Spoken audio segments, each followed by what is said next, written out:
Remix is probably still on. Yep. Testing. 1, 2, 3. It's a beautiful sunny day. Today's date is September 5th, 2023.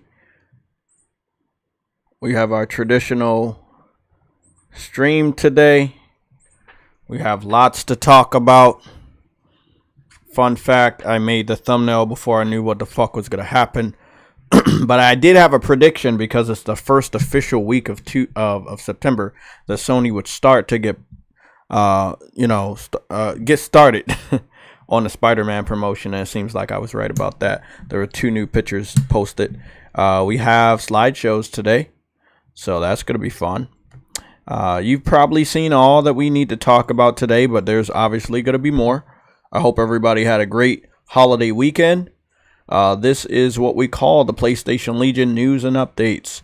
The first 2 attempts last week to do episode 53 of the news and updates was thwarted by first copyright strike. Not a strike, but copyright warning. I don't like those, so I deleted the whole stream. And then second, we ended up transforming episode 53 into a red alert, which means episode 53 didn't exist at all last week. So we're back here Tuesday with episode 53. Let's hope that we are all good and that we don't have to turn episode 53 into any other type of a stream at the last minute. But it is a Tuesday. The holiday weekend is over, and it is the first official full week of September, meaning, after this month, it is October, and that means, that's Spider-Man. We have a delay to talk about, and obviously we have shout-outs to talk about. At this moment in time, if you wanted to become a member, you can do so. We have a Warrior class membership for this channel for 99 cents. Then we have Legend at $1.99, Hunter at $4.99, and Hero at $9.99. So let's get started with the Warriors, Legends, Hunters, and Heroes in the membership section. We're looking at 66 total members. I'm going to run down. We had the pleasure of having Cold Blood Sensei become a member 2 days ago. So big shout out to him for becoming a member. So now we will be saying his name. So we have Cold Blood Sensei. He is a member.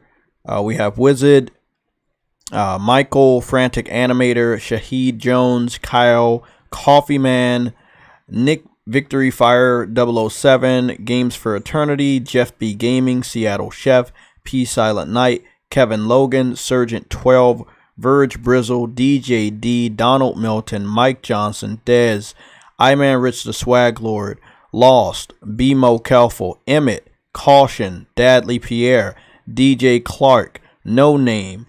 Oh, No Name is back. Okay. J-Row 49. Arnold's second account.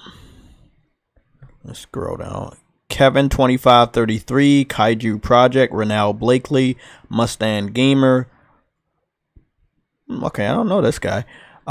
Tony Portlock. I think you changed your name. I don't remember a Tony Portlock. Tony Portlock is also a member and has been a member for 2 months. GD Future Element 9. Sub, Dan S, D True 49, Andrew Wilkins, Kelvin Smith. We have Shadow Master, Sicknick Mondo 16, Rebel Rick Gaming, Exen, Lorenzo Carlson, The Claymores, OC Gaming, No Cap Podcast, Briarios, Nelson Gaming, Viper Reaps Corner, James Williams, Always Mad Gaming, Ice Queen Gaming, Cedric. 1 second. Lorenzo Carlson has become a member. Okay, I'm going to read that notification after the memberships. Like I was saying, Cedric, Henry, VR God V, MG Warrior, Cyber Dragon, Gamer Goon 53, True Witty, Enzo, Caleb Kaiser, Frostbite Slash, and Arcane Head 97. Those are 66 members for this channel. I am now going to go head on over to the super chats to give a quick preview. and then we're going to get to the chat, and then we're going to run into the topics, which you see before you right now. This is just a preview of what happened over the last 48 hours, not to mention the new delay that we have, and we can formulate a good pattern and figure out what's going to happen next with other games and other delays, which is pretty obvious at this point.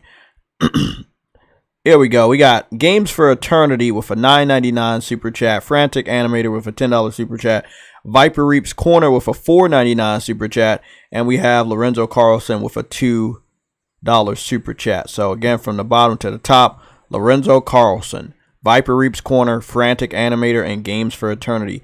Big shout out to the people that support this channel through super chats and memberships. I'm now over to the people in the chat.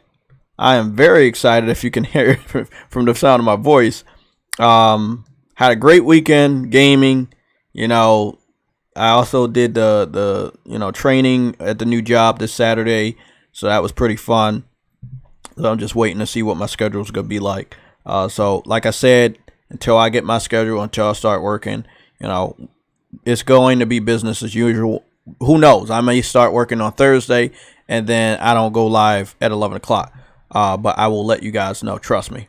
If I do not say, hey, we're not doing a stream, you guys need to understand. Show your ass up. We gotta be talking. We got stuff to talk about. Let's get started. I believe, if I remember correctly, Briarios was the first person in the chat, and then we have JRO49, Harlem PS Gamer. I want to talk to you, bro. Always Mad Gaming. Ty HD is back with us. Mass Produce is back with us. Zavari Rare is here with us. That's a new name. Zone DJ, wait up, X Zone 1 X DJ X is also here. What's going on? We got Lorenzo Carlson as always. I got to read off your membership. And who else? I'm scrolling. Ice Queen Gaming is here with us. Feet on Land, awesome name. Feet on Land. What's going on? We're going to talk about that Metacritic. I saw that compliment. Lorenzo Carlson with the membership for 5 months at the legend status. Big shout out to you for all the support, man. Whether it's coming from gifted members, your presence, you know, likes, or just here letting us know some news. Thank you, man. You have been awesome. You say Starfield is so polarizing and it's exposing a lot. Yeah, and again, obviously, you know, we're going to dive deep into what's going on with Starfield. And I'm only going to give Starfield probably 2 more weeks, and then we're going to just move on to something else, because at this point, it is what it is. You guys know who I am. My name is JayTechTV, and I do things a little bit differently here. Seeing is believing for myself, and I know for you guys, seeing is believing. This is why I made it a big point to make sure you guys knew what the fuck was going on before we started to even talk.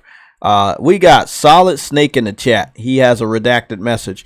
Jeff B is in the chat, but I'm not sure if that's Jeff B Gaming or that's just Jeff B, because he's not modded. And Akira is here. Spartan is here. I hope you're feeling well. I'm okay. Henry Heck is here. Big shout out to Henry. He hung out with us really late last night, almost past his bedtime. We were on No Man's Sky, and I will say, bro, man, for a 7-year-old game, I never knew an old dog could do new tricks like that. Again, big shout out to Hello Games with what they're doing with No Man's Sky. And we have Star Guardian 88 back with us. I have not saw this dude in a very long time. Welcome back. Anybody else over the next 1 minute want to get a shout out? Because we're about to get started. Anybody else? Going once, going twice. It is showtime. Let's get it. This is the PlayStation Legion news and updates. We normally go live Tuesdays and Thursdays at 11 o'clock in the morning Eastern Standard Time. We are going to talk about the latest news, and we will be talking about Metacritic because obviously it matters. It mattered enough for people to hang on to the fact that Game of the Generation was going to be coming down to the Metacritic score, and that is what was going to validate Starfield getting that monumentous title spread across its, itself, right? Like, hey, bro, just get that stamp of approval, game of a generation. Now what? I'm glad Spartan's here because he can answer some of these questions. Now what? What do we do now? It's at an 86. That was my lowest prediction. I'm scared if it drops any lower. Right? Yeah, Starfield's at 86. Correct. Yeah, I said as low as a 86, as high as a 98. Well, fuck. Not only did the PC, we got a gifted membership by Lorenzo Carlson, and John Dexter was able to grab that membership. So this is what we're dealing with, and I thought I was on camera this whole fucking time. Nobody told me I wasn't. Let me go. Let me get up and get my ass on camera. I got an Xbox hat on today, promoting Game Pass and Game Pass accessories. Okay, so we're all good. Okay, we're all good. So long story short, it can't get Game of the Generation. It's obvious Bethesda game. I had talks with Truwitty, private talks, public talks, that I don't think that the bugs would be acceptable in this generation. After, okay, let's explain something, right? Now, there is a pattern. There is a connection between these two. Now, listen up, Spartan. So, there was Witcher 3, right? And it got Game of the Year. Mm-hmm. And Skyrim got Game of the Year, right? And then, like following that from Todd Howard having his hands on it and seal approval by Todd Howard. What was the next big game after Skyrim? It was what? Starfield. And then after Witcher 3, what was the next big game from CD Projekt Red? It was Cyberpunk. So Cyberpunk being able to get shitted on after that same developer delivering like almost a game of a generation and also just a unanimous game of the year of that particular year it launched. It could get shitted on with its next AAA. So didn't that stand to reason that Starfield could get shitted on with its next, its next AAA? Sorry, Bethesda could get shitted on its next AAA. And when I say shitted on, let me try to be more professional. It could be honestly discussed about the lack thereof, whether it comes to development, glitches, bugs, whether it comes to like the gameplay, whether it's boring or restrictive. Like it is going to be held to a different level because the previous game from that developer, or what that developer is known for, is, well, I mean, giving out Game of the Years. But if you do go back and look at Skyrim and Oblivion, they were very buggy. But it came from a time where that was all right. Now it's not all right. And I don't think that anybody gave Bethesda the memo that bringing out a buggy and glitchy game is acceptable. So that's why it's sitting at an 86 on Xbox Series X. It's still at an 88. I had talked about, hey, what happens if this game gets one more mixed? Well, this is the weirdest thing. We know IGN gave it a 7. Well, that's considered mixed. But Metacritic didn't add that score until yesterday. Why did Metacritic wait to add the mixed score? That's because it would have looked really bad last week if the game was an 86 during its launch. But it kind of doesn't matter because the game actually launches tomorrow. So the game will launch worldwide tomorrow with an 86 on Xbox. I believe it should go lower. It possibly could. I don't know if it will.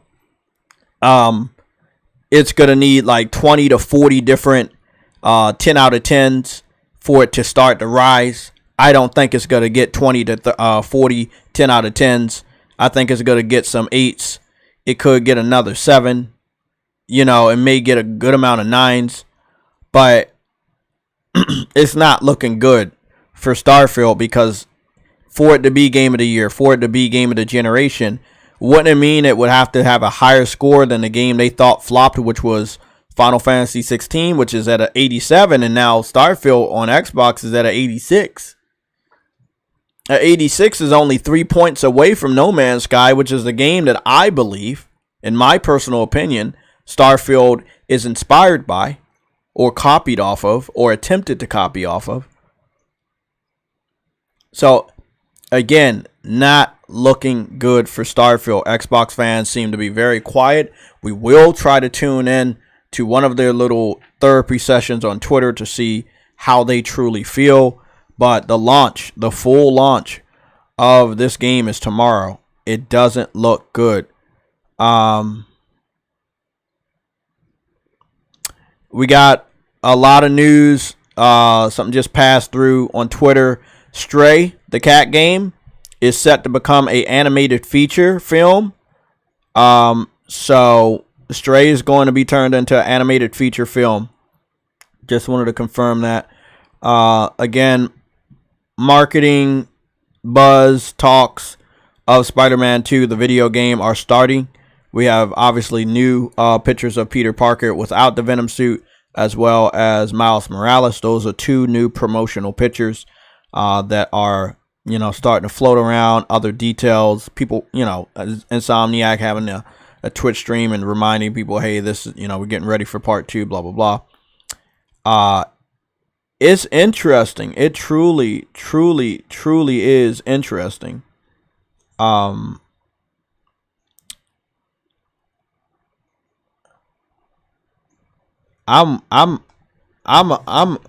fucking waiting, bro. I just saw this video from somebody playing Grand Blue Fantasy Relink, and how he was playing other types of games with combos and stuff, and he's very excited. I cannot tell you how excited I am about Grand Blue Fantasy Relink. Now, this guy did a preview, but I'm not sure if previews are up. So we're definitely going to be taking a look at a YouTube checkup to see if official previews are up for Grand Blue Fantasy Relink. We do know the game is coming out in January. It is September, but September, let's be honest, may not even matter in a couple more days, because there are so many delays. Alone in the Dark got delayed till January. So that is a first casualty of war of getting a delay.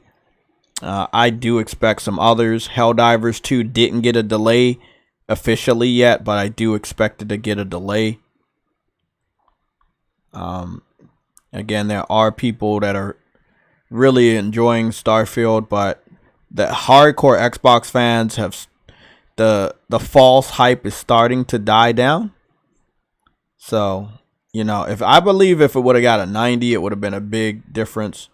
They would have been really, really good on that. But right now it's sitting at a 86, and it's going to be very, very, very, very hard. Oh, my cousin went to go see Gran Turismo. Okay, cool. Forgot he was a Gran Turismo fan.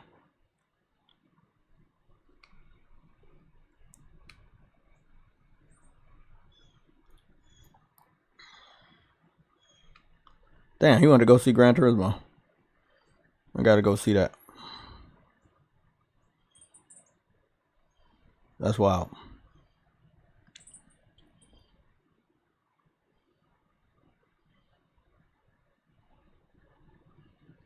Man, they starting that shit for Spider-Man already, bro. No, it says Baldur's Gate is a 97. Yeah, I believe it got 5 reviews for PlayStation 5. Still does. Yep, it still got 5. I would assume the majority of them are 10 out of 10s. No, it's 100, 99, 96, 95. Oh, that. 90, Okay, that's enough to get it to a 97, yeah. As long as it doesn't have any 80s. It's a stay in that. 80s. If it just hits nothing but 90s, it'll stay there. But if it's 100, 100, 100, it would have been 100s. I've seen a couple of Nintendo games that a lot of people don't review do something like that. Like it could be at a 99 because it's a small indie, but the few people that review it give it top scores. So it sits at a 98, 99 on Metacritic. 55 reviews. We talked about this, Spartan. For a game of a generation, more people should be reviewing the game. I feel like it can't be considered game of the generation if more people have not reviewed the game. So Didn't the last ones get like 93 reviews? I believe so, but I would love to check again because I know PlayStation games normally get like very, very, very, very high scores. Let me go see the last. It has 121 reviews. Yep, exactly. Like I said, they top off around 100. At like the lowest you'll get for PlayStation, like 80 to 90 reviews. It's just because PlayStation is so popular and their games are so popular. I'm gonna just check. Is rated higher and it's 140. Yeah, listen to this. The Last of Us Part 1 is sitting at 114 reviews with a score of 88. So, PlayStation doesn't care. They know that their games are going to be good, so they give out a good amount of scores. But when it comes to like Xbox, very few codes are given out for whether it's a multi-platform game or it's an exclusive game. Now, again, the promotional review that they're using for the new and notable on Metacritic is the PC version, which is sitting at an 88. But if you go to the editor's picks that's at the top page of Metacritic, you will see an 86 right beside Starfield because they're using Xbox. Again, it's the most weirdest thing I've ever seen that they're using two different versions of the game to promote how good the game is all across Metacritic. I feel like they should stick with either the lowest or they should stick with the highest. The game is marketed as an Xbox game with Xbox Game Pass attached to it. I feel like Xbox should be the one they stick with, but if they was to go with an 86, I mean, it's now on the same level as Armored Core, which is also at an 86. So I feel like the game deserved a lot lower, seeing as though a lot of 10 out of 10s came from Xbox-centric websites that most people don't even recognize on the daily. So it is going to be interesting to see what goes down next. I'm going to talk to the chat. Did you guys believe? I know you don't like the chat. Did you guys believe, and you also, Spartan, did you believe D-Boy05 is in the chat. Alexander Clifton is in the chat. I'm looking. I see Future Element 9. I see Mass Produced BMO Kelful. I see Pillsbury 27. D-Boy was honest as fuck. What'd he say? What he said. He said the game is buggy, not acceptable, but I'm still enjoying the game.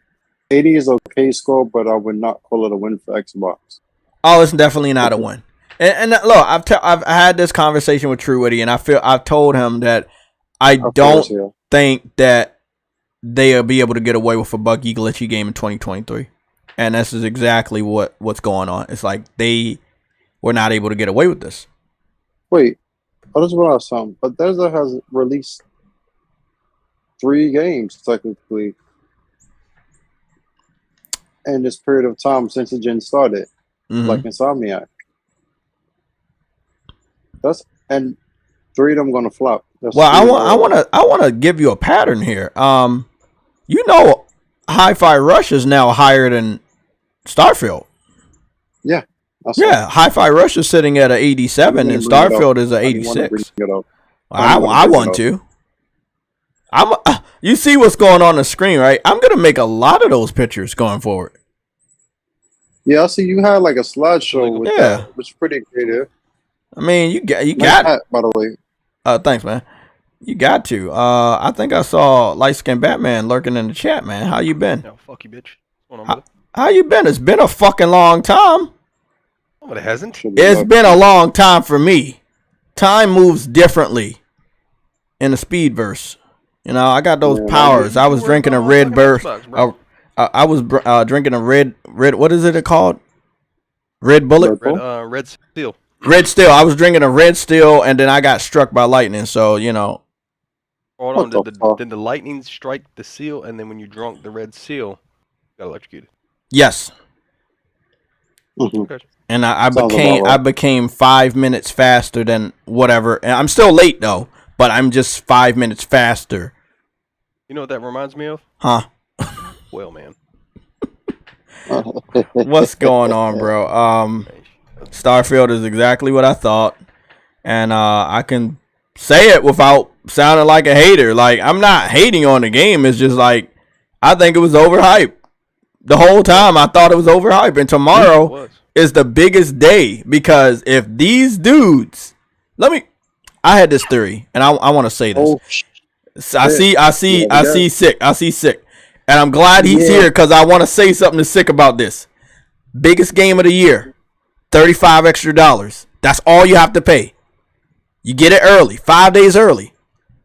Nobody's playing it. Wait, what are you talking about? Starfield. Hold on, Jay. Who says it's the biggest game of the year? People, not us. People. just people. Was the biggest game of journalists, influencers, Xbots. Game of the generation. Hold on. At the end of the day, bro. Like I said, these are the same individuals that are willing to buy more controllers and accessories for their platform and demand better IPs. They got it. Right, bro. I don't do the argument. I don't entertain the bullshit, bro. This generation for their legacy has been too consistent of being inconsistent. They got it. Damn, that's just harsh. That is harsh, but it's I just want to say that Starfield is the greatest game that I played this year. There you go, brother. How many question before you go into that in depth of that? How many AA batteries did you go through? Oh man. God. You know, I got rechargeable AA batteries, bro, so okay. you know, it really don't cost me anything for batteries anymore. I paid up front like $30. Which controller are you using? The DualSense. Oh, because I'm like, I hope so, because I know it actually got support for that game. That's wild to me. It has full-on DualSense support. Hey, bro, let me tell you, was that your picture of that refund, or was that somebody else's? Starfield is the most ambitious. It is. The texture quality is amazing. The graphics are next level. And people who say that the game is loading, right? Like, y'all don't understand. That's what Bethesda was going for, right? Like, it's not actually a loading screen. It's just they had to slow the game down so that everybody else could catch up. I got a question though. What was for breakfast? I see what you did here. Was it kerosene or gasoline? Listen, I just want to sing the praises. I just want to sing the praises of Starfield. I think that Bethesda did a great job. I think that it's going to be amazing to see all the people finally journeying to the stars. I mean, and for all of y'all saying that you can't land on planets, it's clear that you can land on planets, bro. You can go to any planet in the atmosphere, any. The voice thing's got it. I'm not gonna lie, but you just saying that, it's got me sold, bro. You can go to the sun if you would like to, bro. That's how great this game is. No, the fuck you can't. Yes, you can. Yes, you can. Listen, do what? When Todd Howard was creating this game, I think he was getting like the word of God to his brain as he was programming and helping others program this game, because this game has transcended the likes of any other game that I have ever. I've never played a game that could literally take me into the past, bro. Goodness. Yo, this nigga is horrible. This nigga is horrible. Speaking of this, listen. All of y'all talking all this crap. How many of y'all played Starfield, bro? Oh, I did. I ain't going to. I ain't got to. I think I played that shit about 6 years. Already told me you can just visually look at that game and that thing is utter dog shit, boring, bland doo-doo juice. No, I played the game it was alright, bro. Like, it looked pretty on the PC. Really I mean, I'm waiting for True Witty. Like, we got True Witty, we got Riggs, we got Frantic Animator. We got a few other people in the chat that have played it, but it's not the impressions you would think, obviously. Well, sorry, it's the impressions you do expect. And you know, a lot of people's reality is getting in check now after they played the game. Hey, Jay, did you see the screenshots with the people that just have the craziest eye expressions? That was done purposely for thumbnail reasons. You know how thumbnails they make the shock look? Yeah. That was done purposely. Yeah. So that was a part of the creative direction of the game.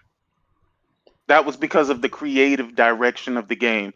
You have your AI robot. This AI robot is so smart that when you set your name, he can actually say your name in the game. Yeah, I saw that. What game have you? Yeah, what game have you seen that in? What game have you seen that? There are some games I just can't remember that shit right now. Repeat it again. Repeat what again? If you put the name in there, game can call your name. Yeah, the AI in the game can call your name. Like so if when you spell your name as it asks you. Yeah. Okay. Something similar to that, not going into fine details of what you just said, how you spell your name out. Forza Horizon. The first one, I don't know if the other renditions did it, but the presets of names that were in there, my government's Michael. Okay? So when I selected Michael, the game, when I would pull up the GPS via Connect, it says, where you like to go, Michael? Nah, but this game Other allows, than that, I think you write it down. And I co-sign what you say. Name another game that can do that, because I ain't gonna lie, that's pretty fucking dope. That is pretty dope. I saw a video of it. Somebody called himself Captain Fuckface or something. Here's another one. You can truly customize your ship. Listen. They made it so convenient for you that they took away the egregiousness of having to overwork your characters in the game, right? So they took that away. So when you see a ladder in the game, they made it so convenient that you just kind of cut to the destination. Oh, I like that. Yeah. That is a beautiful feature of the game. And what they did with the maps is just extraordinary. Okay, right? So you know how when you play certain games, the maps be different. You have to learn the different maps, and it's so tedious in your mind, right? In this game, they basically copied and pasted the maps, right? So you kind of have the same bases, the same enemies, everything in the same place. Now, what other developer makes things this convenient for you? I'll wait. I ain't gonna lie, bro. You sound like a used car salesman, bro. Yeah, classic one from the 80s. Continue. Yeah. Now, and the space battles. Oh my God, the space battles are just amazing. Just amazing. I've never seen space battles that give you such an adrenaline rush, right? It's like you can do it in first person or you can do it in third person, and I'm like, like, dude, they got the whole ship there. The entire ship, your entire customized ship is there. I was like, this is unbelievable. And how much does it cost to sign up for Game Pass to play this thing early? How much does it cost to sign up for Game Pass to play this early? $35, man. But at this point, no. At this point, it's better to just wait. It's better to just wait. No, dude. Fuck, I own an Elite controller, dude. PC and all. I'm fucking pro Xbox. I got it, dude. No shot. Jay, you need to play this game, Jay. Jay, this game is extraordinary, bro. It is it's so amazing. I've never seen a game so detailed, bro. Have you ever seen a game where you can walk in a room and you can kind of manipulate most of the things in the room, bro? Yes. Like, come on, dog. When was the last time you seen that? Every Bethesda game ever. Yeah, but not like Starfield, though. God Starfield is just Starfield is just next level. Hey, Listen, bro. Man. Wait up, can't you do that shit in CyberPunk too? Yeah, but it ain't like Starfield, though. Goodness, man. You're in space, bro. Okay. Exactly. He gets it. He gets it, bro. Like, come on, fam. Come on, man. I've been asking people to show me pictures of food in that game for a while because of them damn sandwiches, and I've got none. So I'm waiting for that at least. stack 80 sandwiches on top of each other. I feel like for anyone that you know they've been waiting for this game, mostly on the PC side, you guys are gonna enjoy yourself. I've seen at least 10 to 20 different good mods, ones that add HDR, something about taking FSR away or DSL or adding some stuff that wasn't there. There is a mod that takes away the invisible wall, so you can go beyond the limit, but it's glitchy as fuck because you're not even supposed to be over there. But the PC fans are having a blast with it right now. Xbox fans, well, I mean, I started out when you just popped in. I was like, if this is game of the generation, if this is your game of the year before it even came out, you would have been similar to me with Hogwarts. Remember, I paid extra money so I could get that shit early. I was like, I don't want to wait any longer, you know. And I've done that for countless games, even Assassin's Creed Odyssey. Even though it bit me in the ass. But the fact is, I didn't want to wait. And if you're a gamer, you don't want to wait. If you have that freedom that you don't have to wait, you put extra money up so that you don't have to wait. You're gonna do it. This is what was really weird, though, Sick. You didn't have to pay for the entire game. You could get it on Game Pass, pay the $35, and get it early. And I'm just looking at the Xbox specific community where they are not playing it. They're defending it, but they're not playing it. They have the option to have played it over the last 5 days, but they're not. Well, I have an answer. That's their format, though, Jay. I have an answer to that. And it might not be the most normal answer, but this is the answer. So the velocity architecture hasn't kicked in yet, right? And the tools. So right now, playing the game. The clouds are in the way. Yeah, that too. But one thing that I failed to mention is that this game has amazing water physics. Shut up. Good lord, nigga, bro, you know I love water, bro. Cut that shit out. I've already seen those videos. You can't even fake, bro. That's why I'm bringing it to you, and I'm telling you, dude, listen, the water physics are so amazing that when you jump in the water just kind of separates. There's no splash or anything, and I think that's symbolic great. music in the background as this nigga is just milking this shit out. I don't have that shit set up right now, but holy shit! You know what though, bro? Sick, I got you, bro. Yeah, I got you. Hold on. There's another. Got it on my PC and my Xbox. There you go. Hey, listen, man. Game Pass is fucking up. I mean, Game Pass is making Xbox games better all the time, bro. All the time. Truthfully, $35 is what Starfield is worth. Yeah.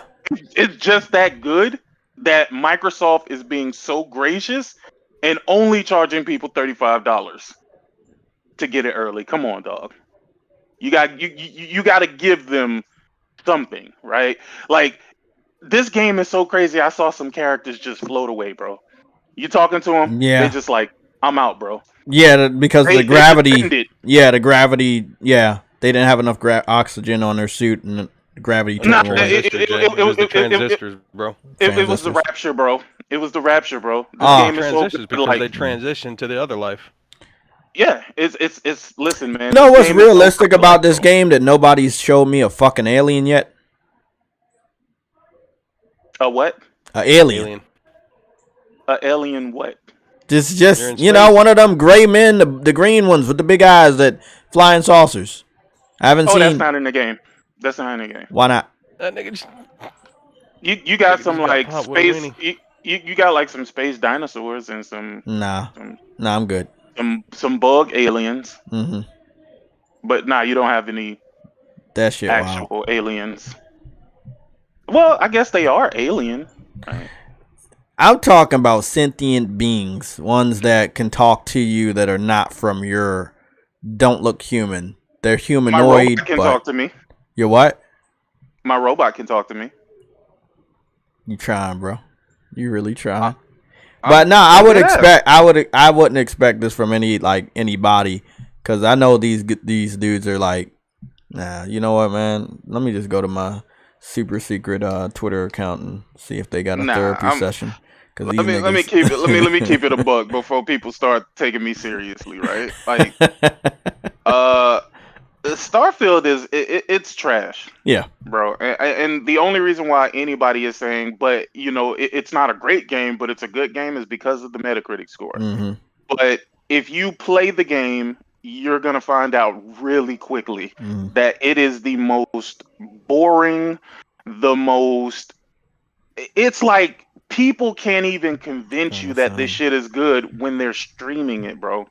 Like, they can't even stream it and convince you that they're having fun. Let me cut in real quick. Okay, so this item permanence thing, right? Which I don't know if people really cared about as much as it seems, because if that is the thing that was, again, I don't believe it. If the item permanence was the thing that would set the game back, that's bullshit. You want to know why? No Man's Sky has item permanence. You go back to any planet you put. I have 5 different bases on different planets across 4 different solar systems. They remember where the base is. They remember what's inside the base. They remember my vehicles and robots that I didn't put on a stand because I was just in them. If I go back there, they're not going to be on a stand. They remember shit. Hey, listen, Jay. Like, listen, Jay. I'm gonna need you to stop bullshit, man. I'm gonna need you to stop. I saw this nigga put like 1,000 fucking potatoes in his fucking safe, and then they poured out the door. I'm looking at that shit right now. I'm like, is that really important? No, I don't feel like that's important. Nah, but Jay. They never said that item permanence was the reason why the game is the way that it is. That's what people assumed. I'm not going to put that on Bethesda because it wasn't them. It was other people trying to make an excuse for the game. Oh, I know that. Yeah. And as far as people playing the game, not going to lie to you, dog.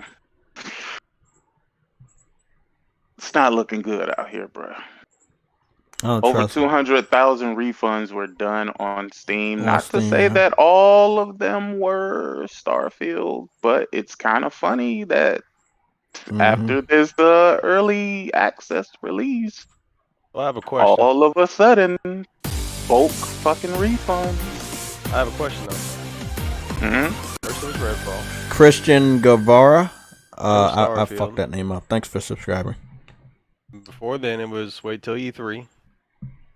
Before then, it was wait till E3. I mean, like I said, they've been more consistent with fucking their consumers over, giving them nothing. Okay, my humble opinion, bro, Xbox is the poor man gaming console. Gaming is an expensive hobby. Okay, but what are they getting? Nothing. What have they got? Nothing. Controllers, accessories, fucking chairs, bean bags, nail polish. They got American Bethesda. dolls. They can have whatever the fuck they want because everything they touch, bro, they destroy. So when is it going to come to the realization, to common sense and your gamer intuition, just to stop fucking with that platform? Stop capping because your friends are over there. Devil's advocate here. Make it make sense. Do you think it's Xbox's fault that their community of gamers didn't buy games? No, I don't think. I think it's the Xbox. Yes, I do. I'm against that one. Here's they gave them good games in the beginning. Be an Xbox player, bro. Yeah, I know, but I think in the beginning of the era, during the 360 era, everybody thought that Xbox was the bee's knees, right? They were like, "Oh my god, they came out first." They came out first. It wasn't even to the fact of them coming out first, bro. Okay, we already know why they came out first, to get ahead of the competition. Okay. And when they did, what was the backfire upon doing that? Red Ring of Death. Scratching disc. Yeah, shit like that. Okay. Well, yeah, and I was the victim of that. Okay, because I was the only one that had, out of the people I was rocking with back when I was younger. I was the only one with the 360. Hold on. Transporting that shit, yeah, fucked up my entire fucking catalog. So I had to call them. They gave me all their first party games. Okay, whoop-de-doo. But at the end of the day, bro, the only reason the Xbox 360 launched the fucking way it did, meaning skyrocket upon popularity status, right, was because fucking social integration. Upon that social integration, right? You did still have strong ass IPs that came from what? The Dreamcast. That rolled over to the Xbox, that continued to the 360 to an extent. Okay? So that momentum that was there, that passion that was there, the people that were in position of power were there. Okay? When that fucking Kinect dropped, that's when Xbox started to drop. Because they were more concerned about the gimmick. Okay? There was no passion in it behind it no more. Gears of War Judgment, campaign was solid. Multiplayer, that shit, they tried to cater to the Call of Duty community. And from that moment, bro, hey, I'm being dead ass serious, bro. That brand has lost my attention, my money, everything. Because everything they fucking touch turns to dog shit. The people that were in position of power to make Xbox what it was are no longer there. So therefore, the community, right? Yes, majority of those motherfuckers didn't buy games because I worked at GameStop during the 360 era, the PS2 era before Xbox came out, right? But it comes to the fact, bro, I'm telling you, face value. I've talk to these individuals. I talk to them daily when I play PUBG. I even ask them, out of respect, I ain't no console worship, but why do you choose Xbox? Oh man, because the games they cap for Game Pass, right? But it's to the fact, no, you don't cap for Game Pass. You cap for the social activities that come with that brand, for the people that you've been playing games with for X amount of years, because you're already too invested into that ecosystem, and you're still capping for that motherfucking brand, hoping that they will do good. But you're going to continue to make yourself look like a clown because all you're doing is capping and trying to defend that console because that's where your people's is at. Sorry to say, but at the end of the day, bro, I've been gaming before social activities came along with this motherfucking activity. Well, I don't get I'll on tell based you on this. who's online or who's offline. I'll tell you this. That's one theory. The other theory is that when the Xbox One dropped, I'm not even going to go to the 360 because I feel like the 360 era was overhyped, 1,000% overhyped. Yeah, I agree. They won the race, but they didn't win the marathon. I was there. But continue. I was there. I was there for it. I was there for it, and I had a ton of Xbox 360s, man. And funny enough, I was never one of the people who got the red ring of death. Not one of my systems red ring of death. I had a one-time question. Did you have the red Resident Evil 5 joint?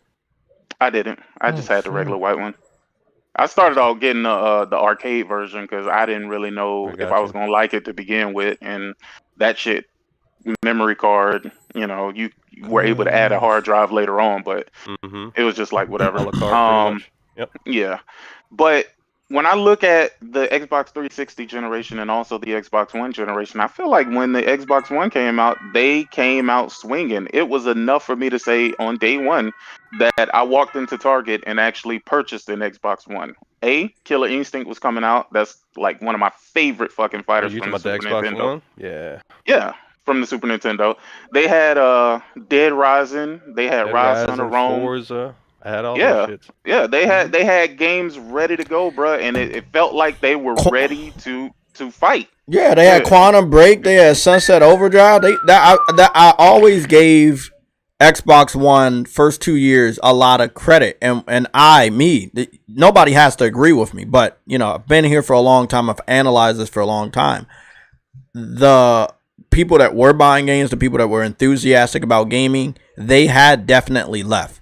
They had started to go back to PlayStation during the first 2-3 years, definitely 2016, of the PS4, Xbox One generation. So you didn't have people that was like would be comfortable trying new things. You see what I'm saying? Xbox fans want more of the same, and Xbox was giving them new things. Well, the original classic Xbox, they're still there. Tried. Huh? They tried. They definitely did. And that's why, again, round of applause for Xbox and Microsoft because they did the right thing.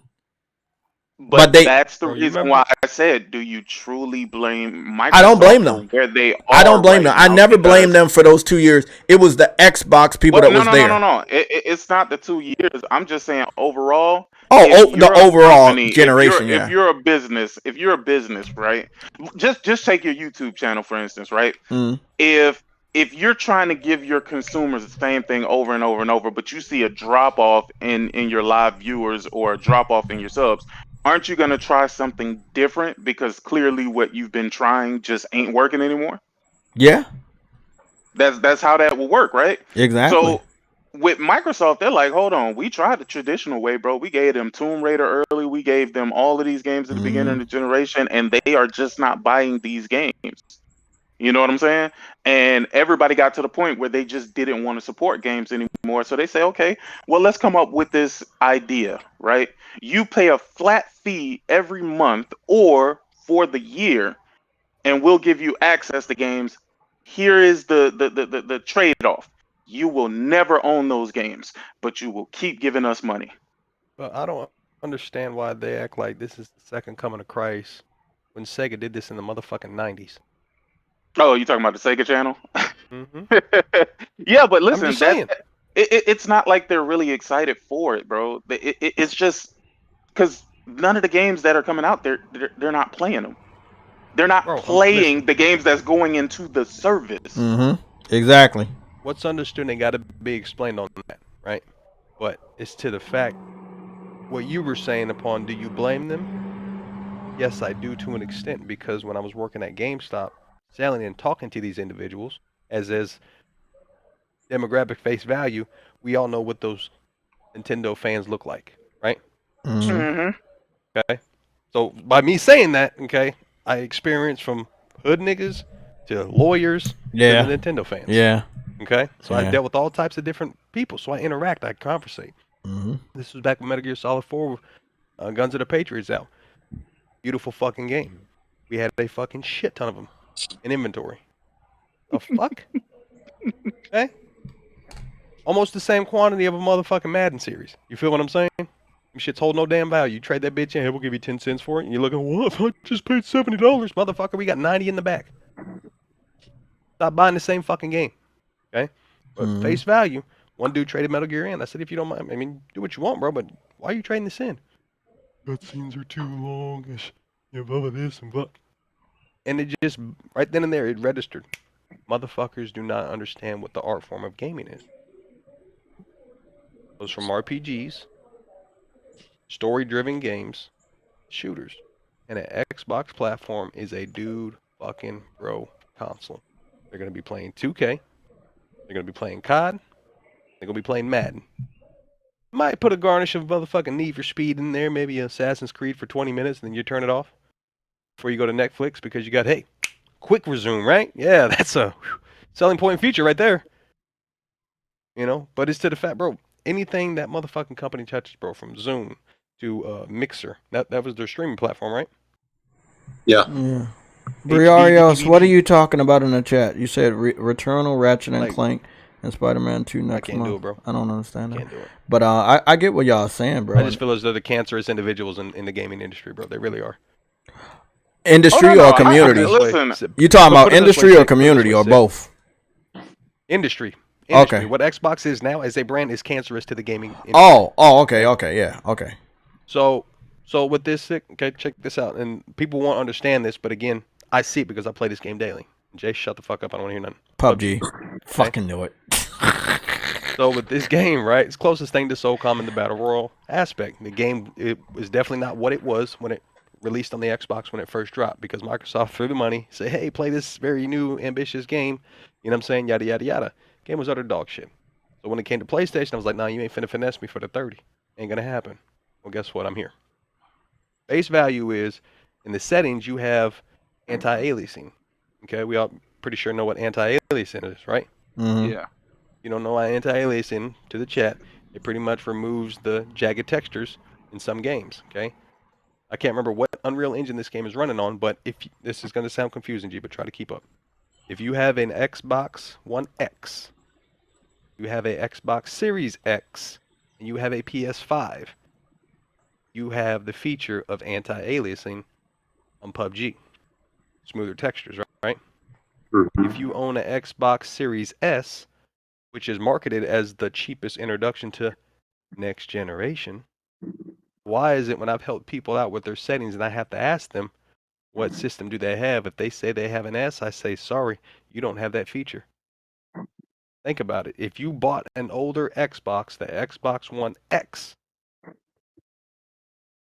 why is it that older generation or rendition of your platform can do anti-aliasing, but the Series S can't? Piece of But shit. it's next generation. No, it's not. I know it's not, but again, next generation.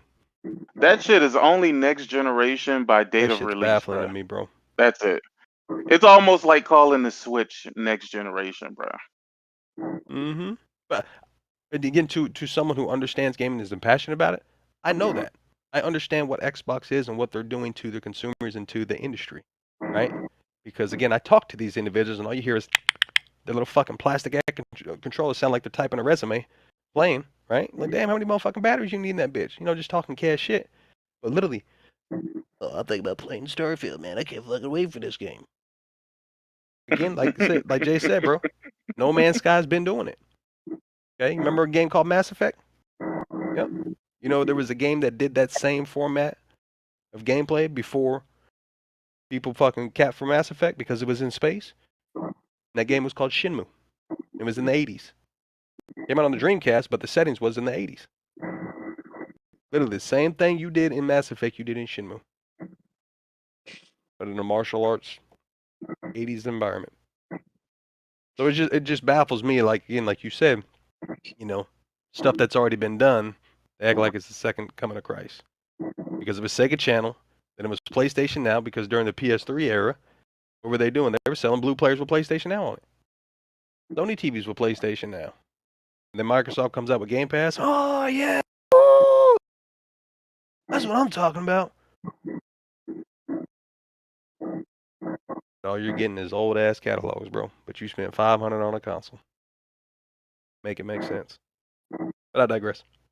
Velocity architecture. All need to be said. Boom. And that velocity something serious. But the clouds are in the way. The clouds are in the way.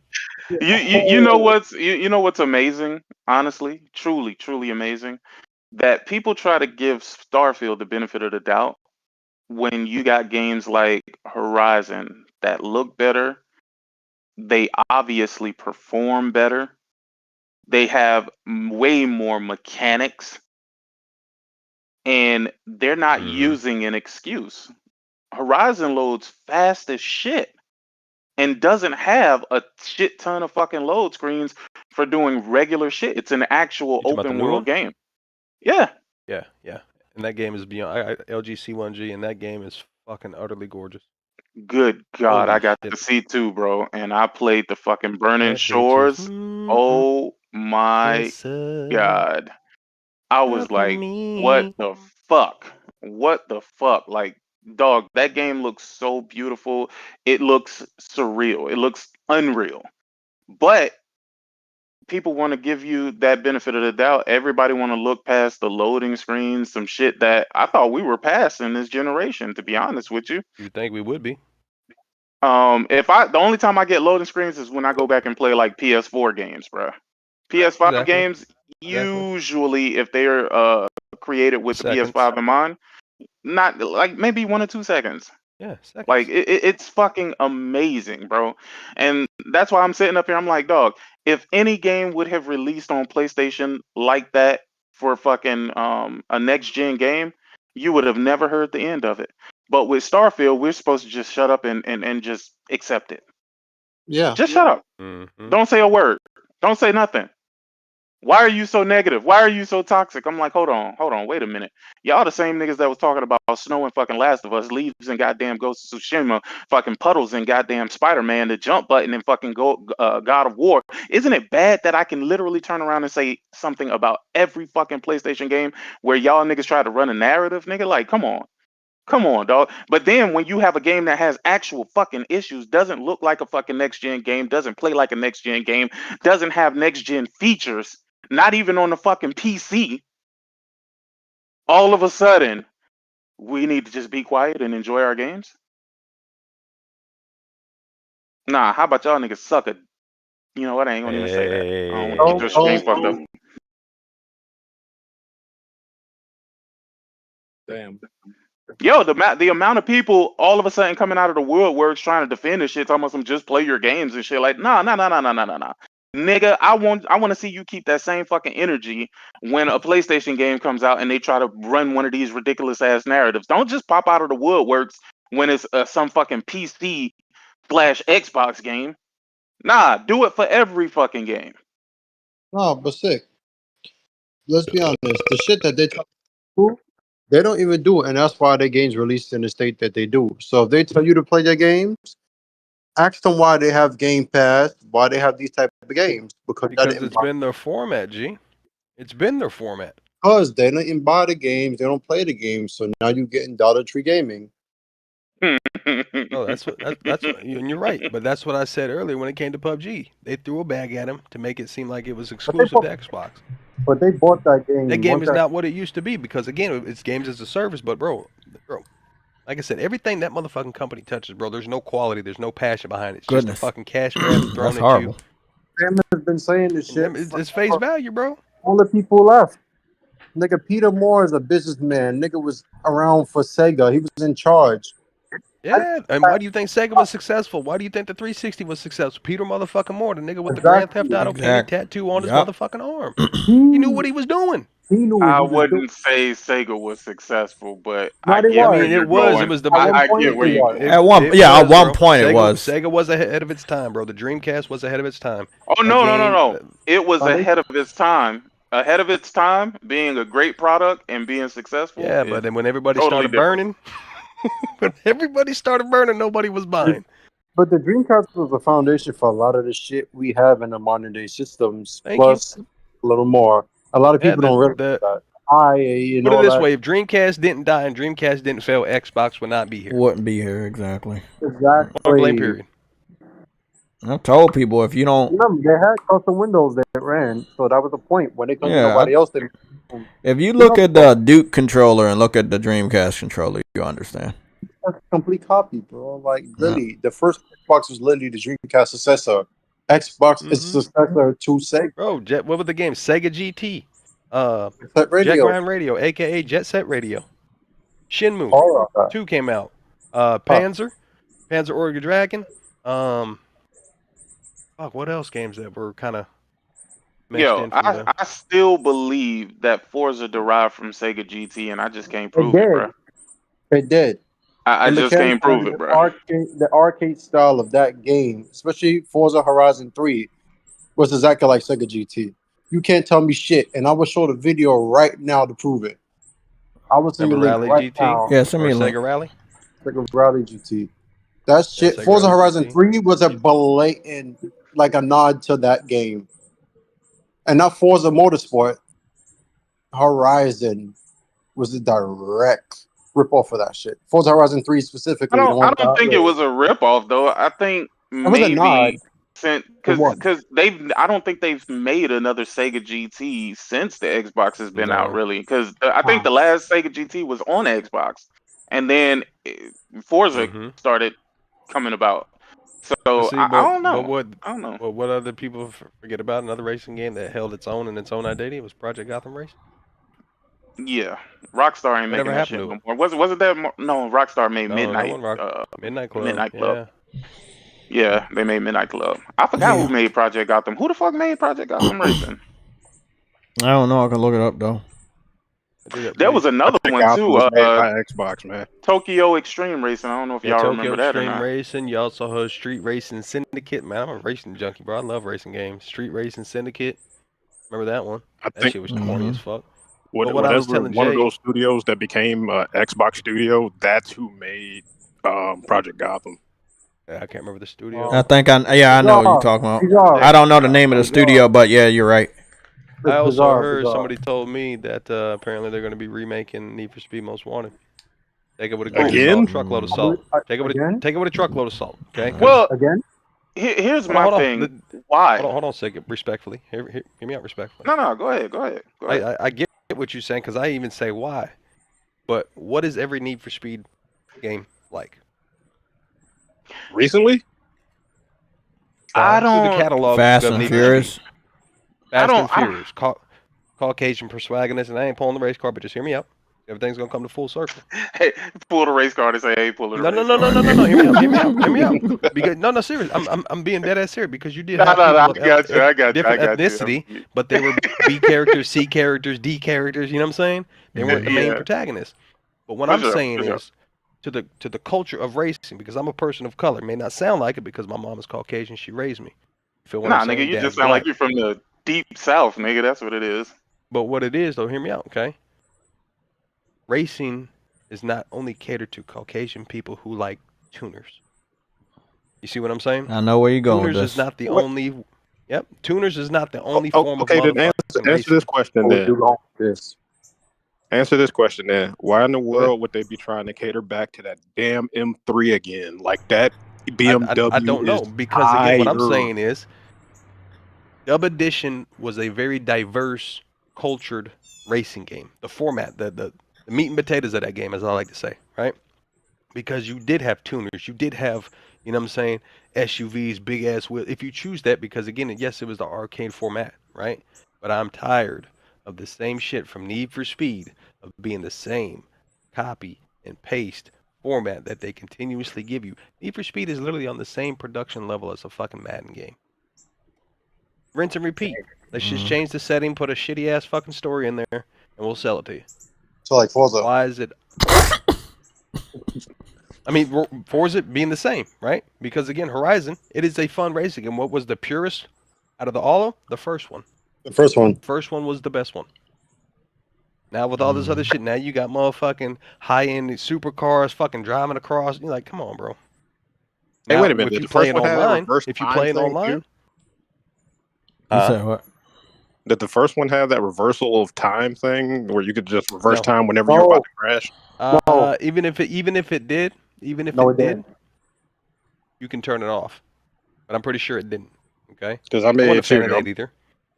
Right? Because I was gonna sit up But there and say when they try if to you do the played it comparison, online, I don't if think you any other played game had that. Need for Speed Horizon online, bro, they don't even race. It's straight bumper cars, bro. But again, Oof. everybody doesn't understand racing or want to play the game as it's designed to be played. Because again, it's competitive. Everybody's going to do whatever they got to do to get the upper hand. Have I had fun moments on that game? Yes. But face value, bro, it's a very casual, arcadey type game that is constantly rinsed Well, and repeated. You want to know what? I got to call it out on Criterion because I think Criterion needs to be pulled off of Need for Speed, to be honest, just because Criterion was making Burnout games. Burnout, And yeah. you can tell that Need for Yeah, Speed and the Need for games Speed Most Wanted nowadays feel remake. like Burnout games. Yeah. Well, not even the remake, the original one. Criterion made that. That was literally a Burnout skin Need for Speed. Sad. And the cars feel extremely slippery, like they riding across ice all the time. And that's the Criterion way. Oh shit. Yeah, I looked up Project Gotham Racing, and boy, the rabbit hole is deep on this one. What a rabbit These dudes started off as like bizarre they didn't start off as bizarre creations. They started off as Raising Hell Software. And then Sega scorned Hell and the company went nameless for a short time in 1994. A pending submission to Psygnosis Sony forced the decision of a new name. the founder, dog, them Japanese people don't play when it comes to that religious shit. The founder tentatively left weird concepts on the submission documentation. Then a staff member used Microsoft Word's thesaurus, and bizarre creations is what they came up with. Then the Bizarre Creations team was actually purchased by Activision back in 2007 for $107.4 million, $67.4 million immediately payable with the further $40 million contingent hitting certain goals over a 5-year period. Activision announced the Project Gotham Racing 4 would be Bizarre Creations' last game for Microsoft's game studios, and Microsoft did retain the rights for Project Gotham Racing franchise. So you mean to tell me they own the rights for Project Gotham Racing, and they have done fuck all with it? Dude, and I'm pretty sure they're probably going to say, well, the reason why they didn't because they have Forza. And they don't want to, undermine Forza with Project Gotham Racing. Everything they touch, bro, that's crazy. Crimson Skies. Okay, so let me get the super chat out of the way. Skies. John Batiste, you say I'm not your last name. I'm not saying that right. I know I'm not. But John, you gave the $5 super chat. You said you can fast travel faster in the PS4 version of Ghost of Tsushima than Starfield. Well, yeah, that is fucking facts. They updated it. Yeah, and it got even faster. What? They updated what? The Ghost? When the PS5 came out, they updated the loading for Ghost of Tsushima, God of War, and Uncharted 4. Yeah. Just to see the test if they tech worked and they got faster. The Last of Us Part 1 too. Remastered. They all got updated. Yeah, on yeah. The base PS4. Yeah. Yeah, I remember. Yeah, especially, yeah, I remember a lot of people were doing that fast travel test with Ghost and those times they were did crazy. it in November of 2020 when the PS5 came out. They did the test on the PS4, yeah.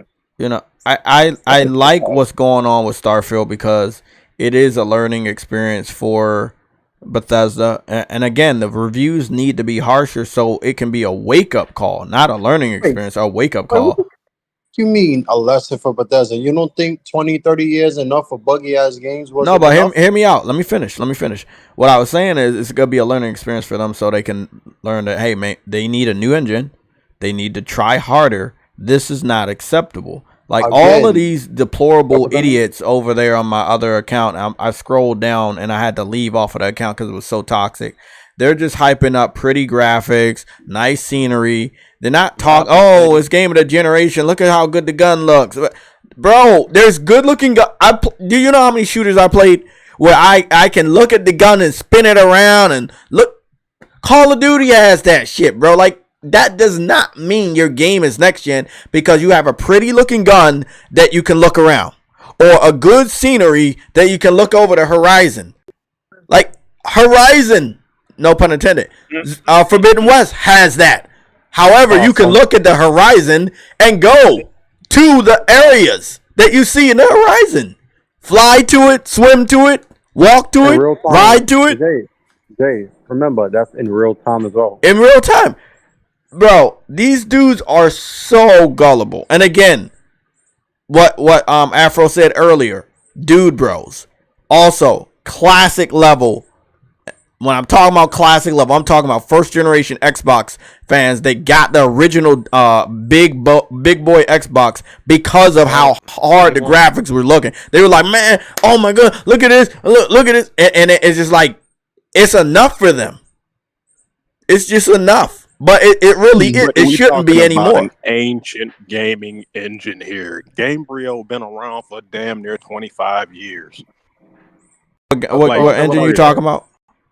Gamebryo. What the fuck is that? That's the only engine Bethesda used. I think. So now they call it something. They call it Creation Engine. Yes, but it used to be called Gamebryo.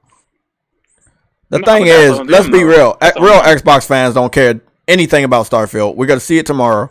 They don't care. It's more about how good the graphics look. Can we trick everybody else into believing it's a good game? Do the reviews reflect it as a game of the generation? And now that they see that shit, they're like, hey, there's media bias. What about the fucking 10 out of 10s they got and the high 99s and the 98s? I just had a list in front of me. I'm like, bro, you ain't gonna talk about those? You gonna talk about, so all the low scores need to be high. Why? Okay, we'll find out tomorrow. I expect every last one to the lowest level. The trolls. Ones that are too stupid to put a profile picture. You know, the ones that don't have a platform. To the highest ones, like Carl Eastwood. Which, to my understanding, he only posted 2 pieces of content. Only 2 videos. Game of the generation. Huh? He ain't about to play that garbage. Exactly. Done, bro. Game of the exactly. His job is done. He got paid. He got the code for free. He went out there, shook hands, signed people's Xbox Series S's. Yes, the weak white little brother. He signed it like a rock star. He was signing that shit. They released that Series S Black. That's crazy. In a shadow release. Oh, Jay. What? It's a shadow release. Yeah, they just released the damn thing and nobody knew it was coming out. I just saw one a day in freaking Target. Really? Don't worry, nobody cares. Nobody cares. Yeah, nobody's gonna buy the damn thing. They set up. I saw J-Dub giving one away the other day. I didn't know if he had got it early or they sent him one. So it's just out. They just released the thing and didn't tell nobody. God damn, bro. Like again, man. If your fans don't care, why should you? The question That's why I say I don't blame them. I don't blame I him. don't know how y'all feel about this. I thought, but in real life, whether you're on the headset or not, bro, I find it very cringy to be around yes men and D-writers. You feel what I'm saying? Oh yeah, I know. And that's all I see coming from, the YouTubers when it comes to that platform. There's too much cringy men. There's too much yes men. Lying to your face. What happened to those chairs? Oh, they got. You talking about the yellow ones or the white ones? Yeah, I'm talking about them yellow ones, bro. Oh, mind you, I purchased mine. Mind you, it ain't the CyberPunk, but I purchased the Secret Labs chair, but not because of what they did. You got the Batman one, right? Because but it's to the fact of them speaking on light skin Batman, broken ass game on PC. CyberPunk, yes, was a dope game. I didn't play it on PC. I played it on my PS5, beat it, I enjoyed it. So therefore, I know the PC version was more superior. Okay, good game, but somewhat. Yeah, subjective to any game, right? But it's to the fact that face value, that game was broken as fuck when it came out. What game we talking about? Trying to sell that shit. CyberPunk. Yeah, sitting in the motherfucking yellow chairs. That game was underdog shit. And listen, this is what listen. Can y'all give me some time? Let me get this soundbite right. I just want y'all to listen to it. A lot of y'all have listened to it before, but the soundbite is going along with that yellow chair argument because one of the major people that was hyping up that game, he's been hyping up like Starfield, and This move. Nah, he got a yellow chair. Paris. There you go, Paris. And this is what he said. This is what he said. Y'all gotta listen to it. And then he turned around and gave that shit a 4 out of 5. But listen to what happened. Starfield is just 1 month away, which is crazy to think about. Yeah. We are right around the corner for some great games here. I really hope that Starfield is a 10 out of 10. Because, not to revisit this, but that's the only acceptable outcome, right? Like 9 out of 10 is not going to be good enough. Why not? 9 out of 10 is good. I was ranting about this on my personal channel. No, I'm saying for this game, What? Again, it's one of those too big to fail. Like everything's riding on it. Like the hype is so high. Don't you think that it has to? Don't you think the expectations are set really, really, really high, like 10 out of 10 high? Now, Paris, I've been yelling for the past couple of months now that Starfield does need to be a game of a generation because that is what we expect out of these teams. That's what they've made. I'm going to agree with Gary in this sense. On a kind of funny scale, I think it needs to be a 5 out of 5. I do. I mean, depending on which website you go to and how they review games, I think a 9 out of 10 would be acceptable. But I think the way that we review games and the way we scale them, this should be a 5 out of 5. I think if it's 4 out of 5, okay, it's a good game. You want to go play it. But to Gary's point, of all the hype, everything that people have been saying about it, coming off of that direct, obviously us talking to Todd Howard about it, I'm expecting it to be a 5 out of 5. If it was the exact same game coming from a lesser known developer that didn't have the same pedigree and it hadn't recently just been bought by Microsoft and it wasn't so tied to, the perceived fortunes of the entire Xbox platform, it would be a different proposition. But it's not. It is all of those things. And so it is going to be held to a higher standard. And to be clear on that, I'm personally expecting there's going to be some bugs. I don't care how much they've QA'd this, which I'm sure has been extensive. The game is just so big that there's going to be some bugs. But as long as they're not game breaking, I'm losing my save progress, I can't continue type of bugs. I mean, it's probably going to be acceptable. Yeah, he knew something. I mean, as long as it's not CyberPunk. We know it. Wow. It's not going to be that.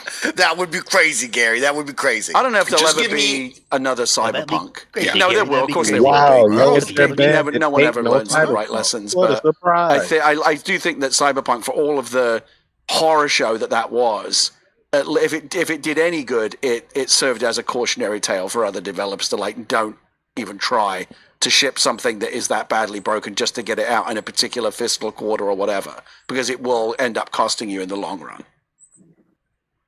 And how did this story end? Same fucking way. So, yes, it was a cautionary tale, but they still fucked it. They did it. I talked to Truity a lot about this. He was like, nah, the fans are all right with the bugs. They can get away. It's Bethesda. They can get away with it. They're not getting away with it. They're not getting away with it. And the score is probably gonna get lower because not everybody's gonna fall for this shit. The baddest thing about what I just listened to is they don't give a fuck if the game is good or not. They only care about how it's perceived by the public. That's why they're hired. Exactly, because you listen to the redhead. I don't know what his name is, but he got red hair. Mike. Yeah, Snowbike Mike. So you listen to Snowbike Mike, and he said this game does need to be a game of a generation. He doesn't say it is. He says it needs to be. The perception of this game needs to be. And I believe if it would have been anywhere in the 90s, they would have said, and this would have just been a message across the board from Microsoft to Xbox to the influencers to the journalists to the reviewers to the deplorable fanboys to people like Carl Eastwood that are in between all of those. It would have been like, okay, it's high enough. We can go change our messaging. It's game of the generation. Just push that message. Push it. You can't do it. You can't fucking run with it. You got caught. Again, you gave out 50 codes for PC, 50 codes for Xbox, right? Now we're getting more. You know, I think PC is sitting at 50, roughly 54 codes. And then Xbox is sitting at 55 codes, so 5 additional codes from people that they probably didn't want to have. That told, like, again, 6. I think they got 6 mixed scores now, right? Before it was 5. So it was gonna be stuck at 87, and it could have got 80s and 90s. It would have still been stuck at an 87. It was the next mix score that dragged it down. And again, if they get another one, it's gonna drag it down again. If they get another one, it's gonna drag it down. If they get a whole bunch of 80s next, like a whole bunch, and leading into like a total of 80 reviews, that also drags your Metacritic score down. So I feel like it's Halo Infinite all over again. We know it didn't deserve the score, but it got that score. It got a higher score than Ghost of Tsushima, which is sitting at a 83. And again, it doesn't matter to me, Sick. So I hope everybody understands. These scores don't matter. I buy games before scores come out. I buy games before review embargoes are given out to the public. It doesn't matter. A day one to me is a day one. I make my mind up maybe a year in advance, maybe 2 years in advance on what I'm going to buy. Baby. Exactly. Gamer tuition. And it's on a higher level. This shit was obvious. It was obvious, man. Hiding information, not releasing a demo, talking about Final Fantasy 16 is a flop, but at least Square Enix released the demo to everybody. They had shit to hide. When you have something to hide, something's wrong. That's all I'm gonna say. Sick. Honestly, bruh, like, I don't even care about Metacritic to any degree. I don't care if a game scores high. I don't care if a game scores low, because none of that shit means anything if you don't play the game. Yeah. So I've played games that have been like 50, 60 Metacritic score, and I've enjoyed them more than games that have been 90 Metacritic scores, right? Like the Metacritic score doesn't mean shit, bro. It's the opinion of a few, and the masses allow that to dictate their gaming habits. I don't know if it's for financial reasons. Maybe they can't afford to keep buying new games. Maybe that's the case. Or if they just want to feel like, you know, they're making a educated decision when purchasing the game. The problem with that is you don't know the skill level of the person who's reviewing the game. You also don't know how many other games they had to review. So by the time they got to this game, maybe they just really wasn't feeling it, because they just, you know, they're just like fucking exhausted. You know what I'm saying? Like, we've seen this shit all the time, bro. Like, well, I was talking about a theory, Sick, and the theory was that because the console version of Baldur's Gate comes out right next to Starfield, that we would maybe have some reviewers that have still or is still playing Baldur's Gate. And that level of enjoyment, that level of freedom is going to be compared to what they're getting with Starfield. And again, I mean, nobody wants that, and some people think it's all right. I think comparisons are great. if you think that you were restrictive, and everybody knows you are in Starfield, and you know the loading screens are there, and everybody knows it is, and you got lack of multiplayer features, and you know the freedom that you can do when it comes to conversations with AI and relationships. I mean, it is what it is. I mean, I think that there are a lot of reviewers was like they just got off of Baldur's Gate and they was like, yeah, this ain't it. Yeah, but Baldur's Gate and Starfield is two. I know they're two differently types of RPGs, but again, you're talking about fatigue. To be honest with you, they shouldn't even be compared. They're not even in the same class of game. And I'm not even saying that to say one's worse than the other. I'm just saying they are literally two totally different games. It's like comparing Spider-Man to, I don't know, fucking Forza, right? Like it wouldn't make any sense because there's nothing to really compare. Because they are two totally what I'm saying is, if you're reviewing both games and they come out at the same time, whether it's not right to do, you're doing it in the back of your head. Which game is more? No. Hear me out. No, I'm saying you're saying, hey, bro, this game is more enjoyable. This is what I expected from them. I didn't expect this from Larian. I don't know who Larian is. They blown it out the park. I expect a lot from Bethesda. Bethesda, y'all not doing good. You're gonna get the score that I believe you're gonna get. I'm not gonna do you any favors because you're a veteran. I'm gonna give you the score you deserve. Now, let's say if Baldur's Gate didn't come out this gen or this year, I think that they If you have two people who in a short span of time review Baldur's Gate and Starfield, they're lying. It's fucking impossible, dog. Yeah, because they wouldn't have finished it. There's no way for you to fully play through Baldur's Gate and fully play through Starfield and have a review out in a short amount of time. That is impossible. True, but no. Yeah, but they do that shit all the time.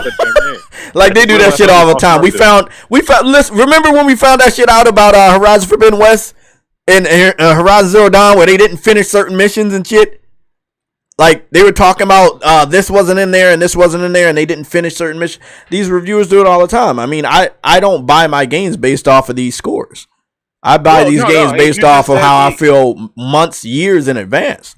You know, that's you just said the exact reason why you can't base any you can't base exactly your enjoyment of a game or what you think you're going to enjoy from that game based off of someone else's opinion, because you don't know how thorough they were in playing it. You don't know if they even like the genre. Hell, it's a job. If somebody gave you a game and said review this, you're going to review it based on how you feel about these types of games, right? Like you should never send me a sports game to review because nigga, that shit, I'm like, man, this shit is all types of stupid, bro. Like, because I don't fucking play them. You know what I'm saying? Like, that's just it. It is what it is, bro. But that's the thing. That's the thing about these journalists. They have no actual integrity. So why people take Metacritic so seriously? That's what I can't understand. It's the fuckery for me.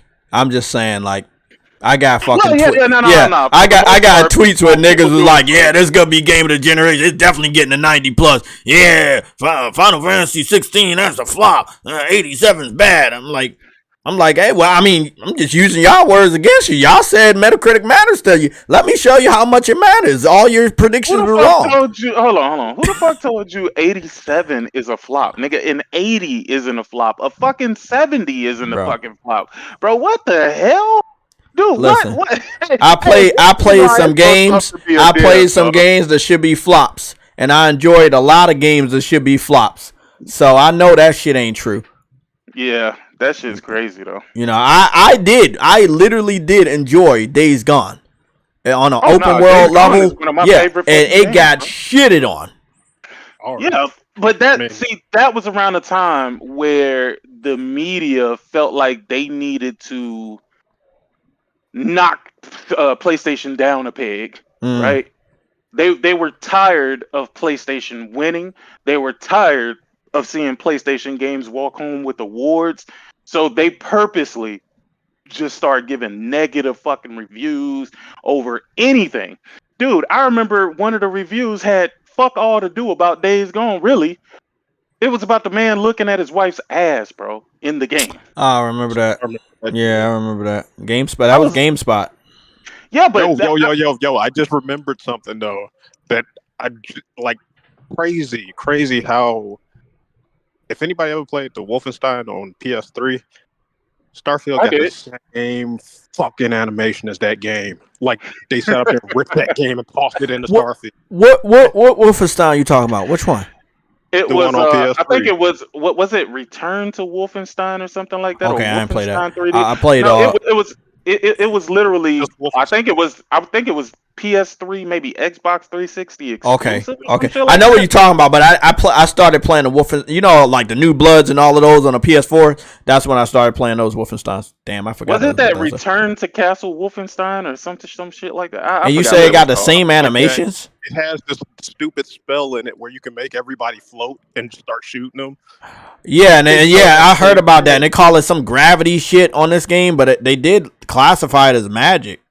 I didn't think magic was in here because the aliens weren't. The difference is that it don't have a green tint to it. I've seen that shit. I've also seen people, and you know, I'm a detail freak, and it's not just food. It's not just water. Like Sick knows, like, you know, doors need to open. People need to go through doors. These are just simple things. I feel like it's simple. So when you saw the train, I think you've seen that video where the people are going either to the train or they're going to the elevator, and then they just start disappearing. I'm like, bro, you thought nobody was gonna see that shit? Like, do you really think nobody was gonna see that shit?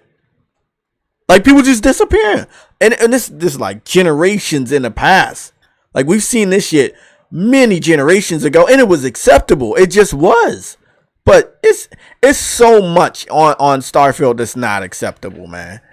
I mean, and I feel like I don't think it was Rob I was talking to. It was Riggs I was talking to this week. And I was like, on a compromise level, not have the 10,000 worlds. Have 5 planets you go to.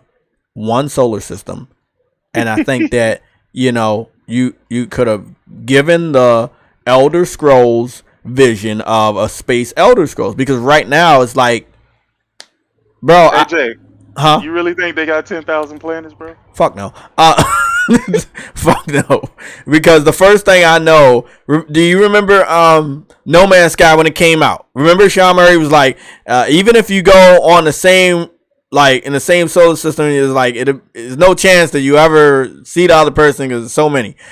And what somebody do? They did the test. They were like, oh yeah, bet. And they stood at the same spot on the same planet in the same solar system, and they didn't see each other. So that's how they got called out. I'm waiting for people to keep that same energy.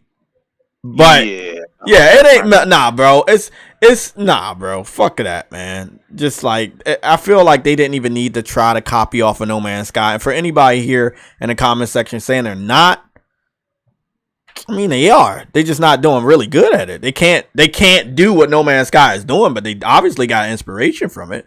The game started development 3 years after No Man's Sky was shown off in 2013. You know, Starfield started development in 2016. He had 3 fucking years. The same year No Man's Sky came out, Starfield started development. And it wasn't even real development. Like, that probably didn't start for the next 2 fucking years. Developing an engine and shit. But again, the shit was outdated. They've been outdated for a while. But I feel like they should have just did their own thing, man. And yes, it would have been buggy. And yes, it would have been glitchy because they would have been using an outdated engine. But I don't think this space shit was for them, man. Because, again, the PC fans are pissed. You know, they've had No Man's Sky. Yes, it's been fixed. They had Elite Dangerous. It didn't come out the way it is now. The way Elite Dangerous is now on PC, that shit's just almost like a whole different game. Similar to No Man's Sky. Star Citizen. Whatever it is, but people still enjoy it. But not everybody. But you know what it is. So they've had a lot of disappointments when it came to space exploration. They didn't need another one. And this is why I know they're going to get even more refunds. Because people they're still pre-ordered. They're going to dip their foot in there. And they were like, hey, we having the same problem. We get our money back. Did you hear about the glitch where it glitches out at the start screen? It won't even let you go in there. And this is on PC only. You didn't hear about that? No. Oh, no, bro. I got a sound bite for that. These niggas, man, I'm hoping everybody on Twitter know. It's the fuckery for me. I sat back. I watched y'all care about Metacritic. Now Metacritic doesn't matter. Oh wait, nah, they did not hit that one. Yeah, they did not say that one. Metacritic don't matter now. It's biased. I've heard 5 different Xbox fans. They say it's biased. It's media bias. All the low scores don't matter. Your boy Kid Smooth been saying this shit now, but everybody kept saying fucking idiot, man. Everybody was saying like, okay, 90. One dude on one tweet I got say 90 plus, and then another tweet shit. You know what? Fuck that. Y'all know who I am. Let me get where's my fucking controller? My controller's over here. Hold on. I got the fucking screenshot. Fuck that shit. We ain't even. Man's in a cut with the receipts. You know how it is, man. You know how it is. I think I just fucked up my Elgato. It's good. Let me get these slideshows off of here. But yeah, long story short, I find it really funny. Oh, I don't even have to leave out of YouTube. I find it really funny like that. My prediction was 98 as low as an 86. I only said 98 sick. Now get this math.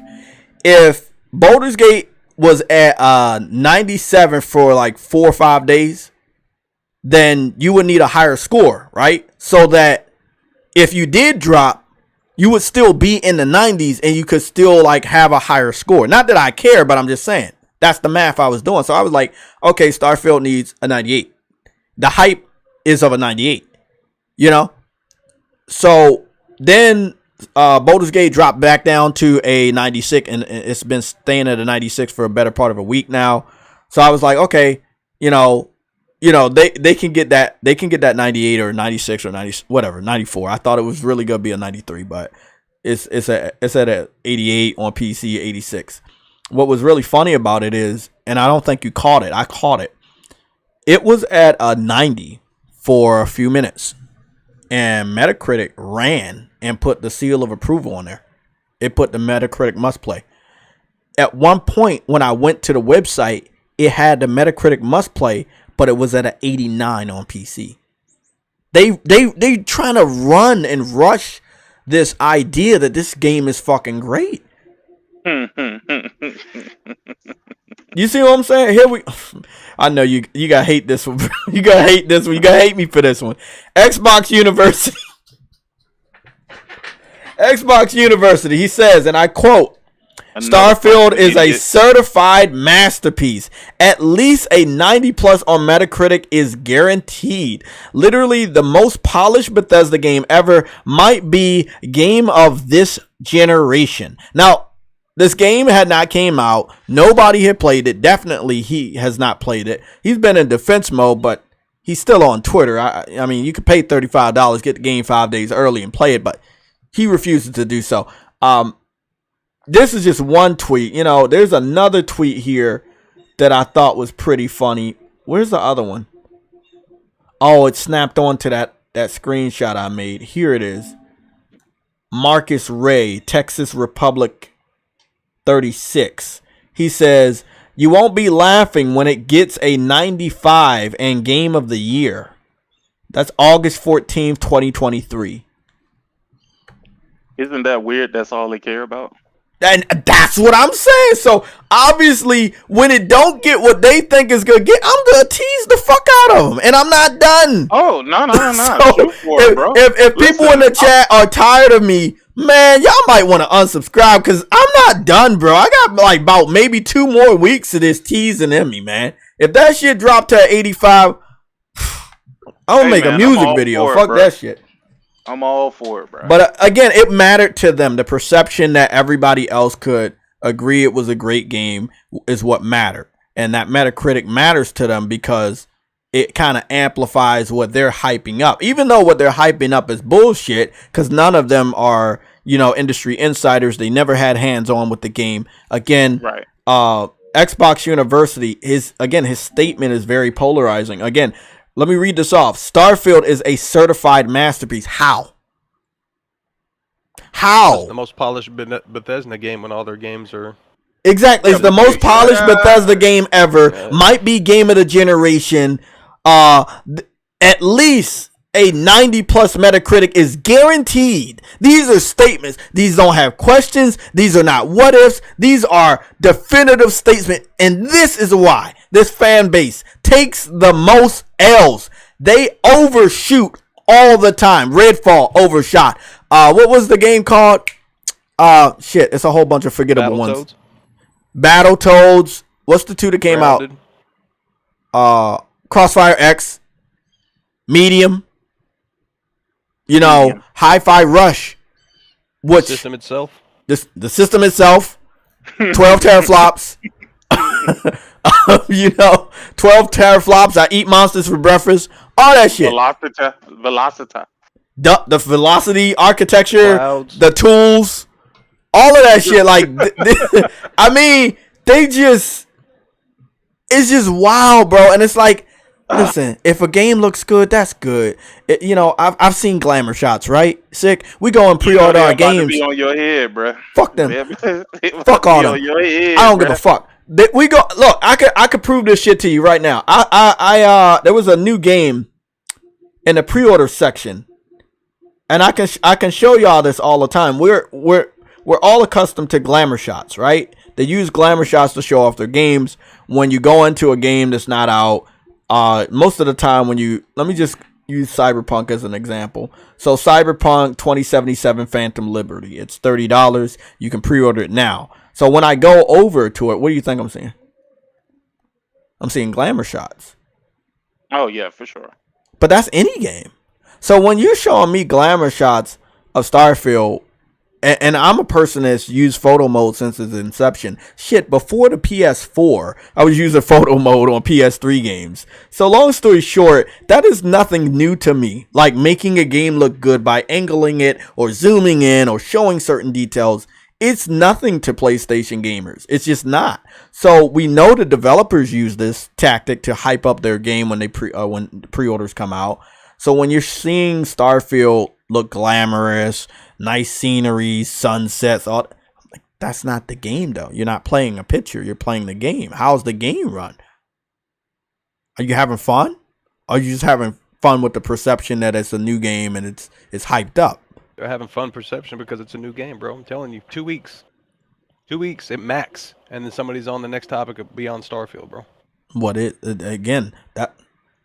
What's Beyond? What's that dude? What's that game from Sick? What's that game in New York? Is the white motherfucker, he was bit by a bug or some shit? Jumping off buildings. Girlfriend got red hair. That's the next topic. Cause they have nothing. They literally have nothing. They have Hellblade 2 with no release date, no release window. What else? I mean, it's like 98 of y'all in the chat. What else? Another controller? I'm laughing, but you're not wrong. Besides another controller. Oh, Liza P, bro, I've given it because I'm a Bloodborne fanboy, right? I love Bloodborne, and I love the story of Pinocchio. I can't tell you how many times I watched that shit growing up. I'm not a big fan of steampunk, but again, the Bloodborne aspect, the Pinocchio aspect, not only the glamour shots, but the gameplay I've seen, the demo that I played, it's great. I'm not buying it day one, though. Fuck that Game Pass shit. You know, they already paid for that shit. I'm going to get it later. I'm already got Ether Nights next week, so I'm going to be playing the fuck out of that. Definitely getting Mortal Kombat. Don't know when I'm putting the money down on that, but I'm good for September, and I'm going to be good for October. You know, and I got a great backlog, so I'm good. But, you know, that's not a win for them, though. A game being on Game Pass and available everywhere else. I mean, you still have to play the game. Still have to actually acknowledge the game is good. You know, this whole thing of we have these topics we talk about, and then we move on quickly, like Afro was saying. It's true, though, for them. You know, like the game comes out, Starfield, they talk about it for 2 weeks, but they don't play it for 2 weeks. We've seen their gamer scores. We've seen play it, bro. Exactly. Half of the time they don't even play it. I'm like, again, I've paid for food that costs almost over $40 to $35 for fucking getting a game 5 days early. That is game of the generation ain't shit. Gas, I already know gas prices are up. Rent, all that shit, all of it's up. Grocery bills, all of that shit's up. So $35 ain't shit, man. If the game really was all that, y'all would have paid the $35, played the game 5 days early, and everybody would have been flooding the internet with screenshots and video clips, hopefully video clips, and maybe even live streams of how much they actually are enjoying. But again, because that Metacritic score isn't in the 90s, they gone. They silent. They went ghost. I mean, I don't want to be that dude, but they've deflated. I'm not seeing anybody talk anymore.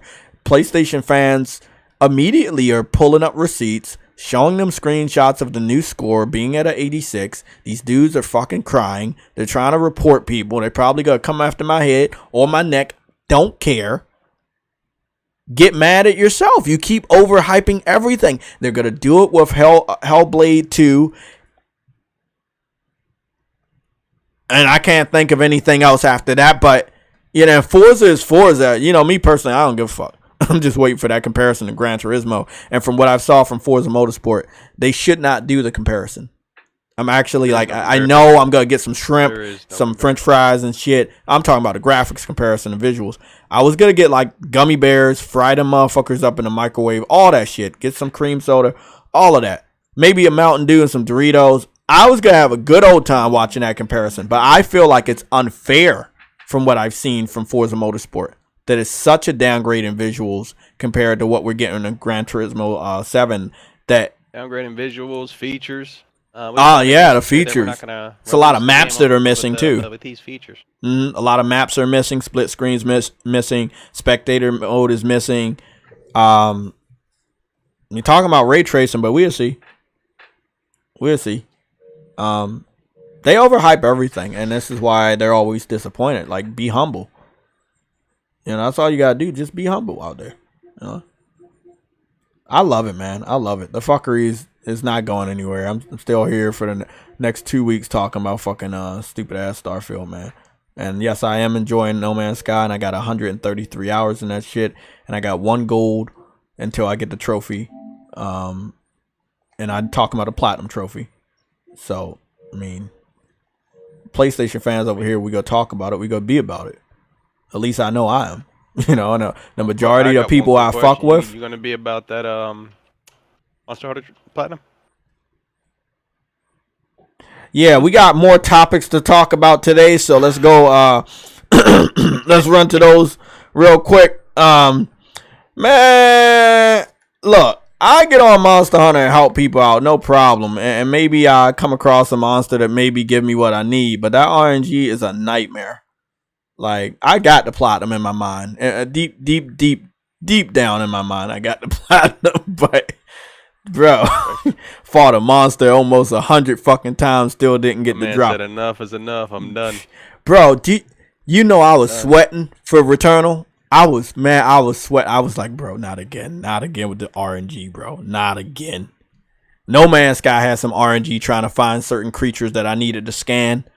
One of the trophies, you need to scan every single creature on the fucking planet. And that is... Bro, I already know. Correlation to that, you know what I did? I did that game. Or did the same thing in a game that is mass detailed. What game? Red Dead Redemption 2. Where I had to study, skin, on every fucking creature in that game. I remember a gamer friend of mine back in the day did that with part 1. And it was hats off to him because... Boy, yeah, RNG sucks, man. And they never patched my Monster Hunter to fix it because niggas didn't bitch about it enough. Not everybody got the platinum, but I wanted that platinum because, you know, the platinum for me is like, hey, that's completion, and it lets everybody know how serious I take this game, you know. But, you know, I'll still be putting hundreds of hours into some of these games, bro. Like Final Fantasy, I got about 3 trophies until I platinum Final Fantasy, but right now I'm taking a break. I'm gonna get back on there next year and finish some stuff. Cyber Dragon with a $5 super chat. You say the media went after Forspoken. Great game that many skipped because they listened to the media instead of gamers who played the game and had a blast. Yeah, I mean, they had that shit to PlayStation Plus or some like a nice discount. I might test it out, but I like what I like, and it's not a review. This I told everybody before the year before, the year before reviews even came out. I told y'all that wasn't me. That wasn't me. I played the demo just to see if I was feeling anything. Just like nah. As far as if the OCD in that game, like as far as like collecting shit, leveling up, that's all nice and dandy, but like it was the other stuff that was missing there, the magic. And I'm not talking about the magic, I'm talking about the magic, something that's gonna connect me to that character, connect me to that world, connect me to that story. And Starfield, again, with slow start stories, it's not for everybody, and Starfield it's the slowest start. You have to, what people are telling me, you have to beat the game for Starfield, and then the game opens up, and I'm like, that's bullshit. I looked at a review of somebody who played No Man's Sky in 2023. He said the beginning was slow, but then after an hour it picks up. So you mean to tell me No Man's Sky's beginning, the slow period is an hour, and then it fucking opens up. Game doesn't get enough credit, but I'm working on a project. Me and Cyber Dragon, we run around No Man's Sky. I'm getting some stuff for a proper comparison to Starfield, and it won't be a long video. Trust me, it won't, because I'm not gonna waste a lot of time on Starfield like that. But how you been, Afro? We in there, baby. The promotion for Spider-Man starting. I had the slideshow, so they will have different character wallpapers. I'm gonna put the slideshow back up. Right now, they only have Peter and Miles, and we never really saw Peter because he always had the Venom suit on. So now we get to see the new version of the advanced suit. So I'm pretty excited about that, and a multitude of different Spider-Man suits they're gonna have. And if they even have a fraction of the customization that was in Ratchet and Clank, then we'll probably be able to color the different Spider-Man suits to our liking. So I'm excited. Big fan of New York City. Love the city. So I can't wait to see what they do with it. That shit is like photorealistic. I'm looking at it right now. It's almost like CGI, but it's real. And hey man, that's the next game for us, man. Like I got Ether Knights. Can't wait to play that. Mine's gonna be Spider-Man 2, Alan Wake 2. Well, not Spider-Man 2, but obviously Spider-Man. Alan Wake is still coming out this year, right? Yeah. Okay. So it's Alone in the Dark. Alone in the Dark got delayed. I know we talked about it early in the beginning of the stream, but yeah, delay season is upon us. Helldivers, we was on Helldivers, remember? We covered that for a while. What you say? Alone in the Dark. I played that on my Dreamcast back in the day. Yeah, it moved to January 16th, 2024. I do expect more delays because Codemasters. Yeah, I expect more delays only because it's September 5th, and if anything, again, was rumored again to come out next month, Helldivers, on Liberty Day. No info right now, no state of play announced right now at this moment as we're recording. I would assume that Helldivers 2 ultimately gets delayed. The first trailer was 3 months ago. The second trailer is approaching 2 months. So I would say that, I don't know what Sony's planning. I don't know what they're up to. Spider-Man is a big game, and we knew that Helldivers should not launch near Spider-Man. But as far as I'm concerned, I feel like stop announcing games that you have no real intention of bringing out that year. I need y'all to stop. Sony specifically, because again, going silent for almost 2 months after the second trailer, bro, was in one advertisement they gave. Did you see PlayStation UK gave a list of 2023 games that Helldivers wasn't even on it? Yeah. I'm like, it hurt me, but I already knew it was gonna happen. Deep down inside. Jay, honestly, I can't really say that for Sony in general, because even though they do it like way in advance, and they've been doing that for about 3 generations now, but certain games specifically do not. Like, for example, The Last of Us Part 2, how they announced it all the way at the end of 2016 at PXX, and then it come out to 2020. That was annoying. And then the factions, or what we're calling it, look how they came out, was like, oh, there's no release date. We're not hearing that. And that was years it was revealed for that. And you see they said Bungie came along and they kind of restructuring the whole thing. Like, things like that, bro, do not make us aware of your project. Because then you're waiting, and then you get turned off when you get it. If it doesn't hit your expectations, or another game comes along that fills that void, that is what I mean by it depends on the game. The type of game Helldivers is supposed to last. This year would not have been a good year for it. But I get what you're saying, because think about Spider-Man, Starfield, fucking Alan Wake 2, Baldur's Gate 3, like, But that's the thing, like, I make a joke about this all the time about they need a scheduling manager. So how the fuck didn't you know what you was gonna bring out at the end of the year? Like, we kept getting closer and you kept seeing announcements. Like, do you not pay attention to the other boats in the sea, even when like they're within view? Like, no, I noticed something. You know how Sony was in the PS3 days? Yeah. And they focus more on exclusives, even though they had third-party deals as well. What I've noticed they've been doing since 2019, so they're focusing more on exclusives. So even though they have all the third-party deals, I think they get them room to breathe as well when coming out with their games, so they can breathe more as well, so they could be in every area like the games as a service and all of that. So I think that's what they're doing again, because they tend to do that every time they like a price increase, which they recently just did. Anything that's negative, they do that and they hold off and then come back like, boom, this is what we got. That's corny, but it works. Well, I wanted to talk about a theory that some PlayStation games were saying, gamers were saying, and I don't agree with it back then, and now I kind of do. Even though, again, it's not, you know me. Helldivers 2 is the day one. It was day one when I first saw it. It was day one. I will buy the game even if it's on Plus. With the Plus increase, do you think that they should put Helldivers on Plus, because you're gonna need Plus anyway to play it, and most people are unsubscribing from Plus, and that would get people to get back on Plus? Yes. Okay. I don't want another Destruction All-Stars situation. I'm only gonna say it, and I'm gonna use an Xbox fanboy narrative, because sometimes they say things that's correct.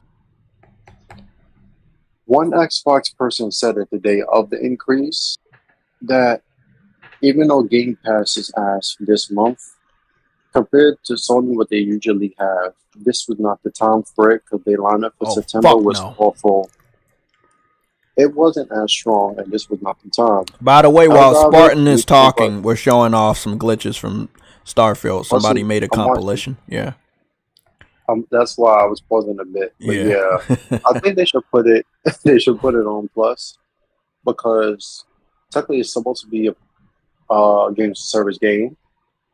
You're gonna need Plus, and if you add in content, and it's for every tier of Plus, it's like, why not? Yeah, I think the price increase is stupid, but I get. I do. I mean, I could understand $5, even $10, but $20 and $40, nah, you missed me with that. I'm month to month, and I'm premium right now, but they still have more than Game Pass. They still do have more than Game Pass. Let's be real. But at a lower price. Remember, for a whole year. For a whole year, yeah. I've seen people unsubscribing already, and it's somebody going to lose $1 million in the next fiscal quarter. They are.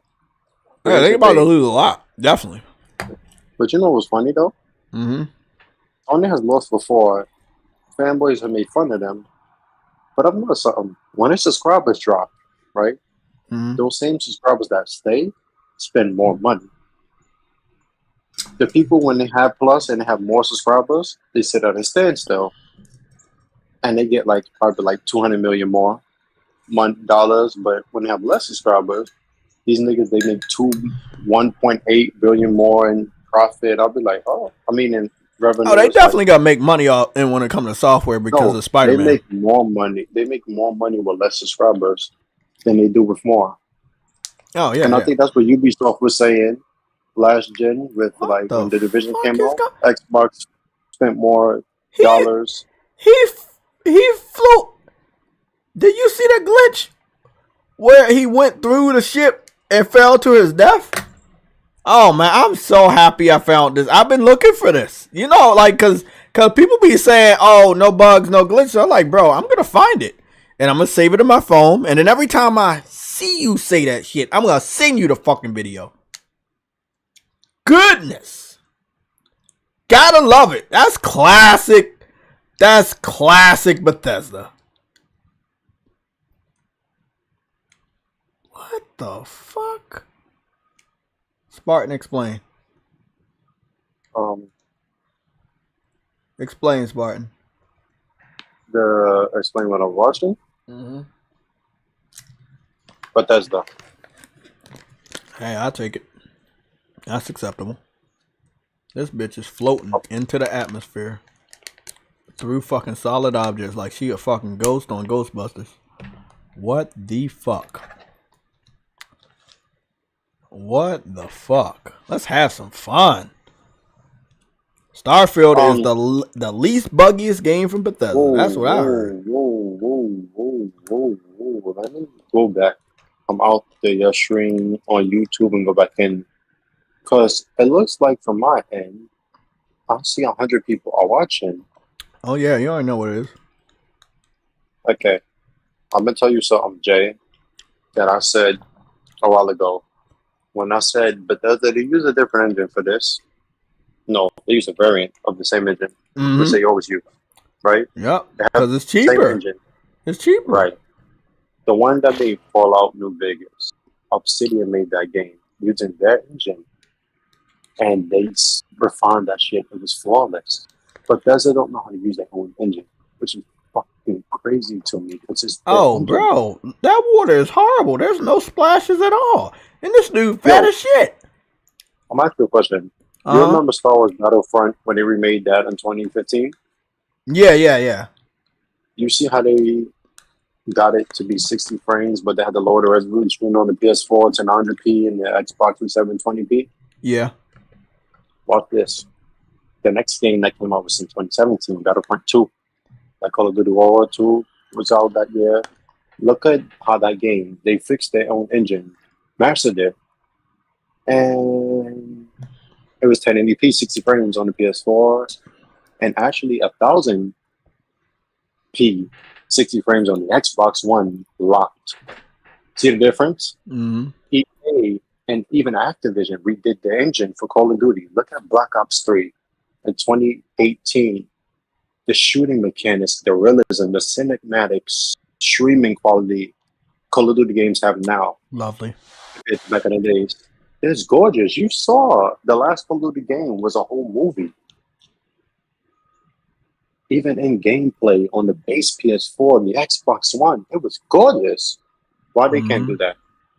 I want to know. They say, oh, these have these big open worlds. Because their fans don't demand it. Remember we were talking about the Miyazaki Souls games from Software? Their fans just don't demand it. Mm-hmm. They don't demand more, so they're not getting more. Why do you think all these other Souls types look better than the real Souls games? All the remakes of Souls, like Demon Souls, look better than anything that they put out right now from Miyazaki's From Software team. Because he knows his fans, and he knows his fans don't demand shit. By the way, you guys are looking at a comparison by the YouTuber of Prizza Gaming Channel. Still in a comparison of Starfield versus CyberPunk. And it's like AI and shit, like pointing a gun at AI, and then the AI will fucking run away because it's a gun interface. But in Starfield, they won't. I saw a portion of this comparison, and obviously I'm gonna go finish the anime for CyberPunk, and I'm gonna go buy the game when it's on sale next time. And I might not play it at that point, but at least I'm gonna own the game because I have a lot of respect for what they're doing on Cyberpunk. I have a lot, and I've had a respect for a while, but I know a game like that, once I dive deep, I'm gonna spend a lot of hours, and I have to find a nice time, especially when I'm about to go back, start working. It's the same thing I said for No Man's Sky. Like I'm gonna spend a lot of hours in No Man's Sky this week, before the schedule gets posted. But man, these guns on Starfield, like a first-person game supposed to look good, right? Like, but those guns on Cyberpunk look really good.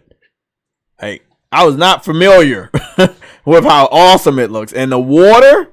Oh, don't get me started on the water on Cyberpunk. That shit looks great. That looks great. Yeah. What do you think? Cyber Dragon? Not Cyber Dragon. I mean, Spartan. What do you think for Elder Scrolls? Me personally, I don't think we're getting it this gen. And when we get it next gen, it's gonna be outdated. Because what do you think they're gonna say in the promotion? Oh, this was 25 years in the making. Again. So, if it's 25 years in the making, that engine's old. If that's what you're saying, like if 25 years in the making means we've been working on this shit for 25 years using a 25-year-old engine, then that means the engine is old. And that's just how it is. Air support is en route. Starfield is just a broken ass Cyberpunk. To a degree, yeah, I think it may be more broken because the AI does not acknowledge when you put a gun in their face. They also don't acknowledge when you shoot around their feet. They don't get scared. Their eyes and their reactions, their facial expressions are fucking lame. I'm really pissed off on the water. Like, damn, you could have did a lot better. That fucking gun, bro, I can't get over how good that gun looks on Cyberpunk right there. Man, some people do good first person. Some people do great first person. Somebody hit me up when Cyberpunk is on sale again for PlayStation because I'm definitely intrigued visually, huh? I'm gonna tell you something. The moment you say 25 years in the making, right? Mm-hmm. 25 years. How long was No Man's Sky came out? 2015, yes? 2015, 2016? 2016, shown off in 2013. Yeah. Okay. So that's been 7.5 years. Mm-hmm. They perfected that game, an indie developer. You see, I'm going to use Paris home words against him. Remember in that video audio clip, he said, oh yeah, I'm gonna get a 10 out of 10. And if it was an indie company that had wasn't bought up with Microsoft and wasn't so attached to the ecosystem, that would be acceptable, yes? Yeah. What is Hello Games? You say what? What is Hello Games? Aren't they an indie developer and all that without attachment to no big company? Yeah. Look what they did by being crowdfunded, right? And then look at what Bethesda did with StarCraft. He literally hurt that game just by saying that automatically. That's fucking sad. Oh, you talking about that interview I put on? Yeah. If it was any other developer, they would have expected a lot, and they would have given it even a lower score. Afro made it worse when he said Mass Effect, and then he mentioned Semu in the 80s. Bethesda has been making fucking video games on PC of a large scale since the 80s. So he really just made that shit worse. Yeah. I don't think people realize this. It's not like Starfield is a bad game or it's just buggy. That's the problem. It has bad bugs because of Bethesda. There's a reason why we. Oh yeah, Bethesda. I mean the thing about No Man's Sky being, people saying buggy and glitchy in the beginning, it was an indie game. It's probably the biggest online indie game that had ever been made at the time. They were very under budget, and it did take a long time, but they never quit. Like we saw, and I want everybody in the chat listening because I see y'all talking. There was a game called Anthem, right? And I don't know if they still have it on the store, but I know I picked it up day one. That was JayTech picking the game up because y'all hyped me up. Not you guys, but my other subscribers from years ago hyped this game up, right? And I picked the game up, you know. I picked the game up. How many hours they say I got in it? They say I have 2 hours played on this game. No Man's Sky? How much hours I played? I could tell you exactly. No, I'm talking about Anthem. I have 2 hours in Anthem. And I have 17 hours and 19 minutes. In Anthem? Yep. Oh, and I think that Anthem's concept was really well done. How they didn't want to put the content, put the work in to make the game better and just shipped it off like that, kept it like that, didn't communicate, didn't upgrade anything, didn't fix anything. It was horrible. And these are the experiences I have with third parties that are so fucking bad that make me so skeptical of supporting third parties. And that's why you will see me play more indies and you do see me playing a lot of PlayStation exclusives because I know them and I know what to expect. But with No Man's Sky, they could have gave up just like on Anthem, but they didn't. And that's why I respect Hello Games. That's why I respect Sean Murray. And that's why I respect what's going on with No Man's Sky and what I've been playing and experiencing No Man's Sky. Because ain't nobody doing what they doing with No Man's Sky, supporting that shit for 7 years, no microtransactions, no paid DLC. Like, bro, the game got VR support, 4K 60 frames per second. Sorry, I said 4K 60 already. Haptic feedback, adaptive triggers, you know, 4-player online co-op, online lobbies. Meanwhile, you can go into buildings without a loading screen. But Jay, what makes this worse is that they're independent still. Exactly. That's what makes it worse. Like, they don't have the budget, and they made the shit by faith and put it into the game. Now look at Sean Murray now. He has a fucking hit game across platforms. Even No Man's Sky did well on Xbox. Yeah. Good concept. This is why, if I see your fucking picture on Twitter right now, 200,000 refunds within 24 hours. I was about to go to Steam charts just right now to go see what Red Dragon already dealt with that. Yeah. 200,000. Hold on, let me tell you something. Do you know what the top 10 games are on Steam right now? Say no so I can read them. Just say no. Just say no, because your smart ass always know shit. Okay, number 1, Counter-Strike Global Offensive. Number 2, Dota 2. Yeah, that's number 1. Number 2, Dota 2. Number 3, Baldur's Gate 3. Number 4, PUBG. Number 5, Apex Legends. Number 6, Grand Theft Auto 6. Number 7, Naraka Blade Point. Number 8, Wallpaper Engine. Number 9, Team Fortress 2. And number 10, what do you think number 10 is? Sea of Thieves. Rust. Rust. The one they said that PlayStation couldn't handle? That King Thrash had to destroy them all? Yep. So, Starfield is not in the top 10. Why would it? Exactly. I'm just using this to correspond with your what you were saying about the refunds.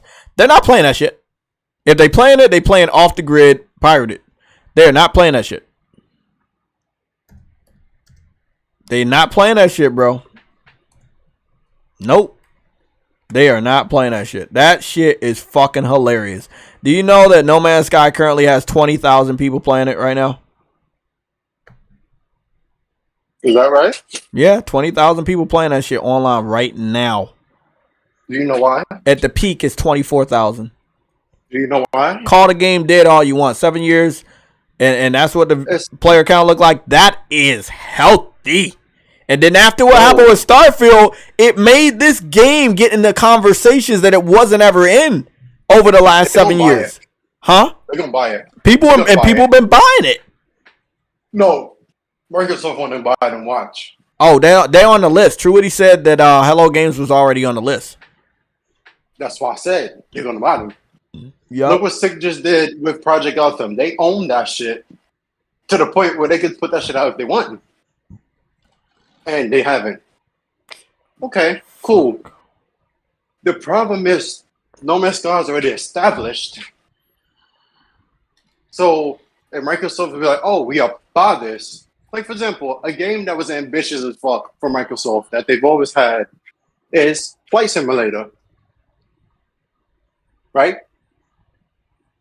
Flight Simulator is technically a legendary game on PC.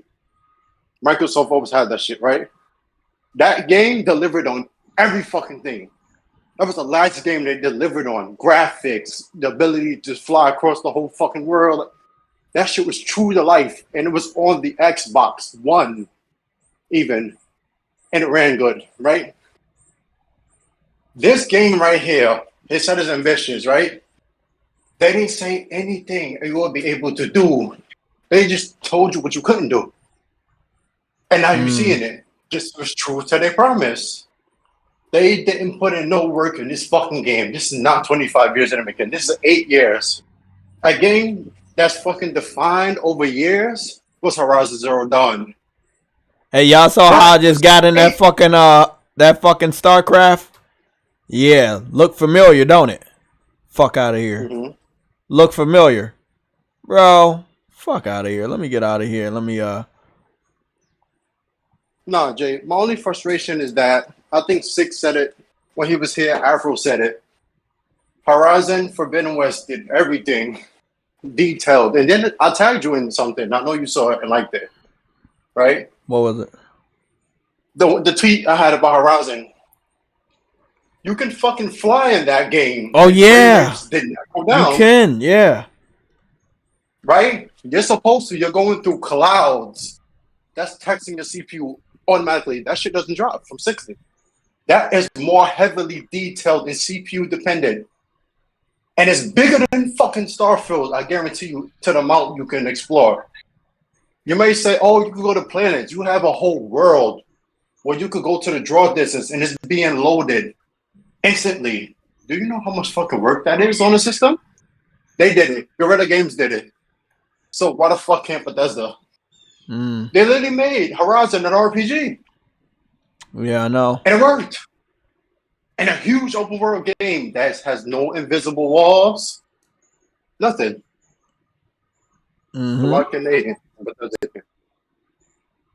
That's the problem.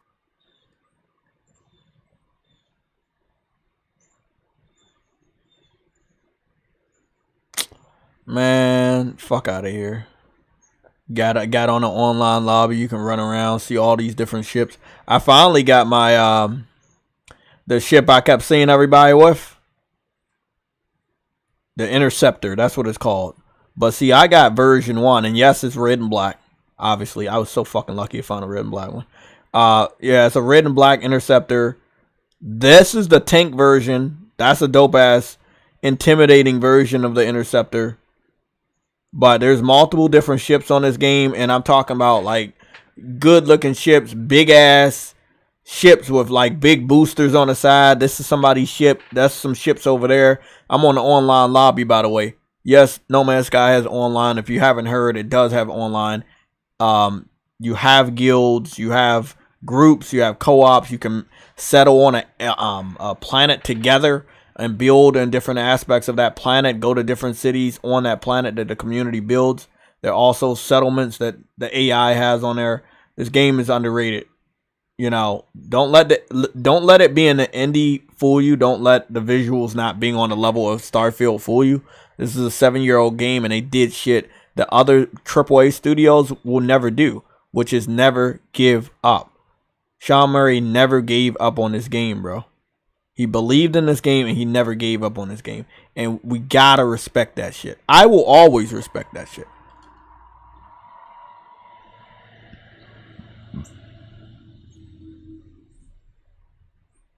Oh, that's right. I can't take off until I accept the mission. Let me get the fuck out of here. Just wanted to let you guys know the name of my gun The name of my gun is called the Starfield. Just want to let everybody know that. It's called the Starfield. You do have guns in this game. If this game turned out to be successful and pretty good, I would give all its ratings. But for right now, like they did No Man's Sky, I'm gonna trash this game. Oh yeah, and rightfully so. Like I remember, I did the same thing. Like I got my refund back and everything. I was like, nah, bro, I'm gonna wait till y'all fix this shit. Y'all don't deserve my money right now. There was a difference, right? I got off of work and I went to Queens last night around 6 p.m. Right? I played Starfield on a rig, a 4090. My homie, he's a nerd, but for 8 hours and 30 minutes, that is 2:30 a.m. 8 hours and 30 minutes, and I did absolutely nothing. It's pretty, somewhat, yes, but I've played it now, so I'm not just seeing it. I have my hands and used it. What's funny? I want to know, why does this game have full-on DualSense support? You know why? You know why? You know why? But you know exactly they're why. getting prepared for Game Pass on PlayStation.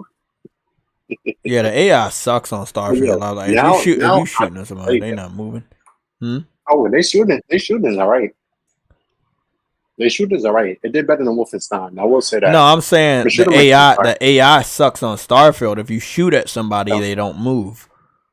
They don't acknowledge that they're in danger. And again, that's just a relic of how old that engine is. And at a point, it's like, do you blame them? They hyped up this game. People believed the hype. They spread the hype, and people brought the game, and they're gonna get paid. You know, they probably won't get paid as much as like Skyrim or Oblivion, because people gonna give refunds, and Xbox people not gonna buy the game at all. But it's just it don't deserve the hype it's getting. Nobody's saying it's a horrible game, but it's not the game that the hype showed us it was going to be. And that's a big problem. So that's all I'm saying, man. We have to respect the other developers that did the thing that we expected Starfield to be. And Starfield is not doing No Man's Sky. And yes, again, you have guns in No Man's Sky. You do shoot in No Man's Sky. You can play it in first person. You can play it in third person. You do have jetpacks. You do have inventory. You got different things you can make. I got a refiner book bag, Mark II. I can make shit. If I don't have the material, I can make it myself. Like, bro, you do have customizable options. You do have other outfits to wear. You can make your character look like an alien. You can talk to other aliens. You know what I'm saying? This dude right here, like, bro, you do have online co-op. You do have a store where you can spend certain currency that's not microtransactions that you get once a day by doing online missions. But no one's telling you this stuff. And I'm not here to say don't buy Starfield, buy this game, but Starfield was heavily influenced by the idea of what people thought No Man's Sky should be. No Man's Sky is now that, with an engaging story. Yes! Let me go see, bro. Did he join? No, I'm keep stressing to you. He joined, yes! These are indie, but Jay, these are indie. This is an indie company that did it, but you had a machine behind you couldn't even do in 25 years. So I want to know, if they made Fallout 4 technically in 3 years, even though they didn't release it in 3 years, if they made Fallout 4 in 3 years, like they said at a press conference in 2018, they made Fallout 4 in 3 years and just didn't release it because they wanted to milk Fallout 3, which they actually said word for word. If they was able to make that in 3 years, in Fallout 4 they fixed in a year and 7 months. If it's the same engine, it's a similar world, a similar take, it's less taxing than Fallout 4. Why is it 30 frames per second, and why does it small bugs? But Fallout 4... Shit, I didn't know you could see breaking into the atmosphere and your ship start burning up. I need to play this game a lot more in first person, man. I truly do. Oh, fuck. I need a good place to land. Do you think that any other games are truly ready to launch at a moment's notice? What you mean? You like the next Fallout, or like from Bethesda? Yeah, for Bethesda. Okay. Because I feel like they not. I don't think like they keep talking about 25 years in the making. Do we take it as you using a 25-year-old engine? Do we take it as you took 25 years to make it? Because development started in 2016, so that's cap, bro. That's fucking cap. By the way, you can actually have as many ships as you want on a planet. And there's code and proof of that, actually. Yeah, No Man's Sky can actually remember like a shitload of my fucking ships. I can spawn all my ships right here. This is the ship I came in on. I want to go back on this ship. It's gonna stay there. It is what it is. Let me go and kill some fucking aliens real quick. I'm just so happy somebody joined so I can actually get this money. More about that. This is 25 years in the making, right? So that all your games that came before that's a bigger scale, like Skyrim and things like that. What happened to all of those? I don't know, man. Because I know Skyrim held for the PS3 and even the 360 to an extent, and then they patched it to 16 on the Jaguar CPU.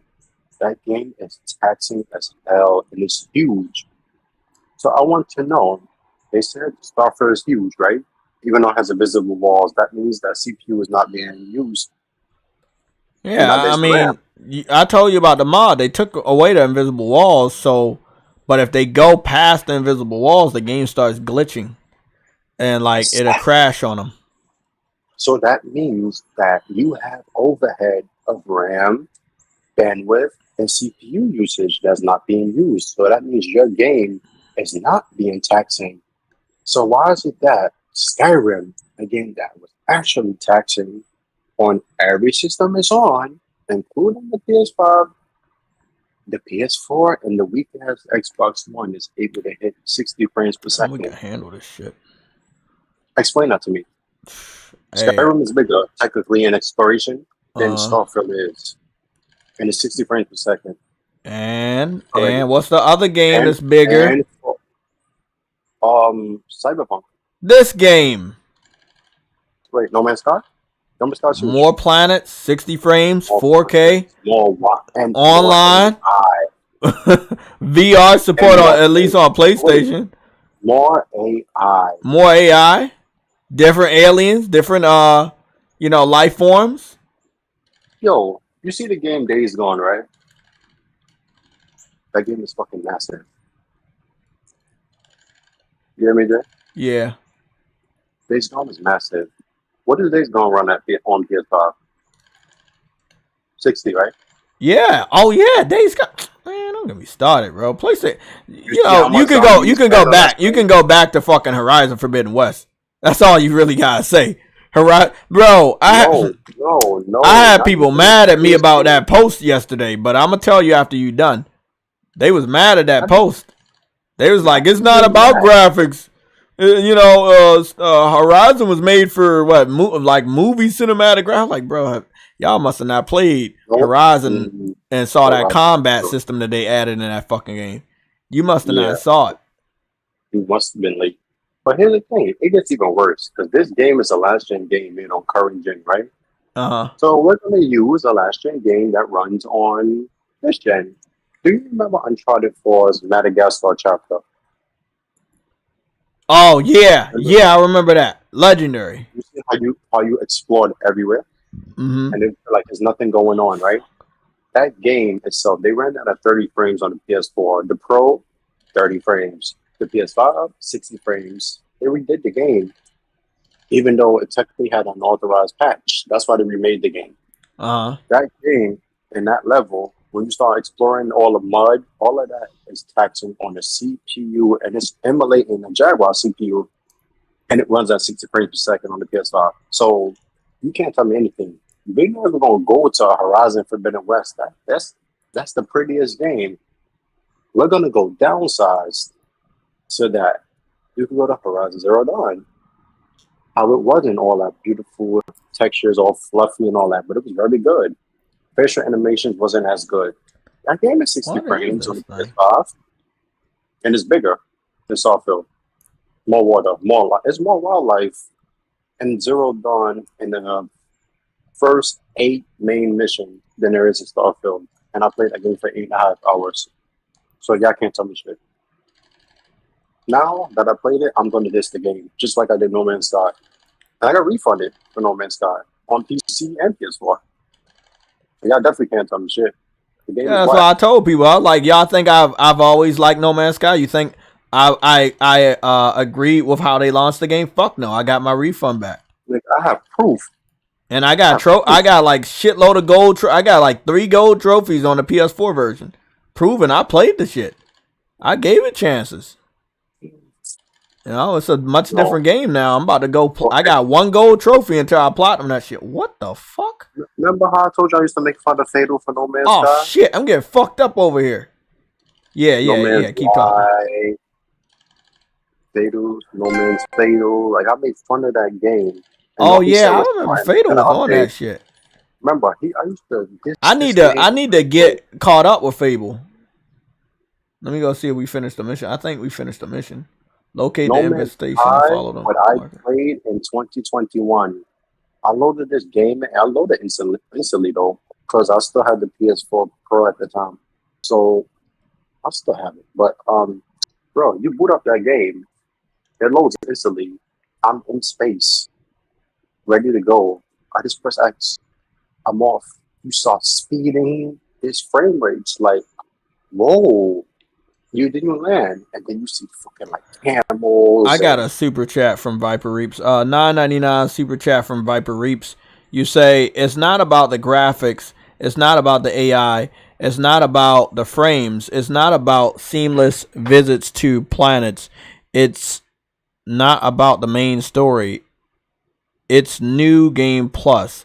Then what the fuck does this game have that's doing that it does better? Exactly. Like all these excuses about what they're not doing, you know, I mean, that I'm gonna tell you right now, that right there is as a sad realization. That's the end right there. That statement, that super chat. So it's not about graphics, it's not about 4K, it's not about frame rates, it's not about anything. So what is it about? It's about the perception that it's a great game and that everybody doesn't agree, and they wanted everybody to agree that it was a great game before they even played it. And I think that's fucking horrible. Why should we agree that something's great before we even try it? Bro, I can't tell you how many foods that I've tried for the first time to find out that they were good. You ever heard of this popcorn? Remember that popcorn I kept eating when I was working at a government job? It was like Pow Chicka Wow Wow popcorn or whatever. Had different flavors. It was fat free and shit. It come in different like bags, and it's really, really good, man. And I kept seeing it at the store. I never had it. Somebody put me onto it. Man, I ran through 3 bags in a weekend. 3 bags in a weekend. You don't know until you try it. Why would I just say, hey, okay, you think it's good, so I'm gonna say it's good? No, I can't do that. About you also, huh? We can say that about you and your channel as well. Mm-hmm. Think about it. Look how much PlayStation people you blocked back in the day, me included. Still do. You unblock people, and you still do. And what do? You check them out, and you be like, all right, let me game with you, and let me see. People you don't like, you actually be like, you know, he's pretty cool. I'll play with him on PlayStation. Look at the total change. The game that you always leave out is Death Stranding. Yes, that. Look, you knew, because look, that's a game you know nothing about until you played it, right? Yep. The exact concept, and then you play it, you're like, oh, it's a delivery simulator, UPS, but then you finish the story and you're like, oh, bro. When I got to the story with the white boy and his Asian girlfriend, that one, and then that music started ramping up on the journey, I was like, okay, I see what you're doing. I see what you're doing, Kojima. I was like, okay, I respect you, bro. I see you. I see you.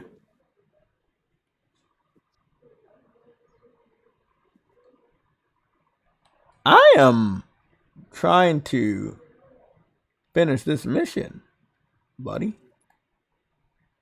So that would be nice if I could finish it.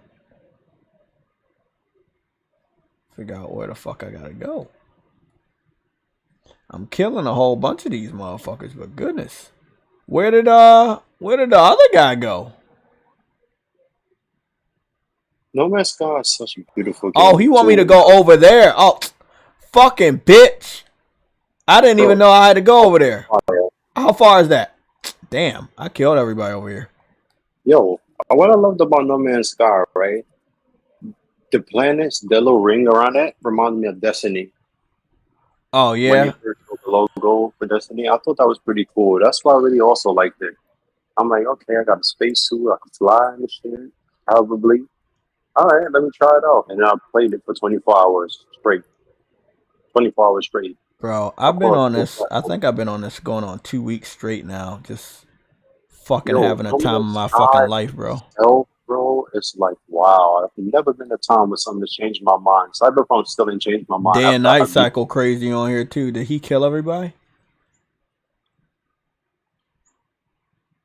They made No Man's Sky more popular with the game. Oh, yeah. Definitely, man. Definitely, because it wasn't like... It wasn't 20-something people. 24,000 people last week. It was like fucking 3,000 people last week on PC. Now it's 24,000 people. People getting into that shit. Starfield, again, you don't want to acknowledge where you got your inspiration, but people know. And, you know, it is what it is. And people have to look at it that way. Like they never acknowledged where they got their inspiration. Not once did they acknowledge it. Why would you? Bro, Naughty Dog outright told you Uncharted was more successful with the shooting because we looked at Gears of War as inspiration. That is a big time. PlayStation told you why the game got better for the Gears of War. And mind you, they did it in less than a year. The cover shooting, the mechanics. Gears of War did that. Made Uncharted better. An Xbox game made our game better. Yeah, I know, man. Look at that, bro. I will always say if you want me to say something good about Starfield, I say that it didn't need 1,000 worlds. It only needed 5 planets, 1 solar system, and also put some alien life forms. And I think you would have had a good game, great graphics, and it would have been manageable. You would have still had the feeling of having open worlds. You know, have those side missions on those planets. Do like Ratchet & Clank 2016 did. Do that.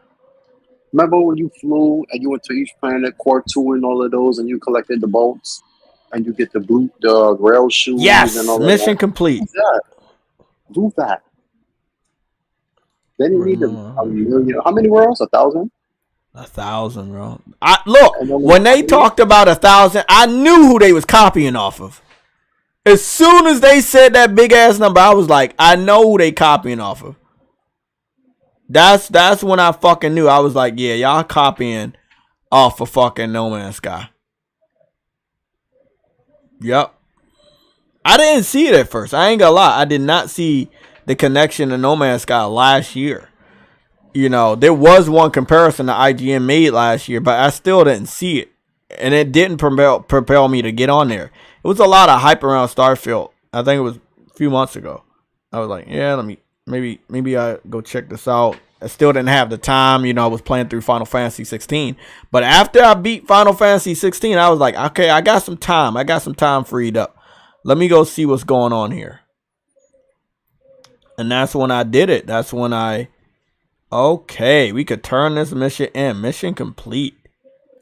That's what I'm talking about. So I can only do 1 400 Quicksilver mission a day. So that means I'm going to have to do the other one tomorrow to get my helmet. I'm trying to get not his helmet. I'm trying to get another helmet. This dude got bro, I'm telling you, bro. This game is like that. I ain't gonna buy shit though. But I'm trying to get 3,000 Quicksilvers. Let me go see. Cause you know this game has like a kind of like a battle, not like a battle pass, but you know, a progression thing. And it'll let you see how far you are. Oh, I did it. I made it to tier 1. I can get the scorching jetpack trail. Oh, but it's gonna cost me 800. Nah, I want to get that helmet first. Fuck that. I want to get that helmet first. I'm putting in work, bro. I'm definitely putting in work. Ain't nobody can tell me I ain't putting in work. Damn. I'm gonna get back on here with Cyber Dragon and them tonight. Let me go get to my jet.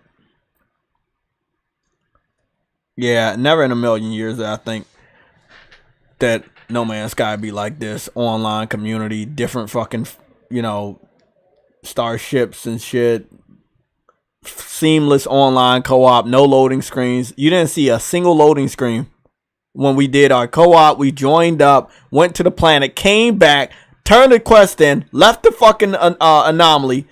Still, you don't see no fucking loading screens. Gotta love it. Gotta fucking love it. Like, gotta love it, bro. You expect this. You want to go into the atmosphere. You want to see what's going on, man. You do expect this type of shit.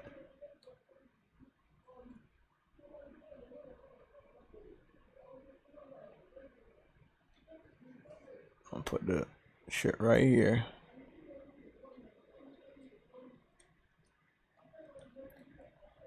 I'm gonna go get one of these storm crystals since it's fucking snowing on this planet. Give me both of these. I'm gonna need that shit later.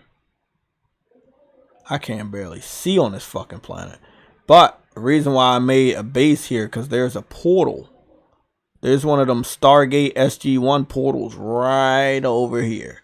And that you need this so that you can go to different people's worlds if you have the coordinates. And this is why. Jay. What's up?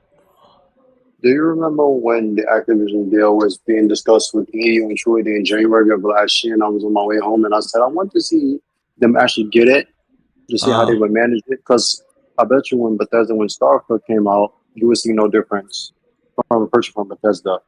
They bought Bethesda, and the best 2 games they came up with were launched on PlayStation as well. When it's off PlayStation, you see the difference. I don't know if it's because... Oh, definitely. I think it would have been better if it was on PlayStation, and I don't mean that in a toxic way, but I mean that more in a way is that when Sony gets involved with games in a way, they have the engine based around and how to cater to optimize towards their hardware, you get more out of it. Like, I just seen Star Wars Jedi game is finally 60 frames, and I'm like, yeah, okay. Took you long enough. I don't give a fuck. I'm gonna get that shit. I'm gonna get that shit marked down. If I remember correctly, I got the first game marked down, and I actually did like it enough to get the platinum. So I don't hate the game. I'm a big Star Wars fan, but best believe I'm not gonna give you that money right now. You fucked the people that believed in you over. Games for Eternity went out, picked that game up day one. He was very disappointed. Many other people I know were very disappointed. And I'm just saying, man, like, it's a really fucked up situation. You know, how these developers are like, okay, let me just give you the broken shit and I'll fix it later. Not for $60, $70. Fuck you. Fuck you. I'll get that shit marked down. Yo. Call me Walmart. Cyberpunk. That was clever. Get it marked down. That was blue light special over that bitch. When Sony took Cyberpunk off their store, right? They indirectly told you to fix your shit. Yeah. We're not selling that shit no more to our people. Right? Mm-hmm. Nobody does that to Bethesda. They should. Yeah. See, let's talk. Let's talk about that. I'm about to save real quick. I'm good. Okay, so I saved. Restore point save. Okay. I'm gonna get back on here later on with Cyber Dragon and Rec. Read the last 2 messages in your chat too. Which ones? The last 3? Nick, Lorenzo's 2 and Nick. Okay, so Nick, you say the creation engine needs to go. It's terrible. I agree. Lorenzo, you say, but Bethesda is a AAA developer. Oh, Lorenzo, you say they have no excuses to be shitty emoji. They have ID and other studios the shooting shouldn't be bad either. Wait up, the shooting shouldn't be bad either. Should other gameplay shouldn't also neither should other gameplay elements. Yeah, I agree. I mean, they've been in the game for a long time.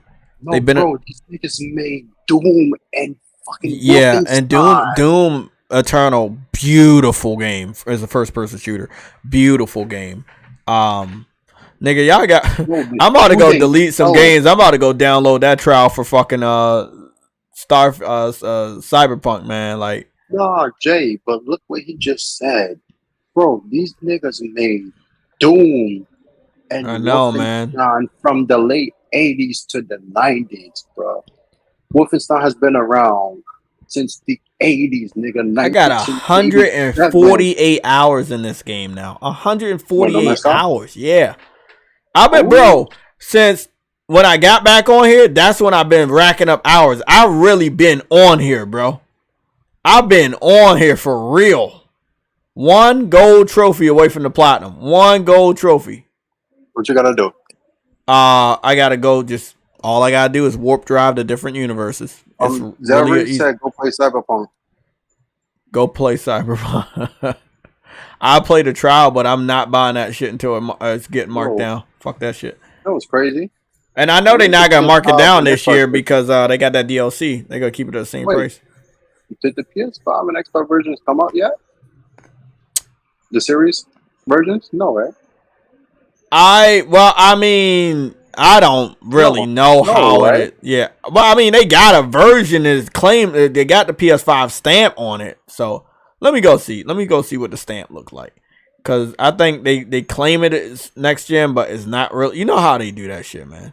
Because I know it's 60 frames. Because they launched on the PS. Like, it has backwards. So it says PS5/PS4, but I don't know if they have a PS5 version. Somebody in the chat will probably let us know. If Anthem came out, I know I can't download this shit with content like No Man's Sky, that game would murder Starfield. Because when No Man's Sky was doing, I think Anthem wanted to do it with the robots and the killing and everything, but still wildlife and survival. We download it, but it's gonna take a while. So, you know, the problem with Starfield is it has too much things that came before it in the same environment that already did it better. You can't be late to the game and then claim that you're changing the game. Yeah, like for example, you had Tomb Raider come out, right? That's synonymous with PlayStation. In 2007, we got what? Uncharted, right? Yeah. With a male, first that's different. It's a male explorer. Sir Francis Drake, that took me down a history lesson. Not what her personal thing, but her father. You learned about history. You learned about Latin. You learned about different places, different people that was in those places, different enemy types. The characters had different diversity. All of that was in the first game. Gameplay mechanics, the Jeep, the runaway chase in the forest when you had to jump across the cliff with Sully when they did it, and then when you got betrayed, and you know, always flip flopping in the games, things like that. That was something different. Yep. There's no game that's come on that side that's different, that changes the game. And the last game they had that is a hit on PC is Sea of Thieves. And even then, we had Pirates of the Caribbean on PS2 that already did that, escaping from the tower, running down the lighthouse and everything to battle your way. You right there, you're in the brig. You have to break out of the cell. You have to fight enemies. That's already done. That was already done already, full on, and it's more advanced than an Xbox game of modern era. I don't like what you're saying. Hey Jay, is it okay if I speak on this real quick? Who's speaking? This D-boy. Just my little 2 cents. I'm still early in the game, but just my 2 cents. Well, if I can't allow you to give 2 cents, you gotta definitely give a dime, 25 cents, maybe 50, maybe $1. Because you have the game, and so I'm gonna trust you. And I know a lot of other, people in our group, they have the game. So I've been waiting to hear from you. So let it loose. I'm gonna mute my mic. Just you got the floor. Turn up your mic. Let me see if I can turn up your mic. Can you hear me? You now, but you sound like you're in a hall. It sounds like you in a hall or you distorted. Like an arena effect. Okay, I'm in my office. That's why I'm working from home. Okay, I'm hearing you more clear now. Yeah, I can hear you though. I'm gonna keep my tone level down inside, so nah, now you sound excellent, bro. Okay. Yeah, I just turned you up to 124, so you good. You can go. All right. So I'm gonna just start from the beginning and just kind of get my background. I mean, I might have been on here a few times saying that I was a fan of space and space games, and I was blown away with No Man's Sky, but I am very disappointed in Starfield. I was lied to, and I was sold one thing, and I felt like they slipped the rug up underneath me. Very, very disappointed. I am still playing the game. I'm still finding moments I'm enjoying, like the NPCs, the bugs, the limitations. It's just the game was oversold and overhyped, and I was one of them. I fell for it. I fell for Todd's lies. I fell for it's just very disappointing. And a lot of my friends that I keep in touch with that are gamers and some that are casual gamers, like we were excited about it, but they spoke on the same things. Like it just how buggy the game is. It got to the point where like I was excited. I booted up early access. I started playing, but once the bugs started kicking in, I just got frustrated and I had to put it down and take a break. But I'm still early in the game, still early in the story. A lot of the advice I got from people was just stick to the story. Don't deviate so much from the story. Stick to the story. And then as you start to progress, and the story will start to introduce new attributes, new things you can do, then deviate a little bit, but don't deviate too much from the story. So I had given that a shot. But I was lied to, man. This game is not as beautiful as everybody's saying it, at least on Xbox Series X. It could be different for people who got a 4090 and are beefing up the graphics. Bro, don't do that.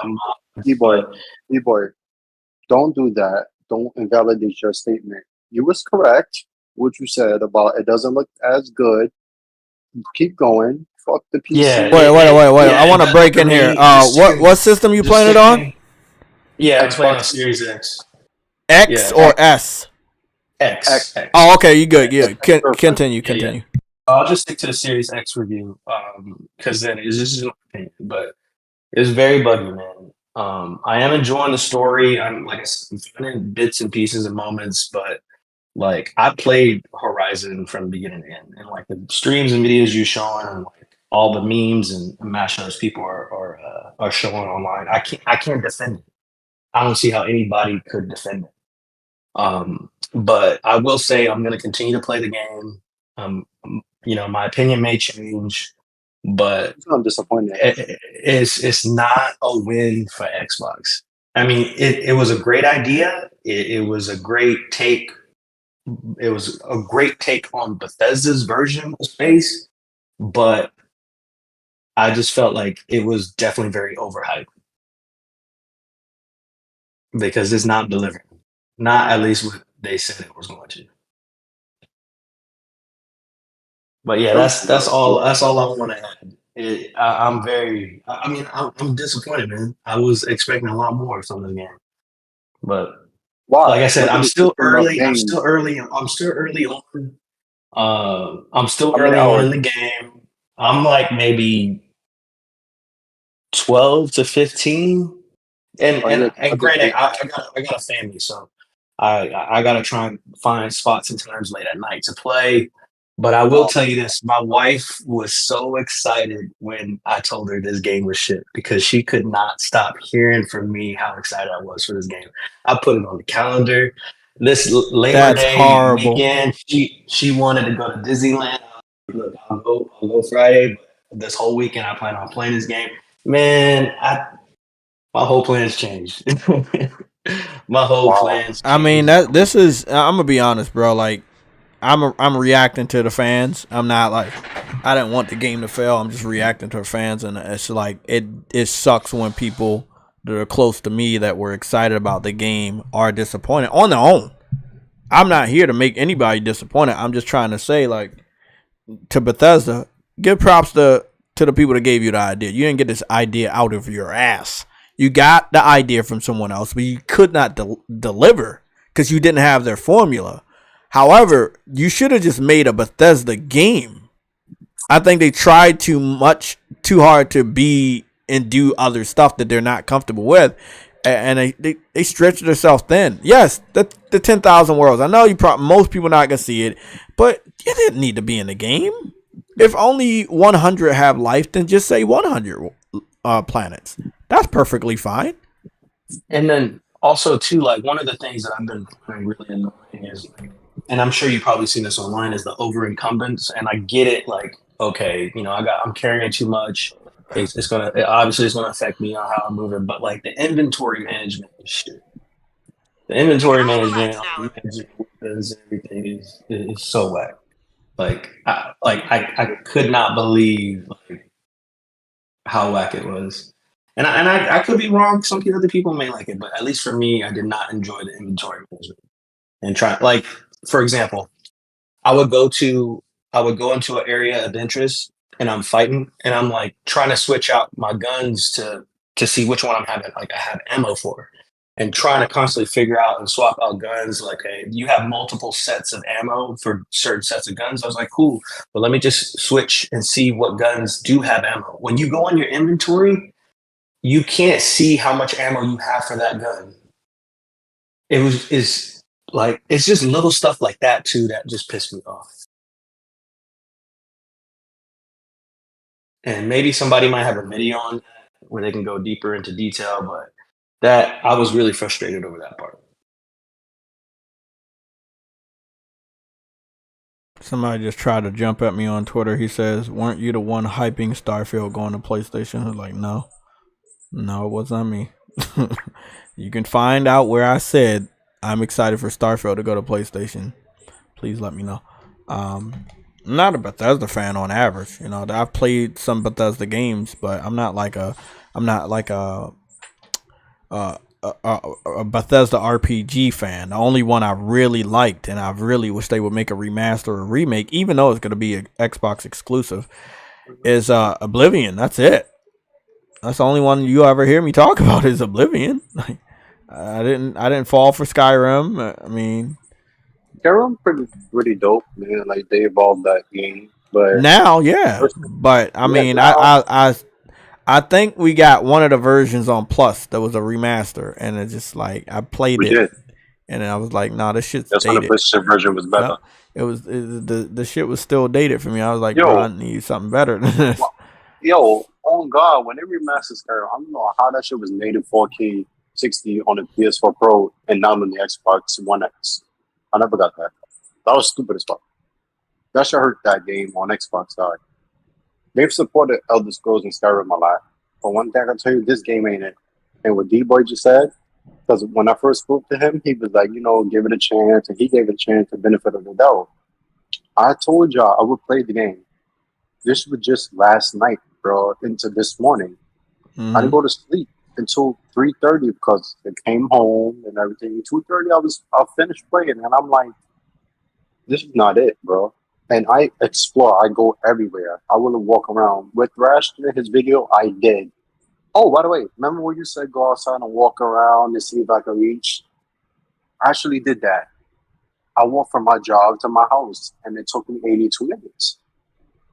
That's a loop. Like, I did it in Starfield, the same thing he did, and I walked. I want to read a comment. For some reason, my black hole video is like trending on Twitter now. I found a black hole.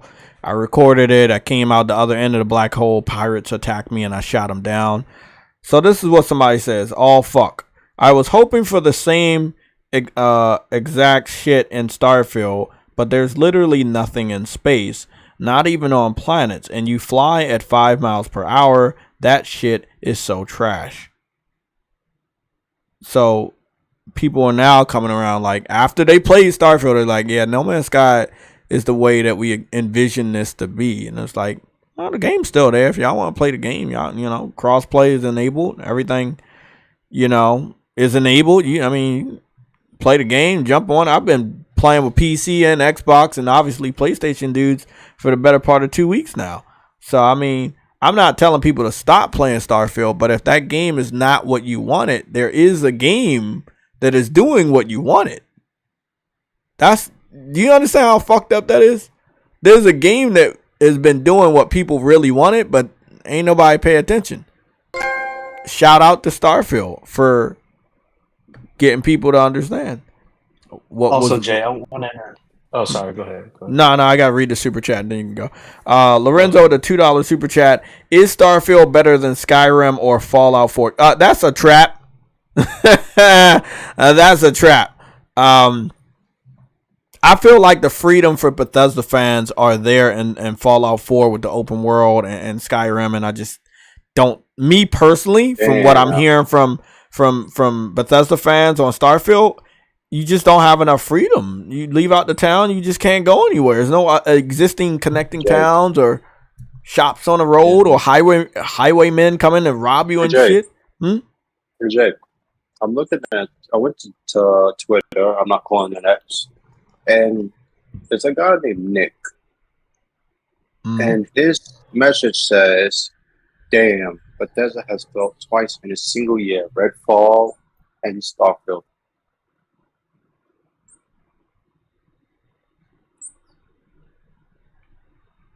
Damn, that's sad.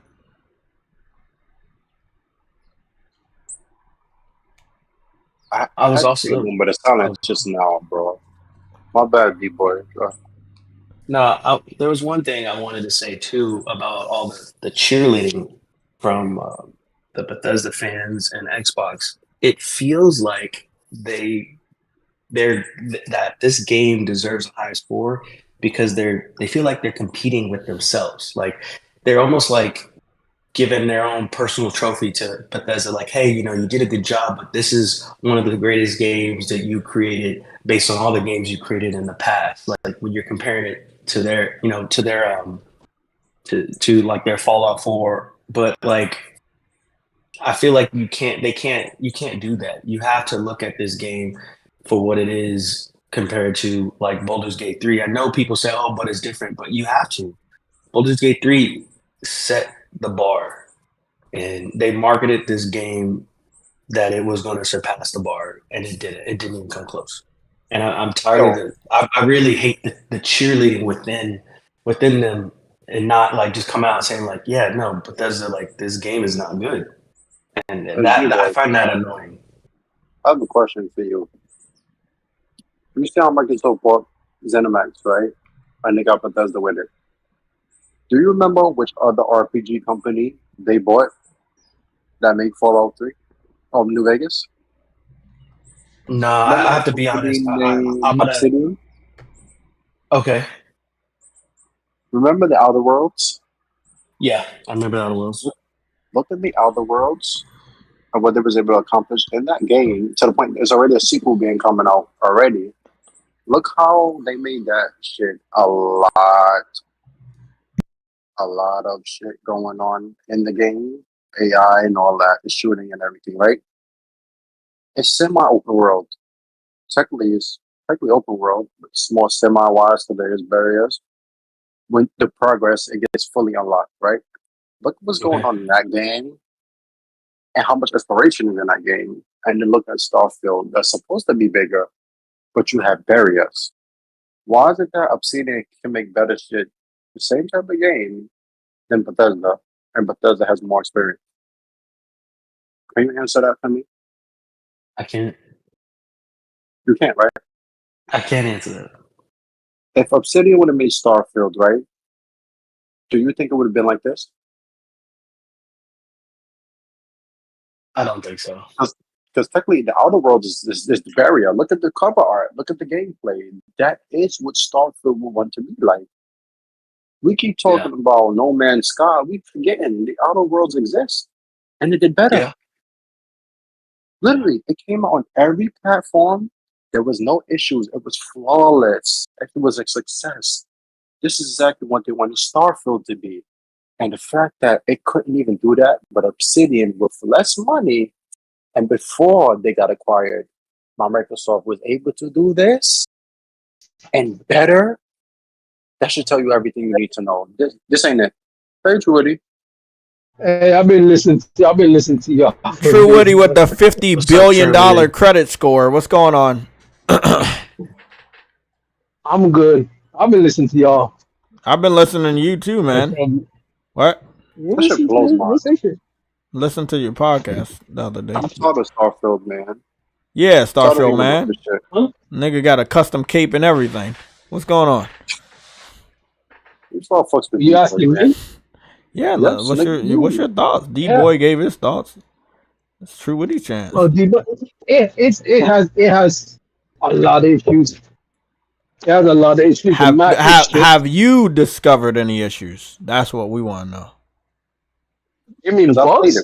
Yeah, for Starfield for your playthrough, because I know other people having problems. I haven't gotten any bugs, but I'm literally gonna say that the map is dog shit. It's the worst map they ever made. Like I've never seen it so. So my theory was correct about that. That they just got small maps, different planets, because they can't make every planet open world because it'll break the game. It's not even that. I think the planets are small for a reason. There's nothing on the planets. That's illegal. I went to a planet for a mission, and when it was a side mission, but I actually decided before I leave this mission, let me just walk around. I only found one thing on that planet. One little side excursion, and that was just a cave. That was it. There was nothing in that cave, and that was it. Like there was really nothing in that cave. There was no resources to find. There's a little bit, but nothing major was on that planet. All there was just one alien that was on that planet. So you played it? Huh? So you played it? Played what? Starfield. What? Yeah, I played stuff. I have stuff there. Bro, I played it. I can't believe it, bro. I played it. 8.5 hours, bro.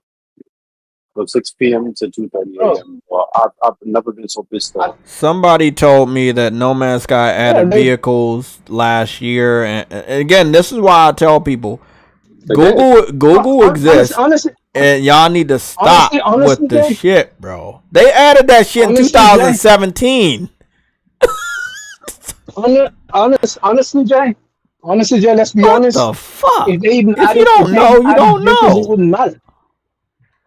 No, but I was one of my buddies on Twitter. He got the game right. A lot of people do, and he was like, "Man, I wish it had vehicles." I was like, "Man, No Man's Sky has vehicles." So randomly, some random Xbox fan, well, it wasn't like that at launch. They just added vehicles last year. So what am I doing? Take a screenshot, show it happened in 2017, a year after the game.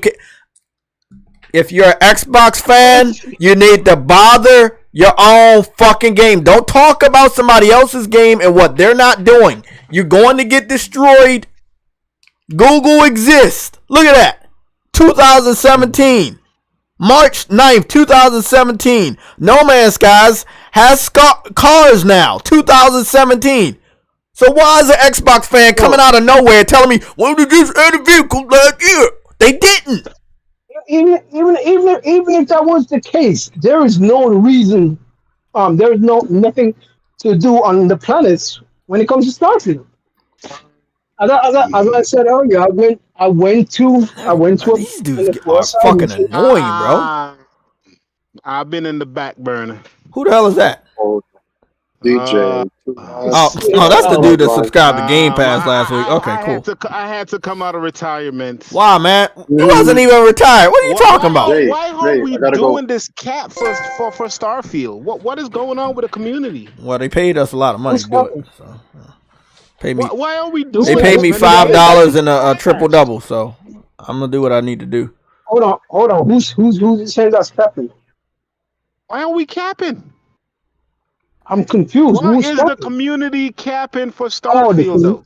Well, because it's the IP that's owned by Microsoft, and Microsoft needs the W, so they're gonna cap. Oh my god, that game is Buddha.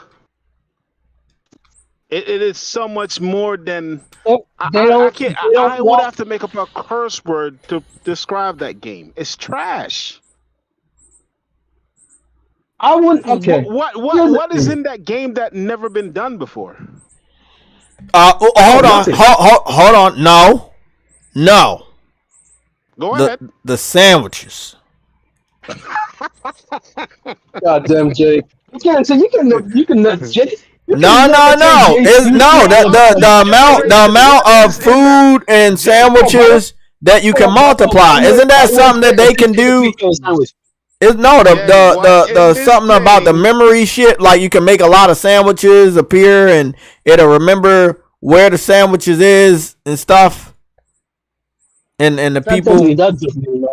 Okay, I tried. You know what, Jay? That's bullshit. You want to know why?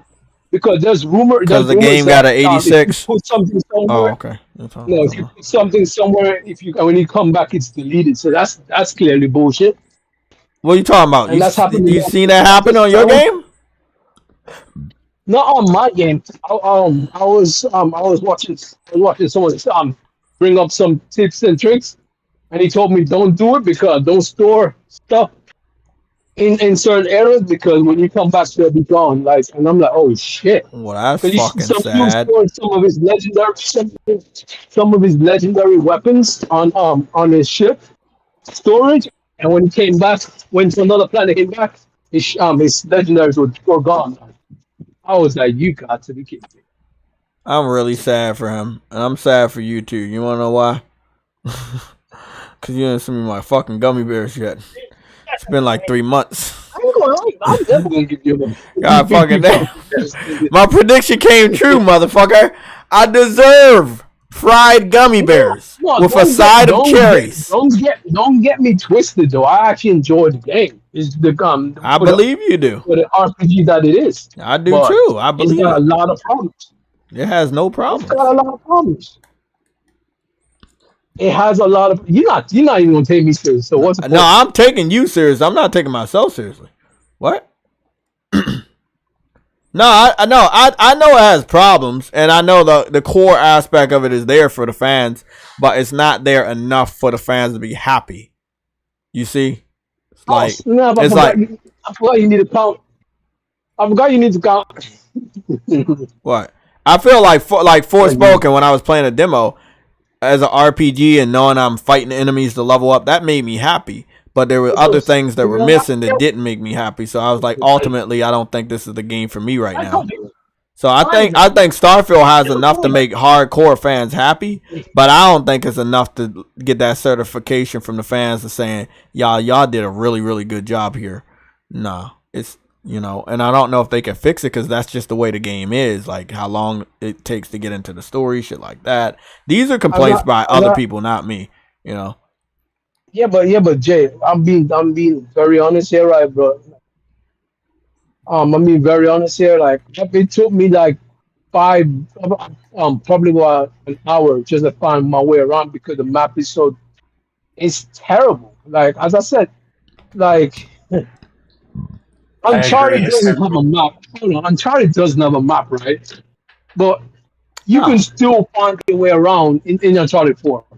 You can still find your way that's around because the map is small. But yeah, I get what you're saying. But the map is super small compared to this has a but this has a map, and you still can't find where you're going because the map is not very good. Like, what kind of map is it? Is it one of the maps like No Man's Sky where it got like the line up there and you just see the direction where shit is? Okay. No Man's Sky is a better example. I can find my way around No Man's Sky much easier than I can. Okay. Cut his mic. Yeah, play that song. Play him off. He's fucking up. We brought you on here to defend this game with your last breath, and you're not doing it, bro. Yeah, I don't like it. Game Pass. Got it on my PC and my Xbox. Well, he does actually have it on his PC and his Xbox. The shooting is actually better though.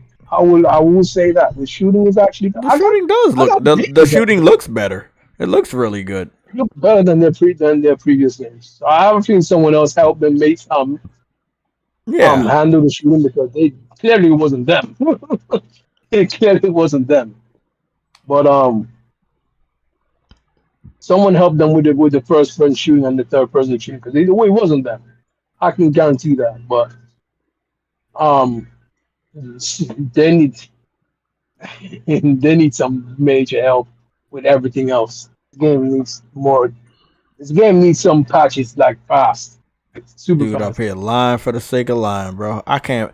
This is why I just hate people, and I know that I'm sticking with this shit. If you don't know, you don't know. Like, don't shit on No Man's Sky because you don't know what you can do or what you can't do on it. Don't say shit unless you done your research because you gonna look, bro. If you come to me with that shit, I'm going straight to Google, and I'm gonna give you the fucking links and screenshots and video clips, and you just gonna feel real bad for the rest of the fucking day. That's a big L. Oh, they just added vehicles last year. Really? No Man's Sky just added vehicles last year? Hold on. Okay, hold on, Jay.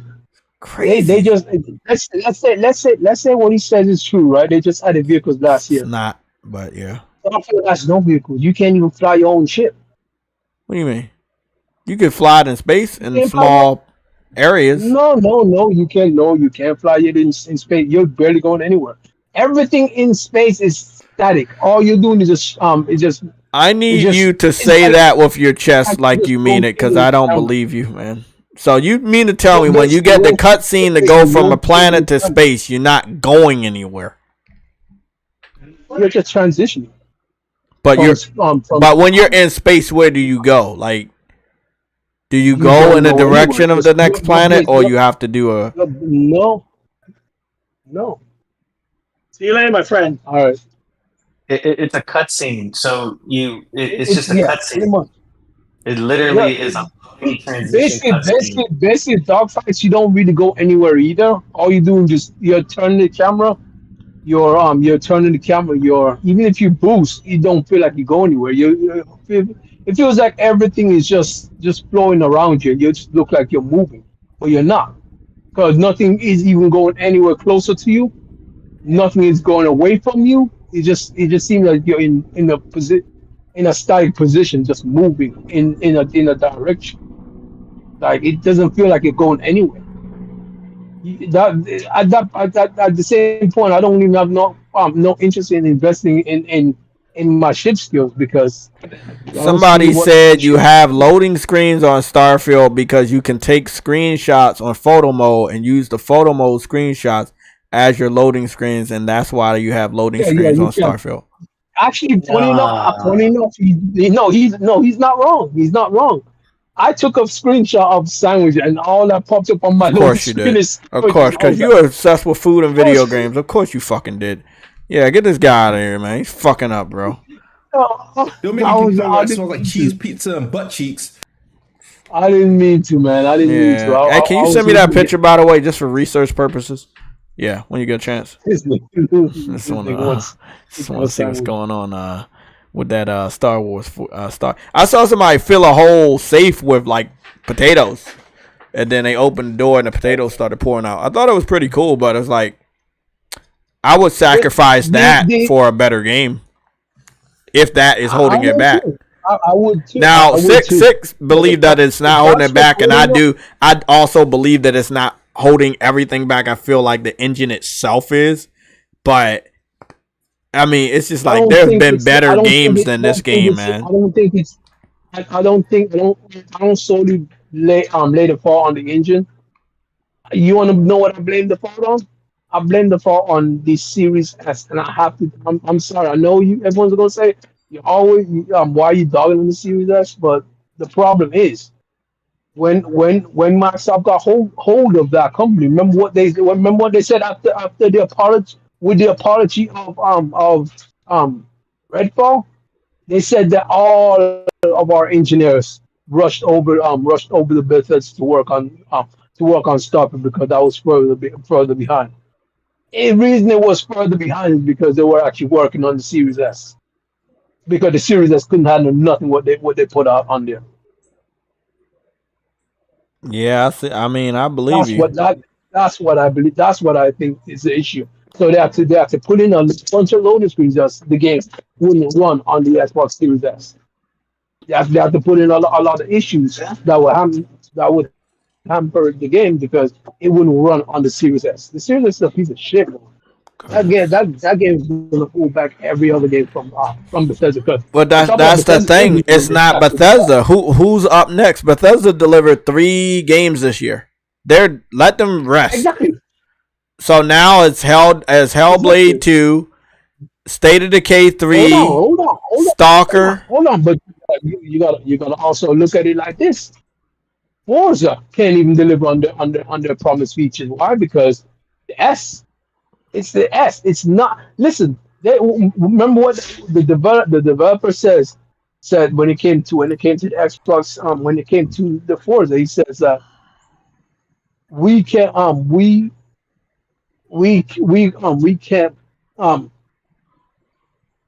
Forza.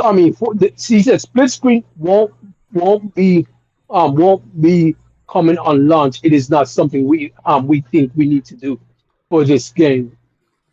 Like,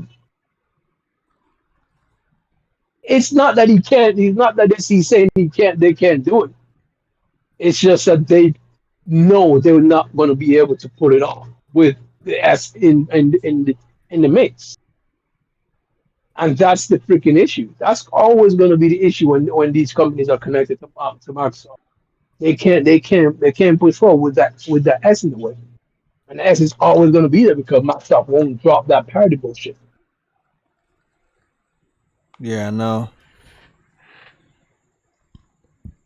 Yeah, what does it mean to be a Bethesda game? Does it mean that your game have to have bugs and glitches? Like, no, it doesn't mean that. It doesn't mean that because look at Deathloop. Deathloop is a Bethesda game. Yeah, but it's a Bethesda timed exclusive PlayStation game. PlayStation had a certain criteria for, and Ghostwire as well. Like, those were the least buggy Bethesda games out there, bro. And they weren't by like Bethesda Softworks. They were by like other teams. Then again, they weren't on the creation engine, so yeah. I can understand that as an issue. But it doesn't matter. Microsoft allowed it to go through that way. Sony didn't. You see what I'm saying? Yeah. Is that one or two things? The engineers at Microsoft is dog shit and they can't do shit to save their life, or they just don't care over it. They just don't care over it as a platform holder. They just don't care. Those are the only criteria I can think of that make sense. Because you can't be on a new engine 2.0 and you can't get simple things to work like 60 frames. As I said, I believe 60 frames just didn't work simply because the S couldn't handle it. And because the S can't handle it, the X won't get it. I believe the Xbox Series X is running the Xbox Series S version of the game. That's why when you look at the frame drops on the X, they're both the same. Because nothing is being changed. Nothing is being upscaled, nothing is being made better because they both look the same on both platforms.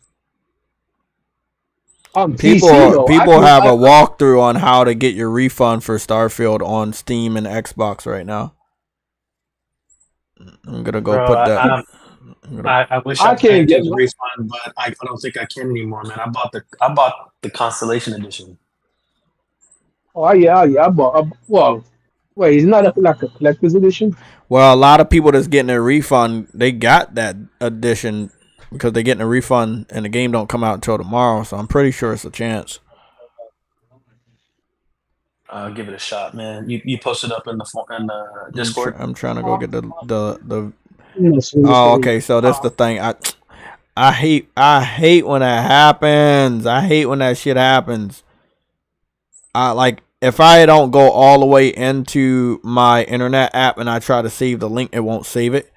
So whatever link I have saved is the link that it'll show. So I had to go into it, and I'm posted in the red alerts just now. And I'm also gonna go post it on the PlayStation Store, so maybe PlayStation Messenger app. So maybe we can take a look at it on the screen. But I don't think it's as bad as CyberPunk at launch. But I talked to you, True Eddie. Remember we had this talk, and I said they would not stand for this. I said people won't stand for a buggy Bethesda game. You was like, bruh. I was like, bro, it's a new age, man. It's a new age. I think you're right. After Cyberpunk, everyone wanted better. Yeah, of course. I mean, why accept Bethesda from like 10, 11 years ago from Skyrim? Like they should know better, right? But at this point, though, Jay, this is reflecting bad on Microsoft. This is not reflecting bad on Bethesda because everyone knows Bethesda. This is reflecting bad on Microsoft. That's you're buying a studio and you can't even get them to perform best on your platform.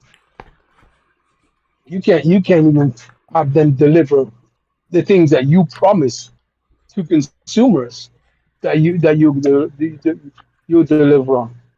Like that's the issue. Yeah, no.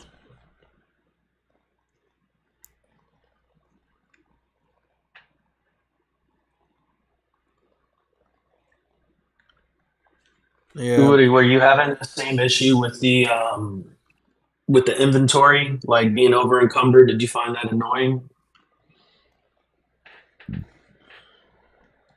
I think True Woody found Game Pass annoying. But I find that service annoying too. We're gonna go actually put up the link because it looks like they're gonna actually let us go to the link. So it's by gilded.news and it's oh yeah, your delivery probably here.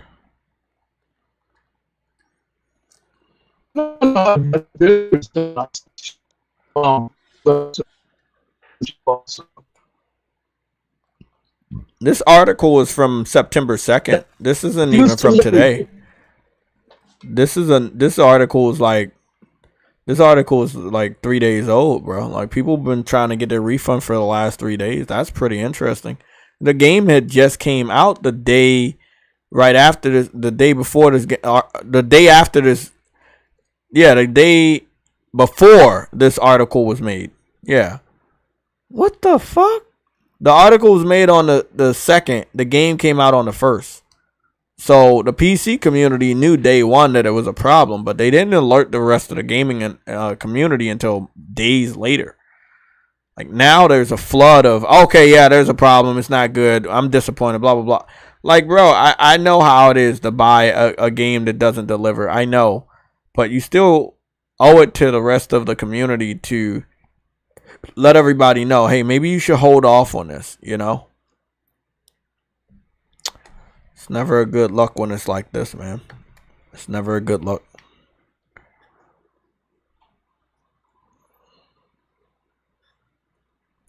Let me go call. Sorry, guys. Somebody's hit me up about this job stuff, so let me go talk to them.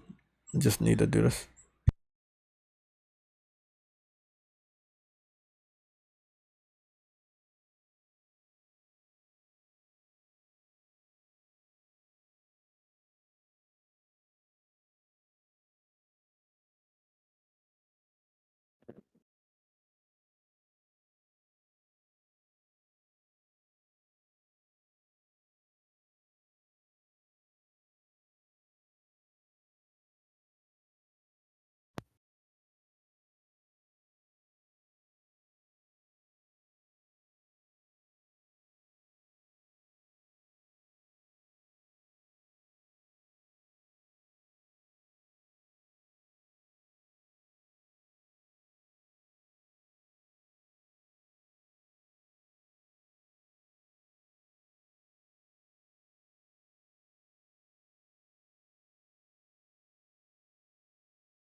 Okay.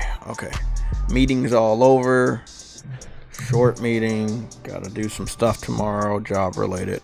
So I probably won't be available in the morning or noon.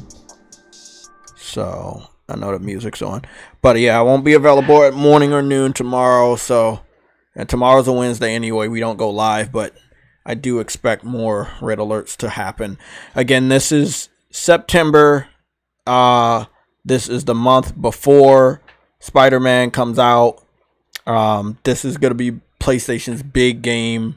I believe compared to what Xbox's big game was, which is Starfield, I do expect Spider-Man to deliver. I am going to start the predictions early. I'm going to go with a 84 on Metacritic for Spider-Man. 84. Let's go. I see y'all in the chat. Big shout out to the 80 people, or almost over 100 people that was here in total. Big shout out to you guys. I'm going to go with an 84. I'm going to keep it low for PlayStation and high for Xbox because we know, these journalists sometimes, bro, they do stupid stuff. Let me say 84 realistically as the lowest. And then at the highest, I say a 90. I feel like it could get a 90. I know it's going to do a lot of things better. Graphics are going to be better. Web slinging is going to be better. Side quests are going to be better. I know everything's going to be better. It's going to be able to do 60. It's going to be able to do ray tracing. Like, they're going to do everything that you need to do in a next-gen game that Starfield didn't do. Starfield didn't have 60. Starfield didn't have ray tracing. Starfield didn't have any of that. Hold on, I'm getting back on camera. So yeah, I definitely believe. Yeah, I believe Spider-Man can get anywhere between an 84 and a 90. At the highest, a 90. At the lowest, a 84. Now again, I'm only saying an 84 because I don't trust these journalists. So if anybody want to know, Jay, why do you keep going low? Why not? Like, you can't trust these dudes. We know they biased. So, I'm going to keep it realistic. Let me go see what you guys saying. Let's see. Cooper Clips got an 80 to 86. That's pretty good. Zavera Rare, you say 87. Ice Queen says 87 to 890. That's pretty good. Kyle says a 82. Dadley Pierre says a 90. William Wilderbeest is back with us today. Good to see you. Always good to see you. You say 87. Henry says a 91. That's a little bit too high for me personally. I don't think these journalists want to give a PlayStation game a fucking 90 anything. Nah, fuck that. They don't want to give PlayStation a 90 anything. Watch me be right about this shit. Watch Spider-Man be roughly around the it could be around the mid to high 80s at the highest, but at the lowest it'll be below the mid 80s if they get away with it.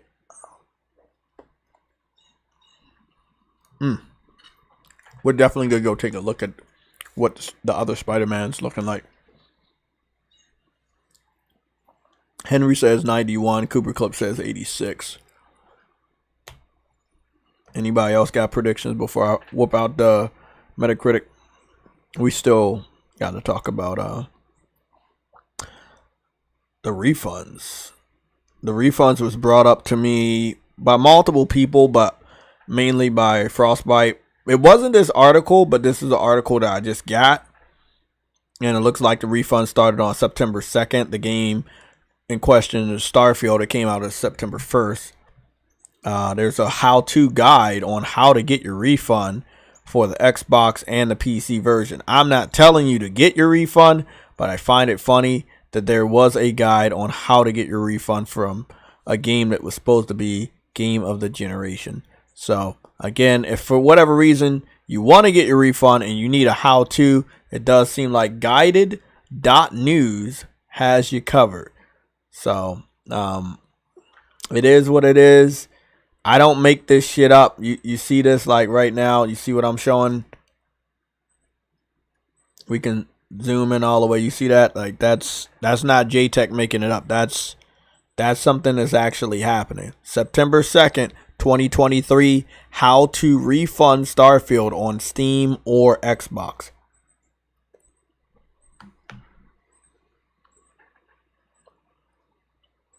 Me personally, I've never seen anything like this for PlayStation games. Me personally, I haven't. I have saw people get refunds on games. I got a refund on No Man's Sky. And maybe one more other game. I'm not sure. But, yeah. You don't see this shit every day. Only on Xbox.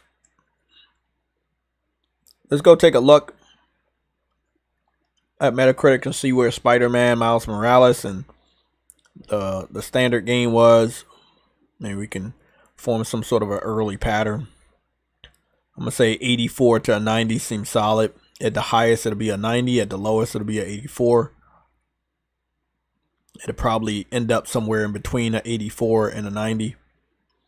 Could be an 87, 88. I mean, Ghost of Tsushima was a really great game and it's sitting at an 83. So trust me, I know how low reviews can go for games that don't deserve it.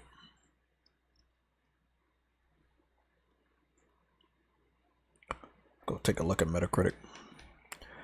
I'm going to read off some more of these predictions. And obviously, we'll have more predictions, but this is just our first one. Jeff B. Gaming is back with us this evening. He says an 88 to a 90.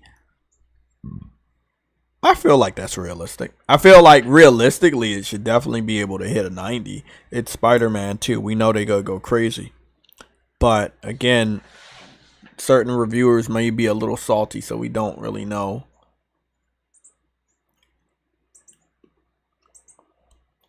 So we are able to get the Spider-Man for PS4. And there's a Spider-Man for PS4. And we're able to get over here.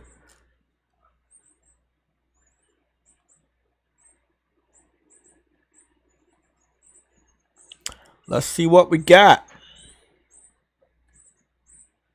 We're looking at a 87 for the original Spider-Man. And the user score is a 8.7, so that matches up. 116 different reviewers reviewed the game. It is definitely higher than Starfield.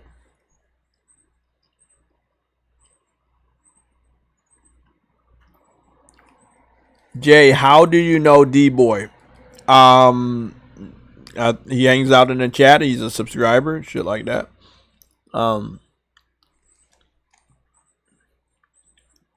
I don't think that the first Spider-Man deserved the 87. I think it could have gotten a little higher.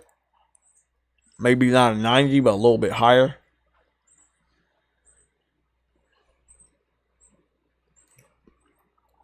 But it is one of the highest rated. I think it's the highest rated and one of the highest selling Spider-Mans ever. So that's a good thing, I believe.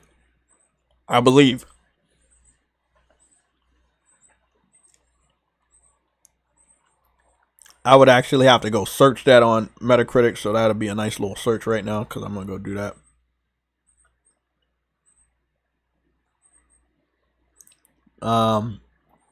Marvel Spider-Man Miles Morales is sitting at an 85. Spider-Man 2, the PS2 game, is sitting at an 80. Spider-Man Web of Shadows sitting at a 67. Web of Shadows, let me be honest, man. Web of Shadows is such a underrated game. It was really, really good. I'm not really understanding why it's so fucking low. It was very buggy. It was very glitchy.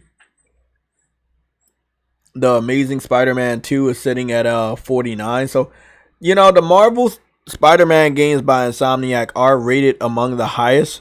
So that's a really good thing. So, I don't know.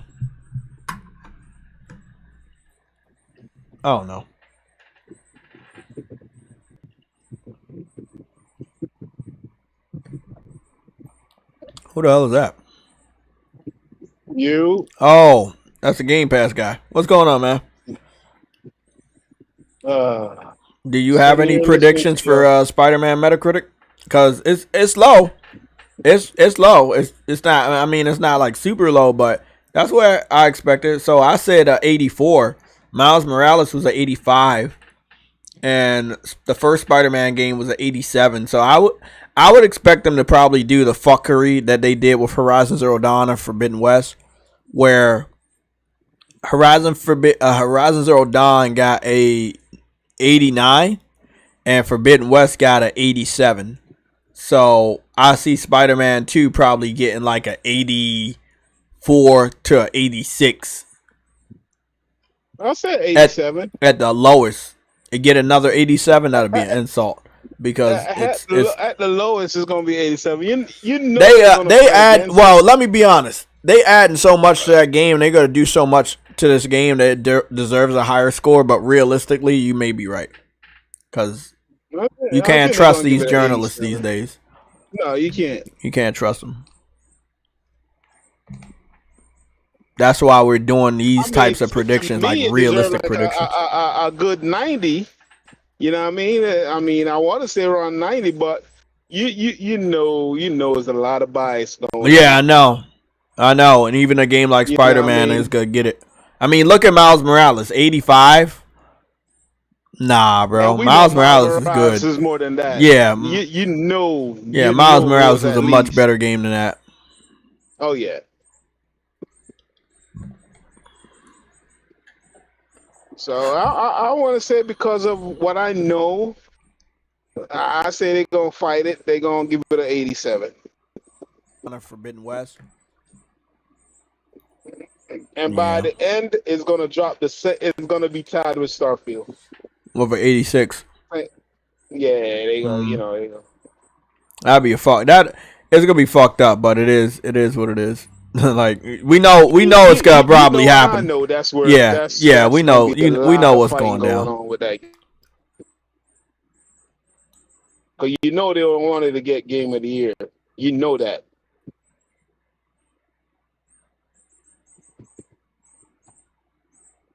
Hello. Yeah, are you? Yeah, I think we got some sort of a announcement from BioWare.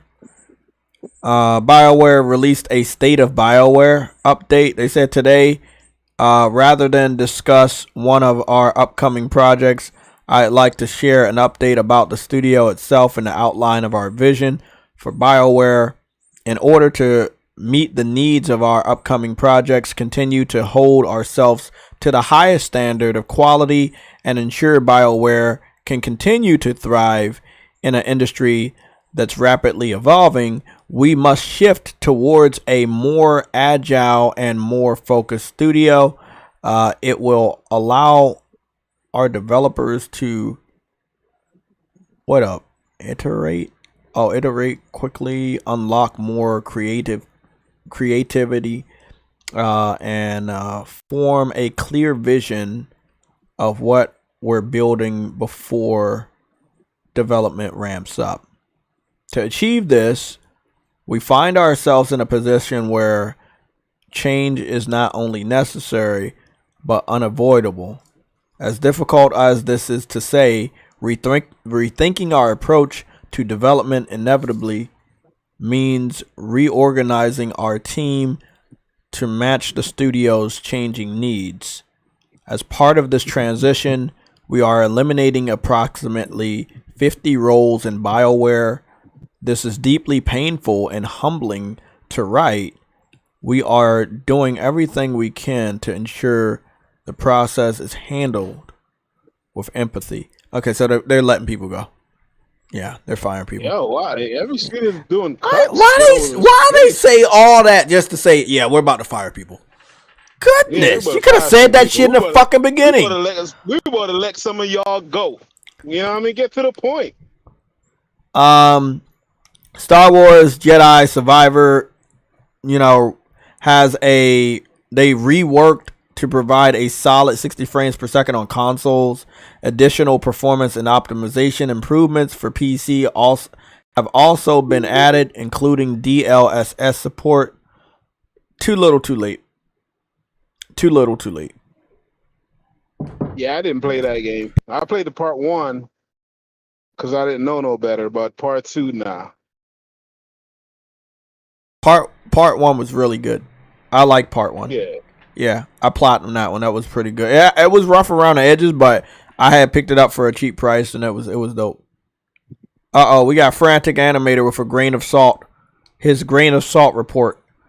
Frantic Animator said, based on our user sampling data so far, Play Tracker estimates Starfield has surpassed 1 million player milestone on both Steam and Xbox with just the premium edition buyers.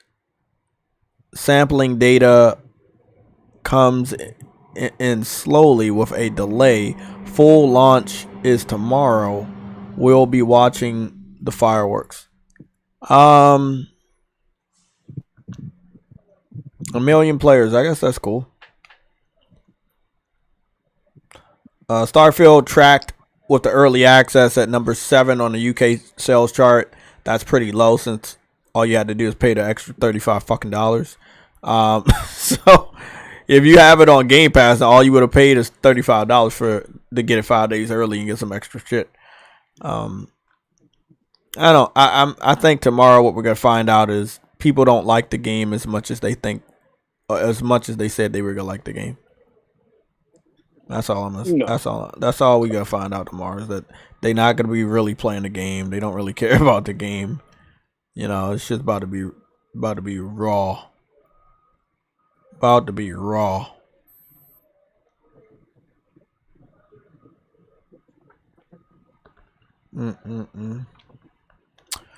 I haven't actually went back to go look at the Metacritic scores for Starfield today, so maybe, just maybe, it's got a new review. 86.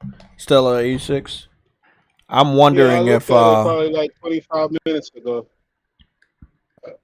Does it still have 55 reviews on Xbox? I just look at the score. I didn't look at how many people reviewed from where. I'm about to go check, because you always want to count and see what's going on. Yeah, it's still at 86 on Xbox. It's still sitting at 55 reviews, so nobody else has put in a review. Like I say, I expect to have a flood of reviews between the end of this week and all of next week. It may drop. Well, that six mixed review dropped it to 86. So I believe that if it gets any more mixed reviews, it's gonna drop dramatically, like really quick. You cannot have like 10 mixed reviews on a game. Your game's gonna drop very, very quick. Every mixed review is damaging severely. Yeah, all those good scores didn't matter when you got that other 6. What happened? You know what happened to that game? When people start playing it and get more in the game, they find like that game got a lot of shortcomings. Yeah, that's what's going on right now.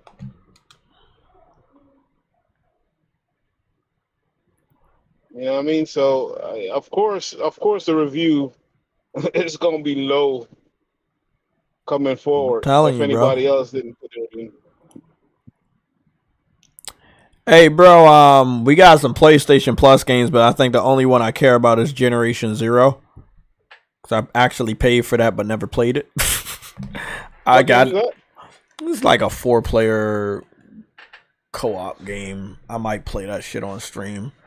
Let me see. It's a PlayStation Plus game. I'm waiting to see what the PlayStation Premium games are gonna be for this month, so we'll probably find it out soon. But they gave us Saints Row, Black Desert. I'm a PlayStation fan, but these games going forward better be good if they're gonna raise them price up. Well, the ones we getting for September are dog shit. The ones we getting for September are bad. Yeah, I wanted some people to play Generation Zero with, because it was like 4-player co-op. So I kind of want to like play. It's like your kids, and it's like set in the like 80s, 90s, and you're fighting robots that came into a camp or whatever. I think it's third person and first person. But I thought it was cool, so I picked it up, and I never got the chance to play the game.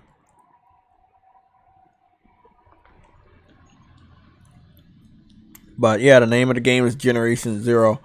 I would say that it's kind of like similar to what's going on like with Friday the 13th type of game. if you know what that is. And Yeah. like 4 players, and you're trying to escape the robots and shit. But I'm gonna fuck with it. I think I'm gonna download it. I don't know if I got enough space. They telling me I do, but I don't know if I got enough space. My CyberPunk is almost done downloading. It's at 86. I do want to try CyberPunk out again with the trial. Like I gotta go back into that. I want to buy the game, but I gotta buy a digital, and I'm waiting for a good sale because it's like $50. I'm not spending $50 on a 3-year-old game. Fuck that. What you doing? A trial? Yeah, I'm doing a trial right now. Yep, that's all I'm doing is a trial. Trying to see what my save data is for it, because I know I played it, but I don't know if PlayStation Plus remembers my save data. Yeah, it remembers it. Yeah, from last year, February 16th, 2022. Yeah, it remembers. So I'll check it out. I'm not sure if the update is out now though. Like, is the 2.0 update out right now? I don't know. I don't really care. I mean, Cyberpunk looks really, really, really, really good. Like, it really looks good. But I know I'm gonna lose myself to this game, so I want to get No Man's Sky out the way. I want to be playing the fuck out of that this week, get shit done on No Man's Sky, and then maybe like get some other stuff. So I gotta go look at a walkthrough on how to get some more Quicksilver real quick. But yeah, they talking about all this shit you can do in Starfield, and you can do a whole bunch of shit in No Man's Sky, including a fucking crazy ass inventory. So man, they get me with that. They really do get me with that. So I downloaded Generation Zero. If anybody want to like play this, I see it's a couple of people that actually are playing it right now. They say like 13 people are online and playing it. So we should be able to jump on here. So it seems to be a first-person shooter, open world, you know, hiding and attacking big-ass robots. It should be fun, you know. People love robots. People love first-person shooters. It's called Generation Zero, so I'm gonna be playing that. Maybe I can get True Witty or some other people on that. Yeah, Saints Row is good to try out. If you got Plus, I would say definitely go claim that and see what it was all about. You know, if I knew it was going to go to PlayStation Plus in the next 2 years, I probably would have just waited. But yeah, a little disappointed in that buy. That's definitely a buy I regret. I'm a dibble and dabble in it and take a look. The Dumbest Basket 37. You say, Jeff B Gaming. Oh, okay, that's fair. You definitely have credibility to just talk about shit about a game you have never played. Let me be honest. This sentiment that you have to play every single game to deduce and understand what it's about. Me personally, I'm not talking about the story from Starfield. I'm not even talking about the gameplay or anything. What I'm doing is I'm covering what everybody else is having a problem with.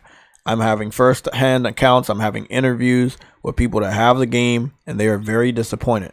And if you cannot understand that people that have the game are disappointed, it's all right for you to talk about this being a disappointment to the people that were looking for this not to be a disappointment.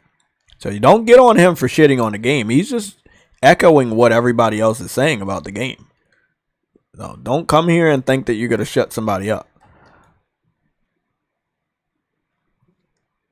Yeah, bro. Exactly. If you have a problem with, you know, us talking about Starfield being buggy, I definitely can go find a video for you now that everybody doesn't want to hide this shit. But the problem, Jay, just like most of what everybody does nowadays is base their opinion on everybody else's opinion.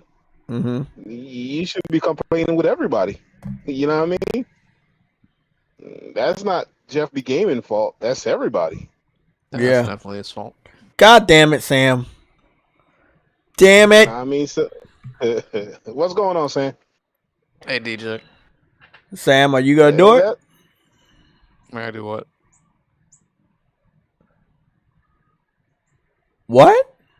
What? Play Huh? Starfield. Yeah, you gotta play Starfield? Yeah, I'm gonna play Starfield, you Tetris-headed guy. I have a Tetris head. That's how you feel? I thought you were wearing an Orioles cap at first. I am from the land of the bad. Is that a pretzel hat? Yeah, it's a pretzel hat. Just trying to check out some Call of Duty 21 Savage. Who was that? Nicki Minaj, Snoop Dogg. 50 years of hip hop. Goodness, 50 years. I guarantee you they got a shitload of copyrighted music. I'm glad I muted this shit. Goodness. He choke slammed him. Goodness. I don't even know who the bunny rabbit is. Homie, yo. Who's the other black dude? I don't know who that dude is.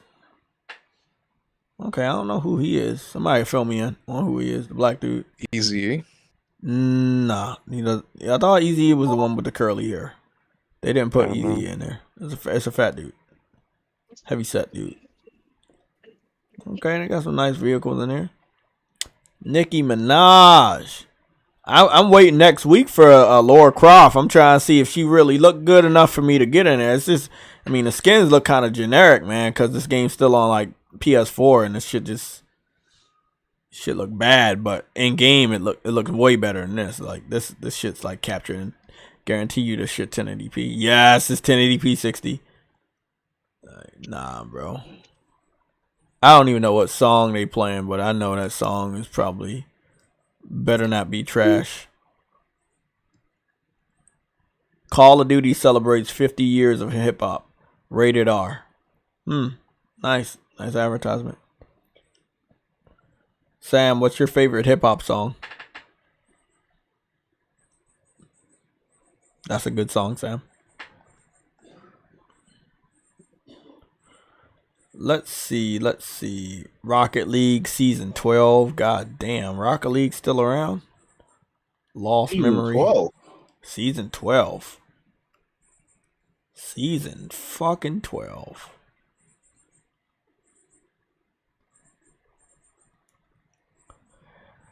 Nintendo Switch is strong as the PS5 by Reforge. I highly fucking doubt it. I highly doubt it. I highly fucking doubt it. Why they make clickbait stuff? I think it will be as strong as a Xbox Series S. And I think that's really fucking awesome. Yeah, that's it. Cypher 007 official announcement. Don't know what that is. Nintendo Switch is not even as strong as PlayStation 4. I know. Oh, they got a new trailer for Spider-Man Lotus was garbage. Oh, people said that Spider-Man movie that was made by Spider-Man people was bad. Oh, that's crazy, bro. Gotta love it. Leave it to the professionals to do good Spider-Man content. Boar's Head. I remember Boar's Head. They made a Boar's Head sandwich. That looks really good right now.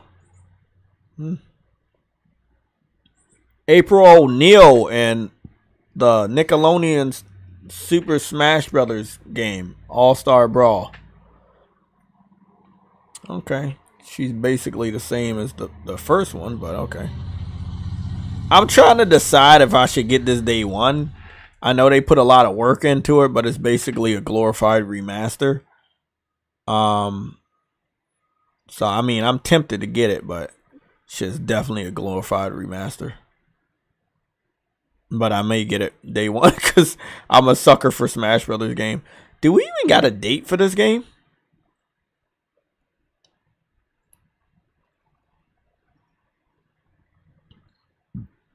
That's wild, bro. She seems to be very OP with that blimp and shit. CyberPunk's ready. She up here taking pictures and shit with the microphone. Goodness. That's wild, bro. Wow, she got combos. I ain't gonna lie, they definitely put some fucking great combos in these people, man. They got the message that people that love Smash Brothers and fighting games, they want those combos. So really awesome to see the versatility in April, because I did use her a couple of times and she was really good. She looks to be a lot better now. The maps look very good. A lot of detail in the maps. Oh, she has a super attack too? Oh, they got super attacks in this one now. Oh, okay. Okay, I didn't know they added that shit. I still don't know what the release date is for that game, so. Starfield space exploration isn't what you think. Yeah, we know. I mean, isn't it funny that people now telling the truth? Like, bro, it's fucking hilarious. You know what I'm saying?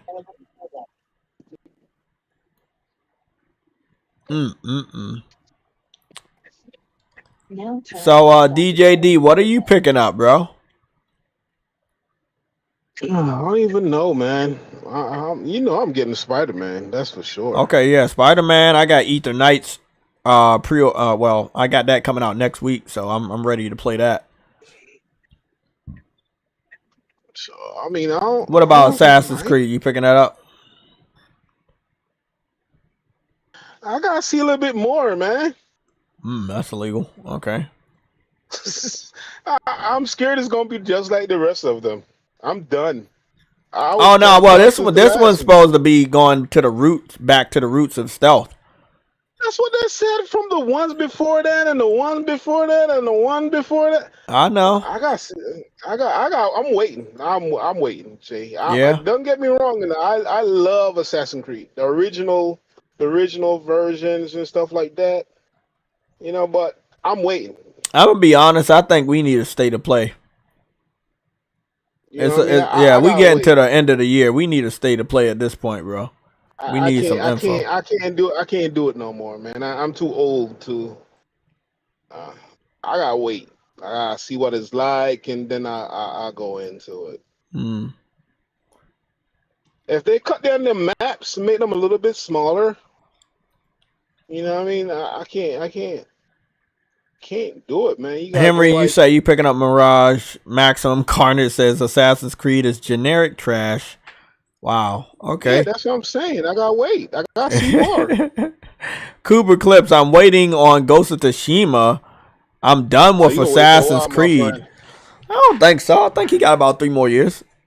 I think he got 3 more years until if they Ghost. Go on strike, you better wait for 4 more. Oh years. yeah. Oh my God, we have not talked a lot about the strike because there's not a lot of details. Talk about the strike? We got the list of developers that are supposed to go on strike, like Insomniac, Take-Two, WB, and there's some others, but we don't know if they will. You know, they don't get as much money as all these other actors, so I'm not sure if they can withhold a strike, and not get these bills paid. So I don't know. Kyle, you said the chat is lame today. I'm out. Okay, Kyle, we'll see you later, man. I'm sorry that the chat was lame. That's not my fault. The chat is the chat, and I do respect them either way, whether they're lame or they're energetic. I think they're pretty damn good today. So, I mean, they may be saying some stuff you don't agree with, but I think they're fucking dope. Oh, Mortal Kombat 1. Yeah. I don't know if that's a day one. I mean, I might be a little late to get that game, which I don't want to be. That's not a day one for me right now. But yeah, Mortal Kombat 1. Like I said, I got Ether Knights. That's a guilty pleasure, so you may not see me play it on stream a lot, except for that first weekend for Gamecast, and then I'll be like doing all my other streams probably exclusively on Twitch. Shit, I don't know. I don't know a lot of other games that are coming out this year. Like I said, I got Spider-Man, I got Ether Knights, and that's it. Like, oh my God. Maximum Carnage, you said YS Nordics. Yeah, but I think that game coming first in Japan, and then when it comes to the United States, it's probably be next year, because there's been no talk about this game. Let me go see. So these are the Yeast games we got. We got Yeast Origins, Yeast Memories of Sulcita. We have Yeast, I think that's 9, and this one is 8. So we got 8 and 9, and then these 2. And that's it. We don't got anything else. Yeah, that's all we got. So I'm not sure if we're going to be able to Well, put it like this. Spider-Man gonna take me a long time to end. Yeah, I'm gonna take my sweet ass time with Spider-Man 2. That game about to be like that, bro.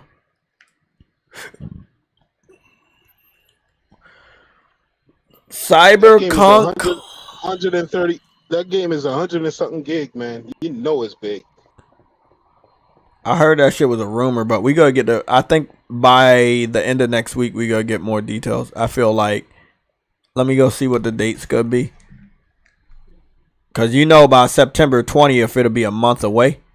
So you know that like on September 20th shit's already going to be ramped up by that time. Like the skins, the panels are already out. The limited edition consoles are already out. Then they also have shit like, what is it? The controllers. Let me go see what we got for September. The month of September. What do we got? What do we got for the whole month? We got, oh, here's some big stuff right here. You know, Labor Day just happened.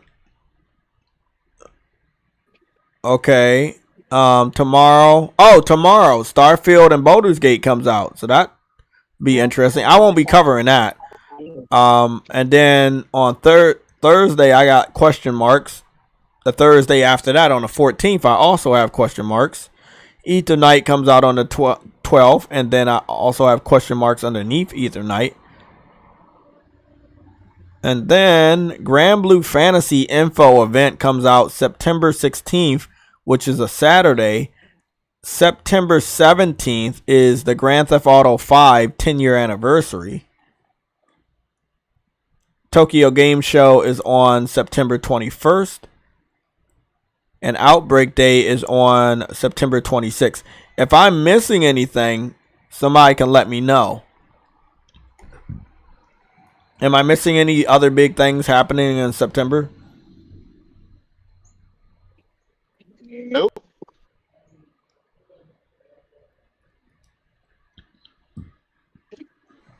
I'm about to play me a little bit of CyberSkunk. CyberSkunk is one of the best games. Huh? I don't know if it's still skunky. Shit look good I though. heard it's good now. It look good though, man. The first person aspect is really good. The shadow look really good. It Solid, take them too long to make it good. It take them a long ass time to make that game good.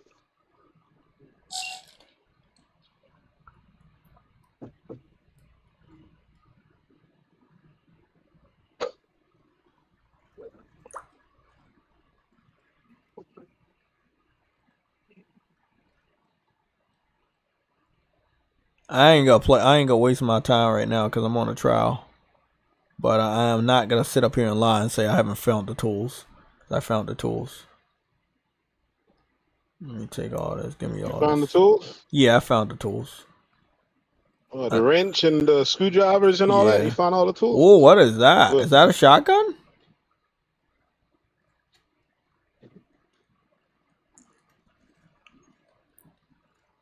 See, you know what I liked about this game? They had a boxing club on here.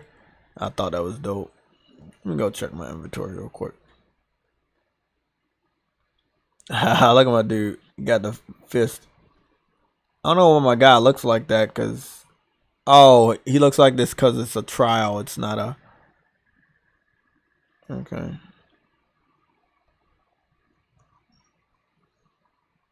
Oh.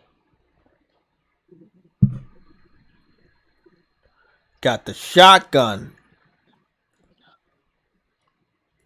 Can hit him with the back of the gun. Okay, cool. Dirty ass fucking bathroom. Is Game Pass in there? I don't see Game Pass. I'm not. I'm looking inside the toilet to see if Game Pass is inside the toilet. It doesn't seem to be there.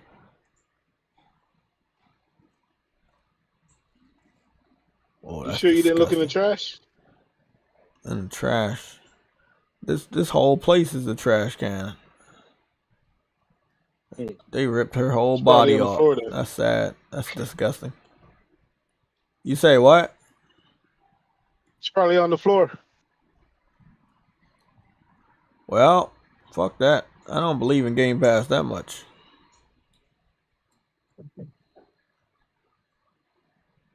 Come on, buddy.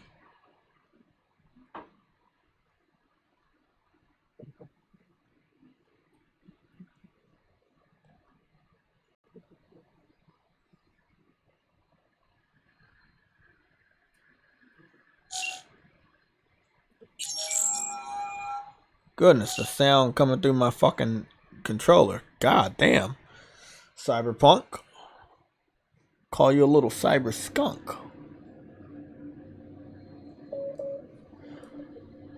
Of course she's alive and well. That's what we agreed, isn't it?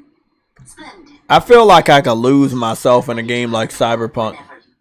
I can't wait for the 2.0. Is the 2.0 up? Can anybody tell me in the chat, is the 2.0 update out? The NCPD has surrounded Watson. The district is closed. If you're I'm sorry, Ice Queen. Thanks for the heads up. Swing by to see you later. Word's out the NCPD is going to put Watson on lockdown. If I'm going to sleep in my own bed tonight, we better put it in fifth. Leave it to me, Mano. I'm driving. Of course you do. Of course you want to drive. I wanted to fucking drive.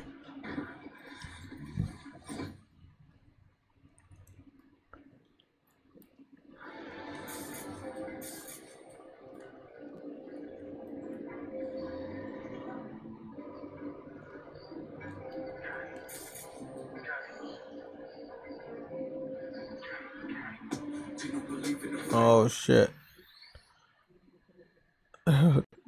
Yeah, copyrighted music. Yeah, copyrighted music. Fuck. I was about to say, I was like, man, listen to that shit. Nah, they got copyrighted music. Fuck, I hate when they do that shit. I don't got the time to play this shit right now. I wanna enjoy the trial, but can't play it right now. Solid. I want to know when that.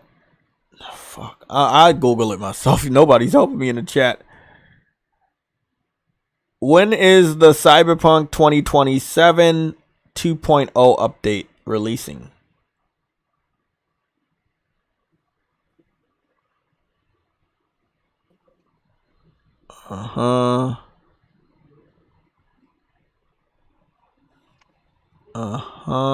Where is it? September 9th. September 9th. So that would be Friday? Saturday. Why is it releasing on a Saturday? That's weird. I don't know. Solid ass game. Final Fantasy 16, just in case you guys missed the Sunday show, Final Fantasy 16 has new outfits for the main characters, Joshua, Jill, Clive, and Torgal. So you can change the outfits, and you can also change what the weapons look like. So you no longer have to be stuck with a weapon that you really like. You can change the design of what it looks like. So good quality of life, features that they added. A little bit too late. Wish they would have had it at launch. They did also announce 2 paid DLCs. We don't know what they are yet for Final Fantasy 16. So I'm going to keep my eyes posted, my ears open, see what that's all about.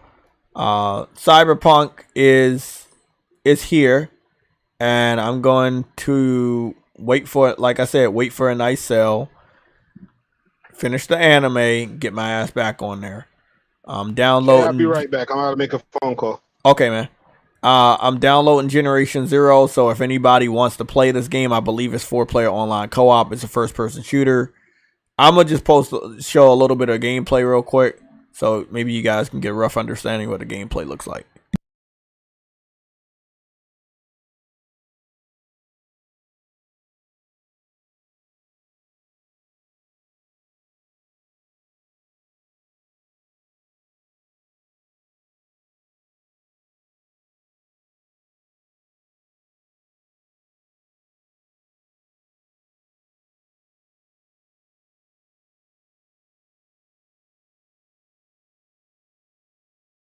That dude taking it to that robot with that fucking hammer.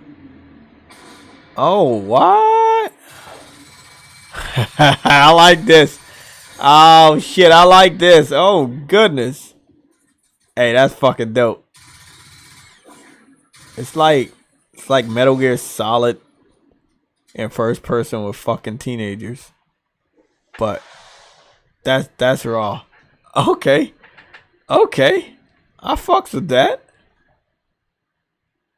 I need a good little first person shooter. Okay, okay. Wow, that's nice. That's nice. 60 frames looks apparent. That's nice. Open world. Co-op. Killing robots. Ain't anything better than that. I like it. Okay. People definitely been on here. So it has some sort of a following. Okay. Looks like it'll be fun. Yeah, me too. I want to see what they're all about. L Boogie. You said, nah, bro, this is not it. It will never compete with Call of Duty. I don't play games because they're going to compete with Call of Duty. I play what I want. So I don't let anybody else's comparison of Call of Duty dictate what I play. So personally, I skip Call of Duty every year. I don't care. I like trying new games. And Call of Duty superiority isn't going to stop me from trying new games that also may be first-person shooter. So, sorry. Not me. But enjoy Call of Duty again. But I'm gonna play what I want to play. No, I do not. I'm not one of them sheeps. I don't do that. I don't do that. Do not believe in that. Never have.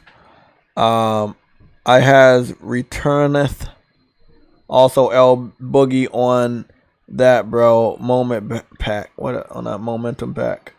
What the fuck momentum pack? Call of Duty gets old real quick. I mean, yeah, dude, man. I'd rather play something else. I'm not playing something because it's like multiplayer. I'm playing something like, let me get a new feel of something different. Let me see different perspective of different developers, what their ideas are, what their concepts are. It's very fun to try new things. So, yeah, I like shooters. I do love shooters, and it's on Plus. They giving us the option to play it, virtually for free, a part of the subscription. Why not? It's one of the new games. I played the other ones, so this will be the one. That's the one I downloaded. Let me see what else they gave us. Let me check. Oh, Sea of Stars. Nah, they gave us Sea of Stars before. Oh, Black Desert. Yeah, I could care less about Black Desert because I already had access to Black Desert, and it was a letdown, and it's still a letdown. So Pearl Abyss, with all the glamour shots, they need to be able to actually stop lying, stop faking about those visuals. It's nothing but glamour shots. They need to do better. For real. That is why I'm a little skeptical about all of their new titles.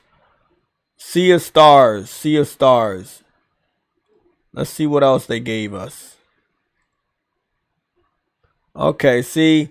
This is what I be talking about. They be giving us some secret games that they don't advertise.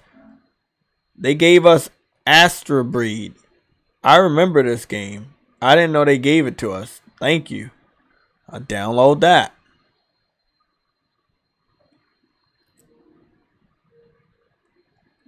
Got another little robot game. Oh, I remember this one. This is like that top-down one. Nah, I'm good. Disaster Report. Ace of Seafood. What the hell is Ace of Seafood? Like a fishing game? A fishing game that's in... Okay, I don't even know what that is.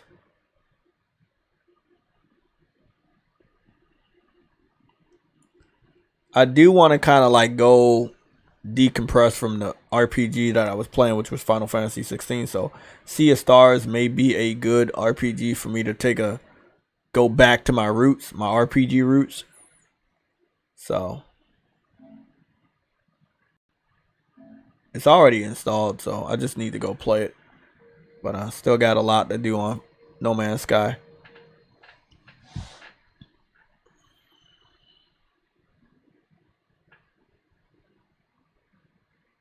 Yeah. As soon as I'm done with some stuff on No Man's Sky this week, I'll break into Sea of Stars. It's on the dashboard.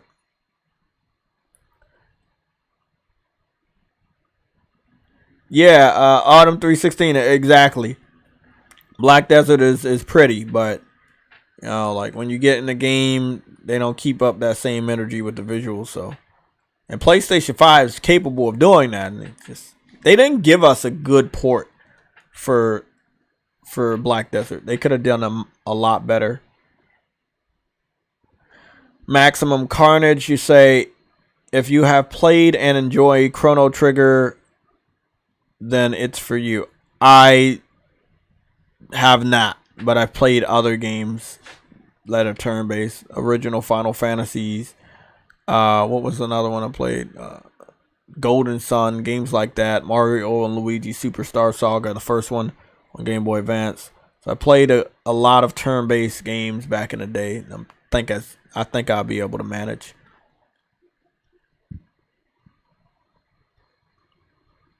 Nick Victory Fire 007, you say, I hope the Final Fantasy 16 DLCs do have some stories. Yeah, that would probably be nice if they had connecting stories.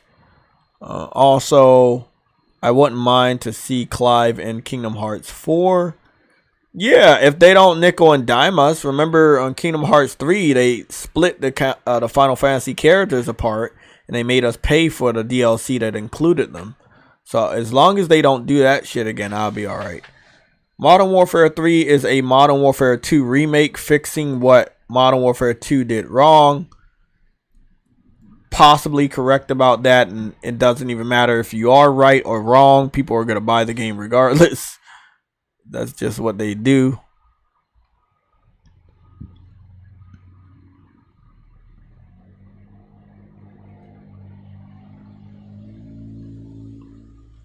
I'm ready for Ether Nights.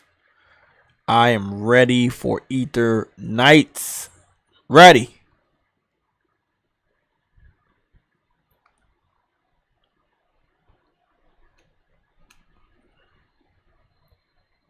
Actually, after the stream, I may take a small break from gaming. Watch maybe a few episodes of this anime in Spectra. I think that's the one I'm watching now. I didn't think much of it. I saw a TikTok and it was shown, and I was very curious about it. And I've been watching it, and it's pretty interesting. So can't wait to see what that's all about.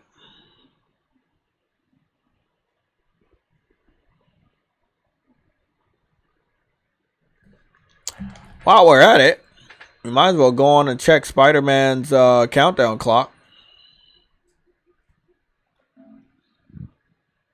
Countdown clock for Spider-Man is 44 days. So I will believe that next week we'll be getting close to like 30-something days away. I cannot believe the game is that fucking close. I cannot believe the game is that close. Why is the game that close? Do we get it early if we get the... Let me see. Do I get it early if I get the deluxe edition or some shit? Like... Nah, it comes out October 10th. October 10th is when it comes out. Okay. I'm ready, man. I'm ready for it. I'm ready. I'm ready for Spider-Man. I want to swing around New York City in 4K 60 with ray tracing. Some shit that Starfield can't do. I'm ready.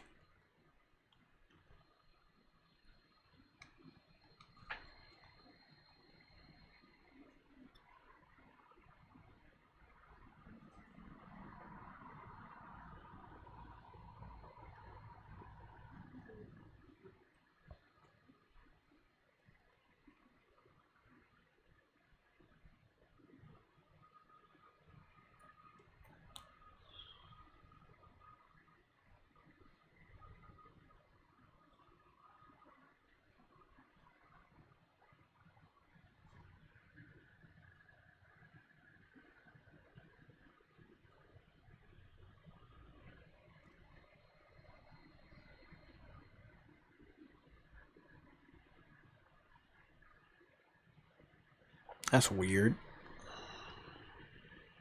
So I'm guessing some other people said some stuff about my post. That's why it's blowing up. I was like, what the fuck?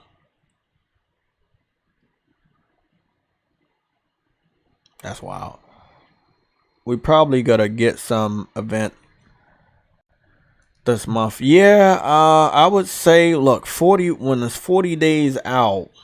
40 days out. It's 44 days away now, right? So where are we at? We are September 1, 2, 3, 4. That's definitive. That's definitive. On September 11th, that'll be definitive. But you can't do anything on September 11th because of September 11th, you know. But on September 11th, definitively, Spider-Man will be like less than 40 days away, right? So you do got to start ramping up the marketing.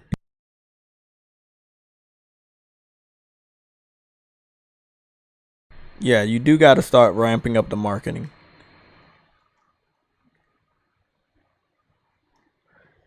Yeah, I'm sure of it too. I have some points of interest for a state of play. I mean, the 7th, kind of feel like you can't do that. You would have to announce the state of play tomorrow. But the 7th, the 12th, the 14th, I believe that by the end of next week, we got to have a state of play, because the week after that is going to be the first week or the first day of fall. Let me go get this. When is the first day of fall in the United States?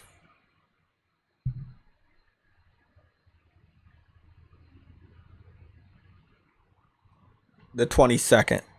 So you don't want to be matching up with Tokyo Game Show, which is on the 21st, the day right before the first day of fall. So if you want to continue to have it as a September state of play, a routine that they've been doing over the last now 2 years, if they do it this year, then next week we should have a major news dump in the form of a state of play, or maybe even a showcase. So it'll be next week. This week isn't over. It truly isn't, and they're definitely starting with the Spider-Man marketing. With, again, the 2 new images of Spider-Man. I do feel like in some weird way something has to happen at the end of this week, and the reason why I say that is because September 11th, even though it is not an official holiday, and I'm saying yet because it should have been a long time ago, but you would have the day Starfield comes out to start talking, the 7th or Friday the 8th.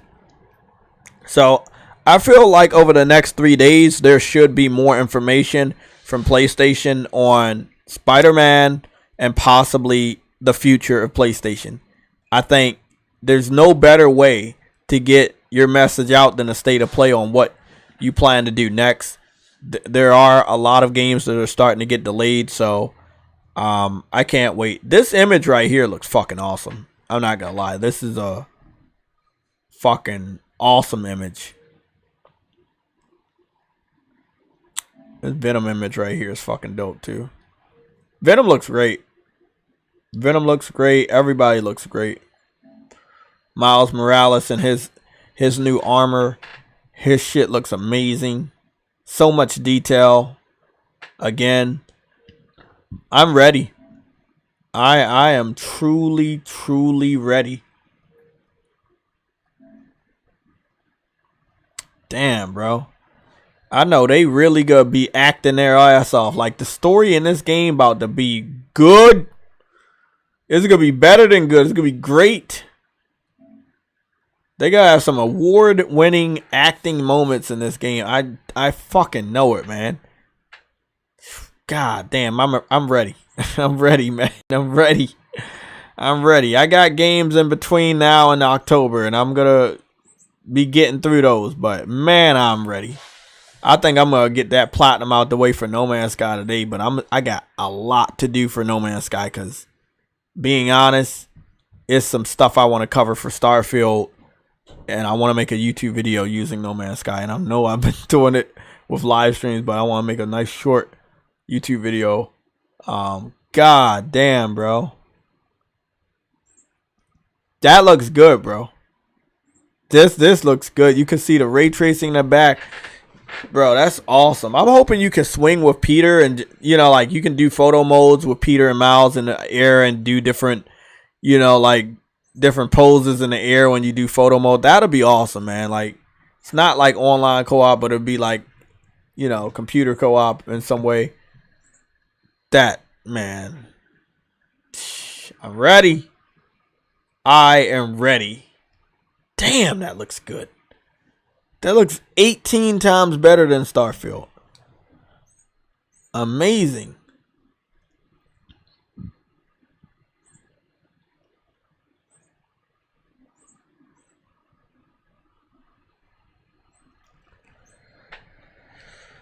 Yeah, so we should expect more Spider-Man information very soon. Again, they're not going to be showing wallpapers, and again, you're 4 days away from being less than 40 days away from the game coming out. You got to start the major push of marketing. I think that we're going to get another look at the gameplay and some elements of the gameplay with the mechanics and stuff. It's going to be very interesting. Again, 60 frames, ray tracing, all of that. Everything that we know about Spider-Man 1, I believe that they are going to amplify that by like 5 to 10 times. That's what I expect. I believe there will be more buildings you can go into. I believe there's going to be a lot more dynamic crimes. I believe in Insomniac, and I know they have the resources.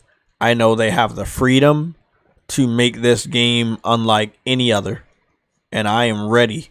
I am ready. Again, just the attention to detail on the new type of suit. I really like it. I can't wait to see the other suits too. Like, you know, I'm trying to figure out where. I already own it. I already know I own it.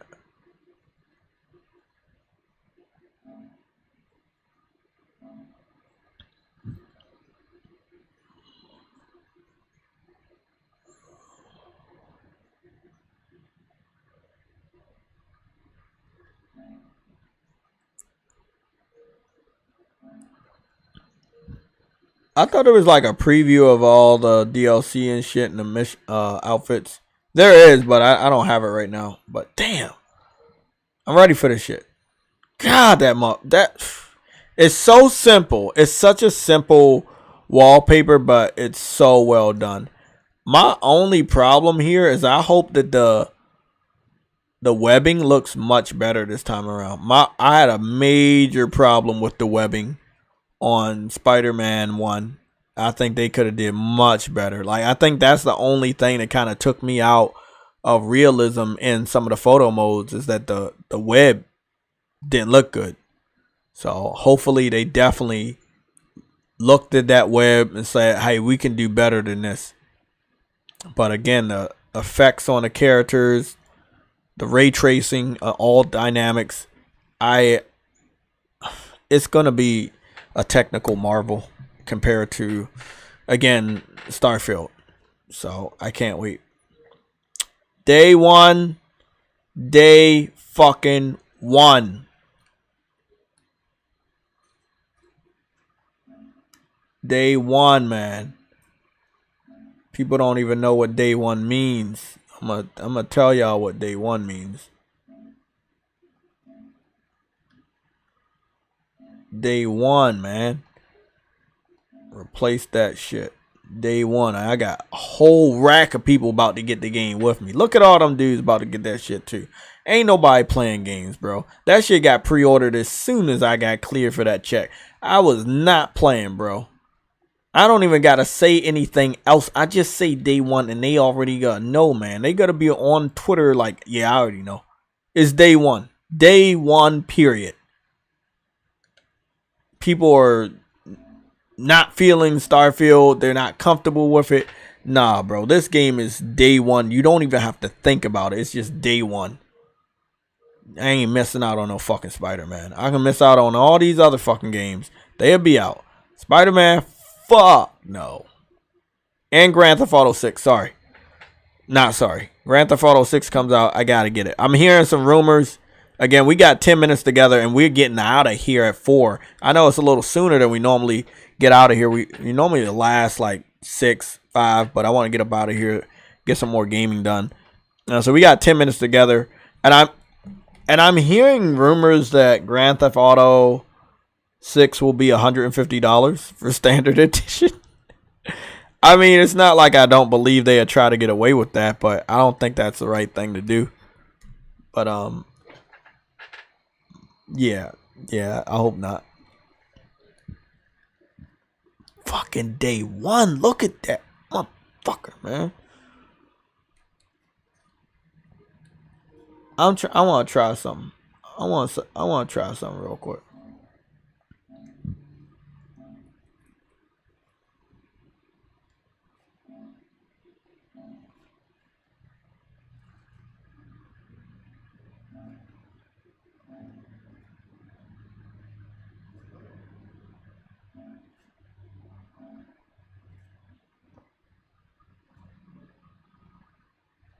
That's wild, bro. Look at that, bro. That's day one. Look at that, bro. If that ain't the best fucking image I've ever did see, man, that shit is fucking awesome.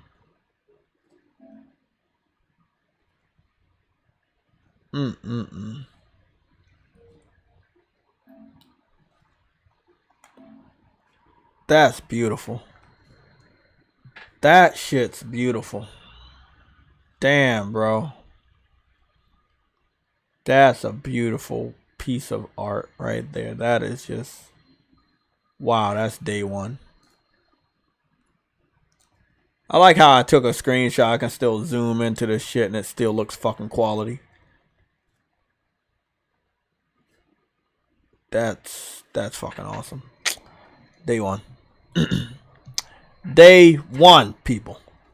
I feel like Grand Theft Auto 6 will probably come either 2026 or 2027. I don't even know. I want to play it before I die, man. Like, they take too long with the game, bro.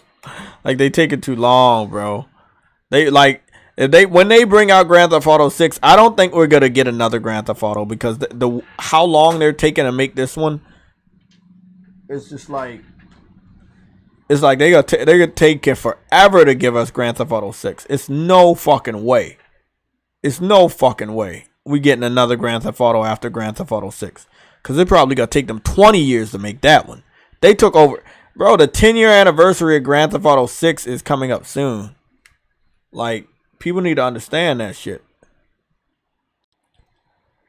What is the release date of Grand Theft Auto 5 on PS3? The initial release date of Grand Theft Auto 5 was September 17th, 2013.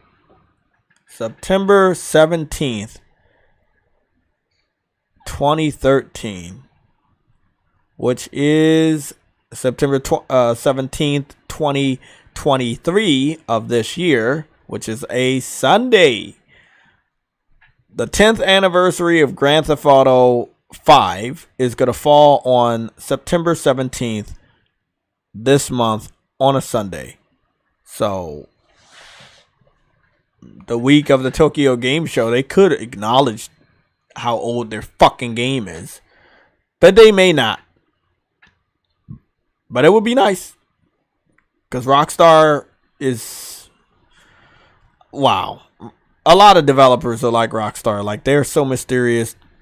And they just don't say anything or do anything. And they're allowed to do so. And I kind of want some of these devs, studios, and companies to say shit. Give us updates. Talk. Communicate. You know, like putting out Grand Theft Auto 5 10 years ago and not giving us any update on the new one. It's irritating. It's very irritating. Hopefully they give us some sort of info in Tokyo Game Show. Who? I'm confused. Who do you want information from at Tokyo Game Show? Spider-Man 2 is day one for me. After I get my Mortal Kombat 1 pre-order, Spider-Man 2 and Assassin's Creed Mirage are my next pre-orders. Okay, Jeff. Why give updates when they making bank on Grand Theft Auto Online? I agree, but I'm not one of those people, so I could care less about those people. I want to know about the next game. I stopped playing Grand Theft Auto 5 years ago. I'm perfectly fine not playing that game anymore. Perfectly fine.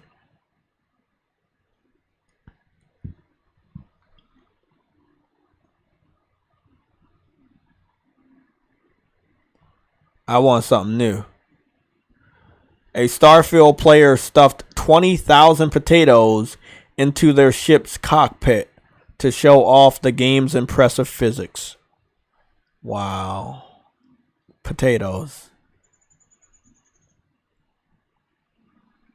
Potatoes. Great.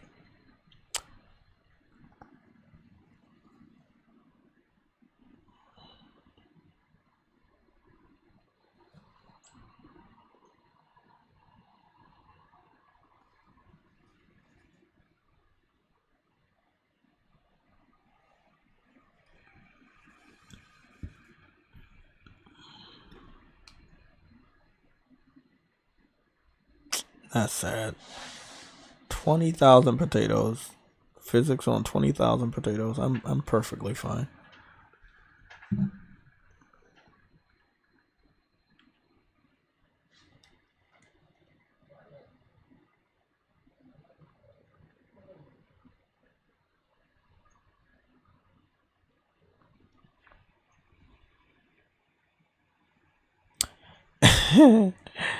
Guys, we got 3 minutes together.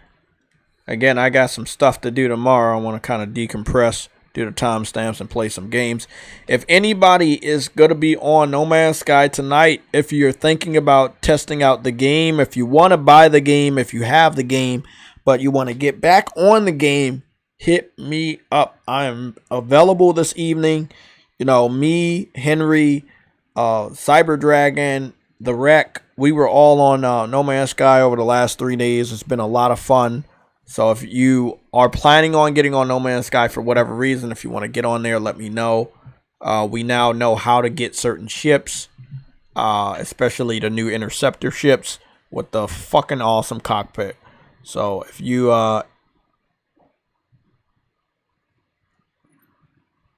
if you really want to know more about Starfield, I can start to actually help people out. I have an Earth planet that people can come to and stay there and make their own base there if you want. So, yeah. It's awesome. Autumn 316, you said, if I can make French fries in Starfield, then I would buy it. I don't know if you can cook, per se. You get food, but I don't think you cook it. I mean, somebody have to fill me in on that. I've just seen people taking pictures of like scenery and looking at how cool the gun look, and some gameplay sometimes, and others just a lot of photo mode. So I don't know if you can cook on the game. Memory Loss looks cool. It's on PlayStation's YouTube channel. Oh fuck. Y'all always come with this last minute news. Let me go check.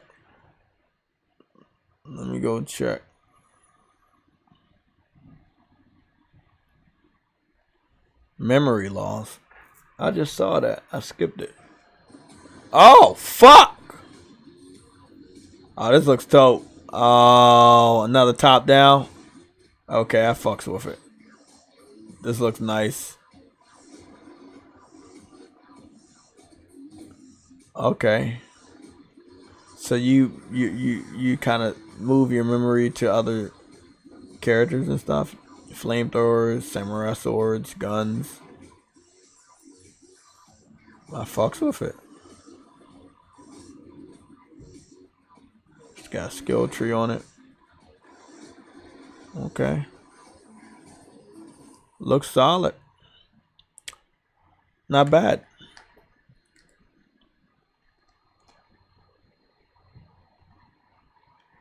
Yeah. Well, I mean, I'm not sure if you could steal pirate ships, but you can be a pirate in No Man's Sky. You can like kill people out there. You don't have to be a good guy in No Man's Sky. So if you want to start fights with people, you can, and you can take their stuff. Make sure that you have a smuggler deflector so that when people try to scan your inventory when you're out there in space, they won't flag you down for having contraband. But yeah, there are definitely ships that you can fix up and steal and find on No Man's Sky. I did that today. Was it today? Yeah, it was today. It was this morning. It was fucking annoying, but I was able to get the interceptor ship.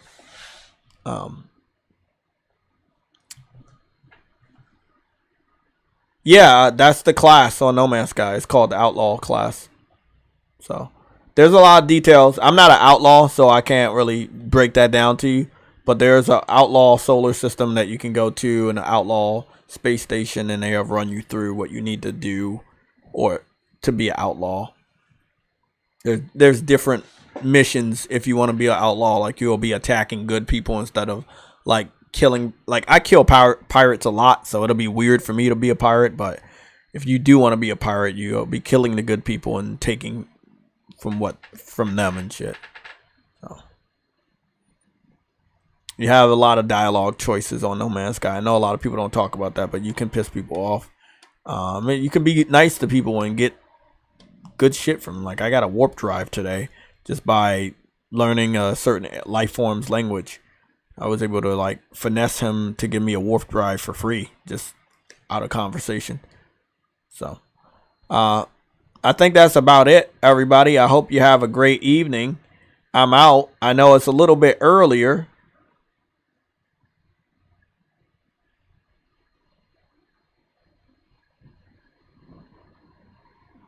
Somalian pirates. Yeah, I hope everybody has a great evening. I'm out. Y'all know how to get in contact with me. If anybody wants to play No Man's Sky, you can. Frantic. I know you're trying to be a space pirate. That's perfectly fine. There is cross-play on No Man's Sky, so if you have Xbox, PlayStation, or PC, you can still play alongside me. Hit me up. I'll be on Twitter. You can hit me up on Discord. All my personal information is in the description below. And also, I want to thank everybody for subscribing. I think we're about to hit a new milestone. I think it's about to be 9,800 subscribers. So if you're listening to the sound of my voice and you continue to come here all the time, hit the subscribe button and also hit the notification button so YouTube can do their job and let you know when I am live or posting a video. There may be a short video posted soon. I've already done 2 and you guys seem to really like those. So I'm working on a 3rd one and I will do a poll possibly tomorrow as to if you guys want that one. Okay. I do not like those. You say what? What? Something interesting, Troy. You can repeat that? This